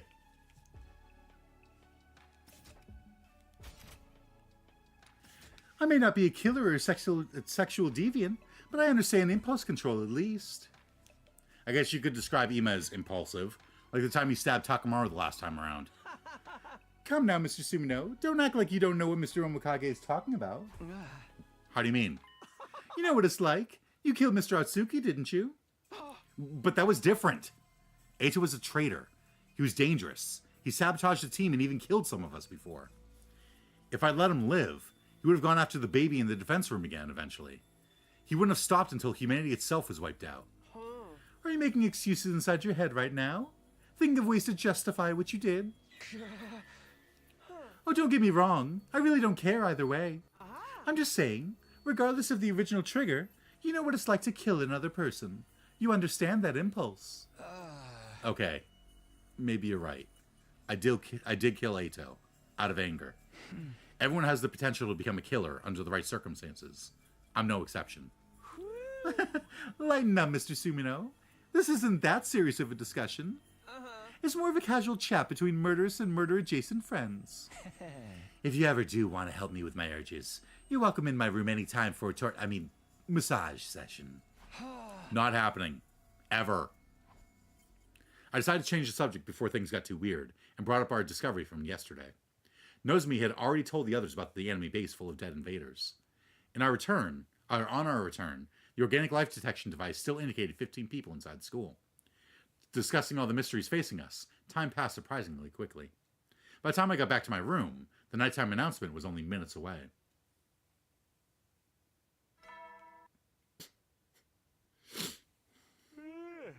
You never know when. Well then.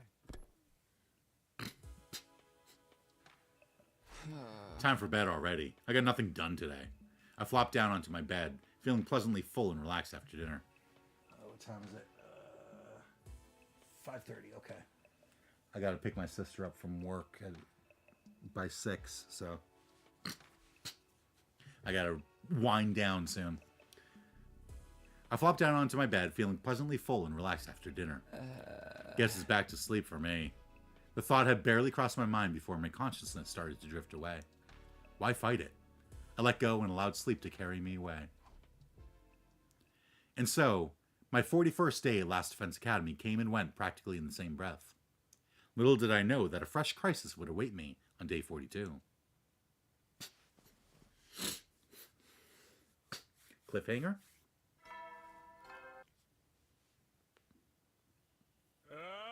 Get prepared. Be ready to.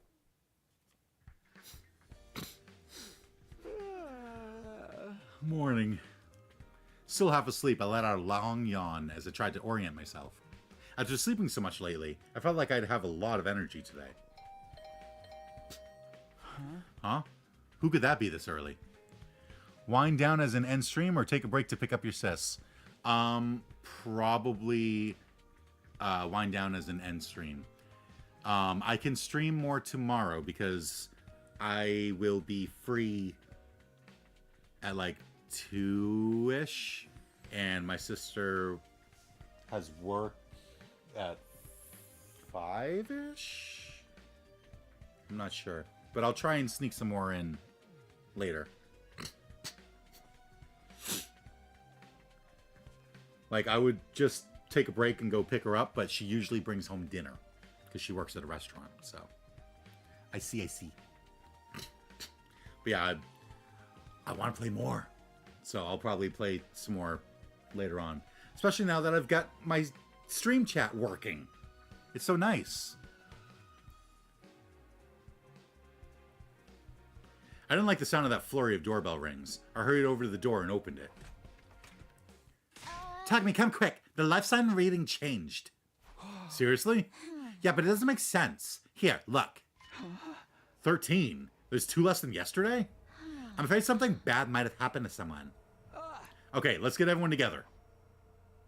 Tsubasa and I split up, telling the rest of the team to go to the cafeteria for an emergency meeting. When we got there, the only ones missing were...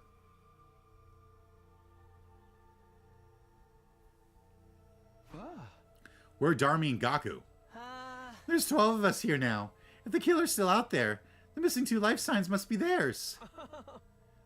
Well, they had a good run. Honestly, I thought Mr. Mariko would have been killed. Honestly, I thought Mr. Mariko would have been killed sooner. Emergency meeting, just like in Among Us. You saying the killer struck again? Where are the bodies? We don't know that Gaku and Darmi are dead. They may have just gone outside the wall. Those 2? I guess it's not totally out of the question. Has anyone checked if the school bus is still in the parking lot? I'll go look now. The rest of you, check around here for anything out of the ordinary. Wait up, I'll come with you.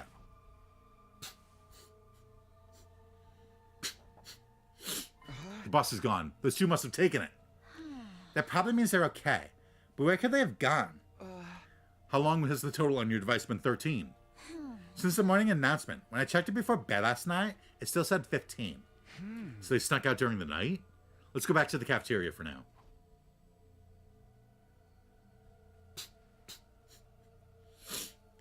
We hurried back to the cafeteria, where everyone was still talking excitedly. Sir Takumi, your report. Lady Darmi and Sir Gaku left a note.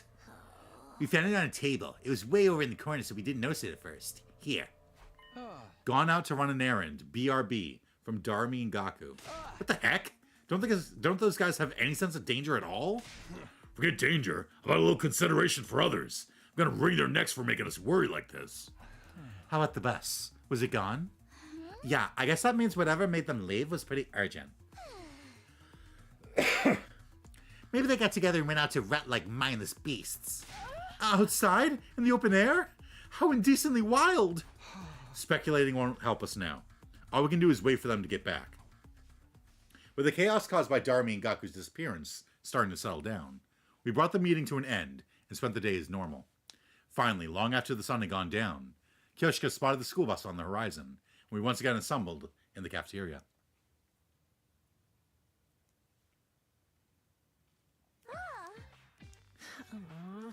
Our returning friends avoided looking at any of us in the eye.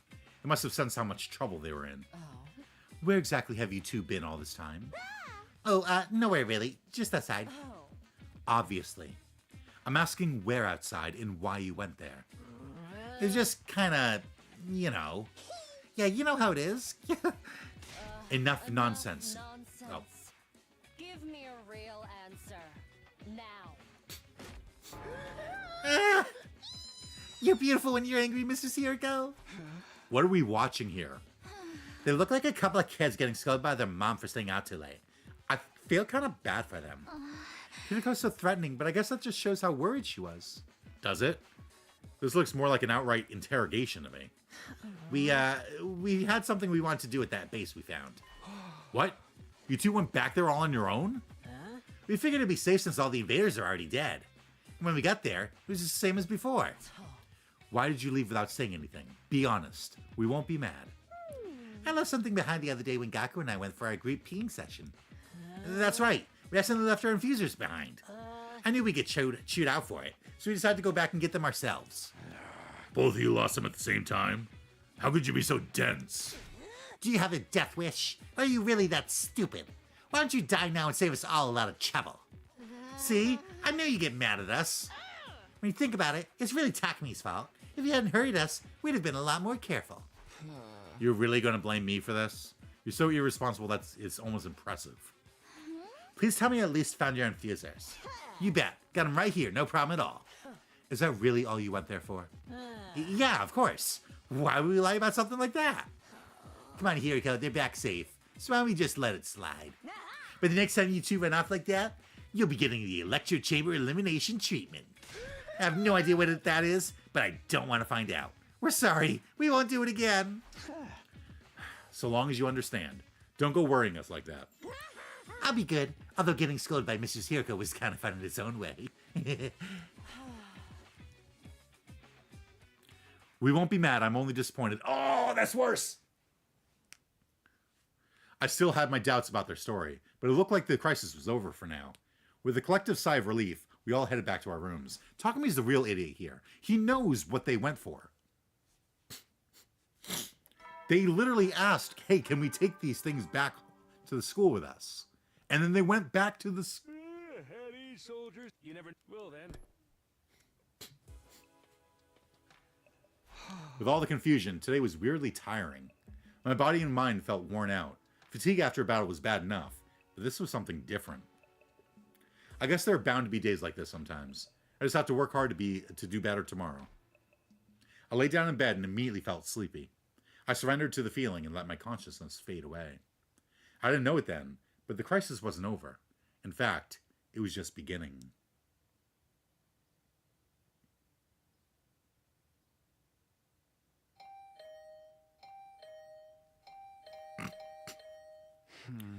Who's there? And this early, too. Responding to the bell, I crawled out of bed and lumbered toward the door. It wasn't even light out yet. Rubbing the sleep from my eyes, I opened the door to find... Nozomi? Moko? Sorry to disturb you, but this couldn't wait. Nozomi said she heard sounds coming from somewhere downstairs. We wanted to go check out what they were. Weird noises? It's probably just my imagination, but with everything else that's going on, I didn't want to take any chances. It's kind of scary going with just two girls, even if one of them is the apocalyptic maiden of destruction. We sure could use a nice, strong man to accompany us, you know? Okay, let's go see what these noises are. I'm curious, too. We should probably go in our class armor, just in case. Of course. Thank you, Takemi. I'll blow you a thank you kiss, too. Now go grab your gear and get in the ring. We transformed and set out into the night. A light rain was falling outside, giving the school a damp, dingy feeling.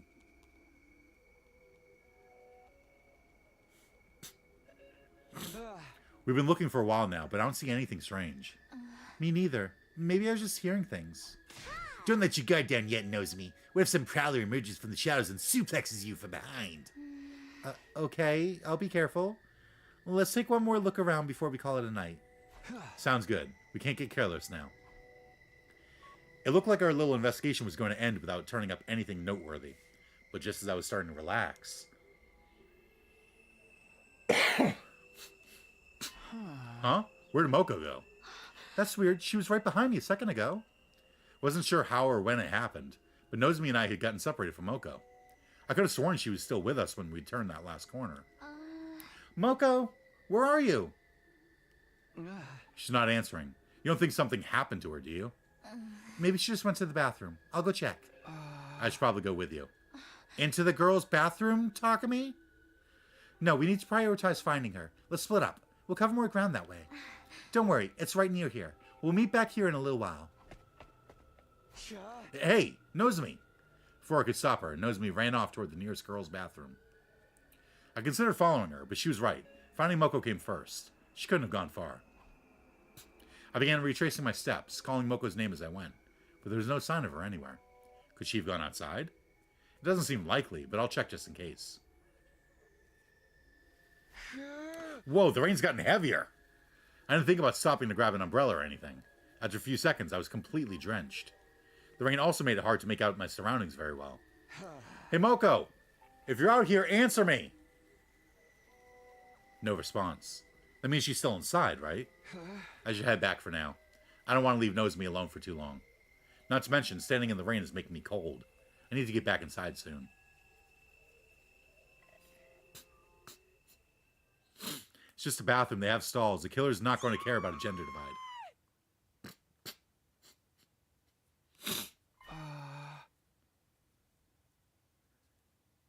Yeah. That's why I'm like... A scream. Was that Nozomi? The sudden cry rang through the night. It had definitely come from inside school. Whatever that was, it can't be good. I need to hurry. I ran back into the school and headed in the direction the scream had come from. Oh. I'm guessing it's this way because it faced me this way. Yeah.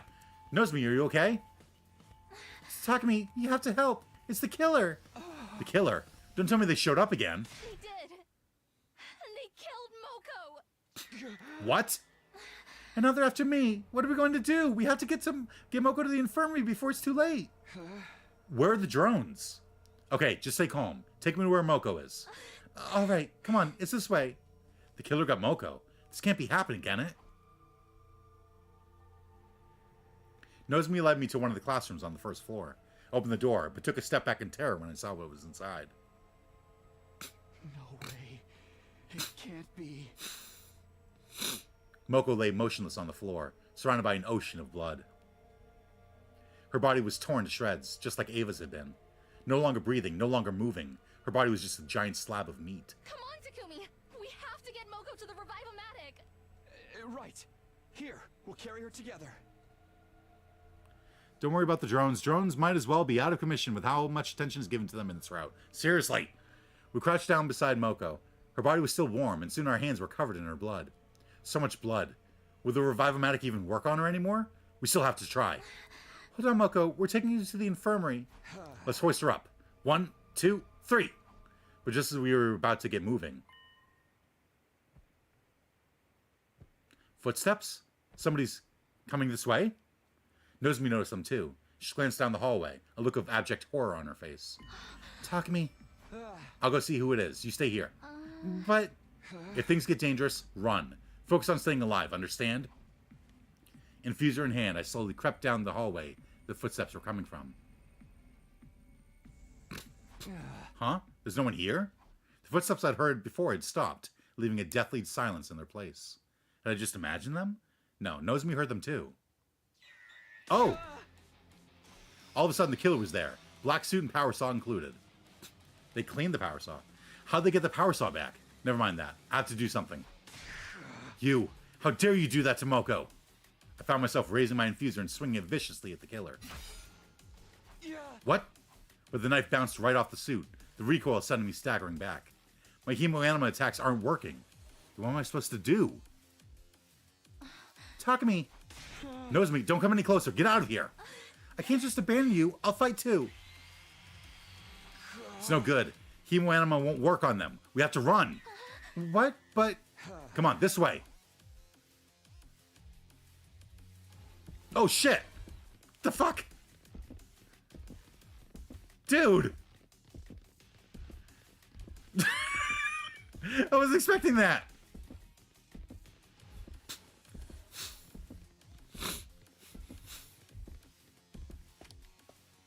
And then calmly walk upstairs.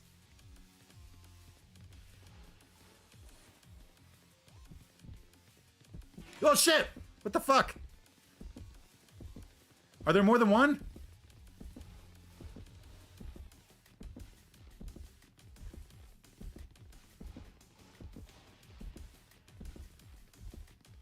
How is Nozomi not dead?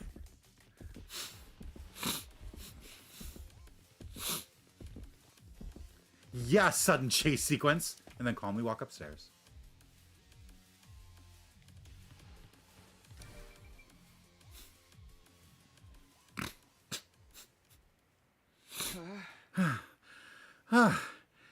It's no good.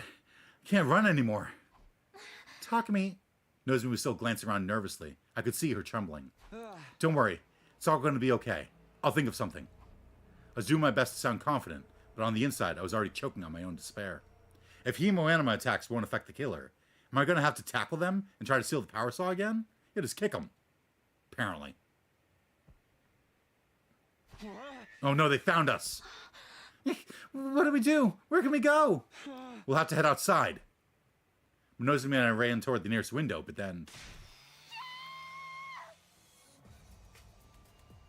Damn it! We're too late! The killer steadily advanced toward us, never saying a word, but brandishing the power saw the whole time. It's hopeless. If we don't do something, we're dead. Even if we escape out the window, this is the 3rd floor. Can I get both of us to the ground safely? I need to make a choice here, and fast. What do I do?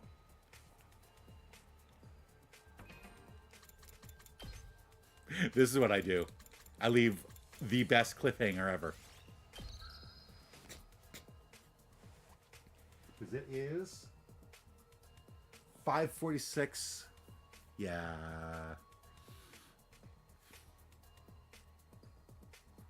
Yeah. I could get through the choice, because I'm guessing it's going to make me do a choice.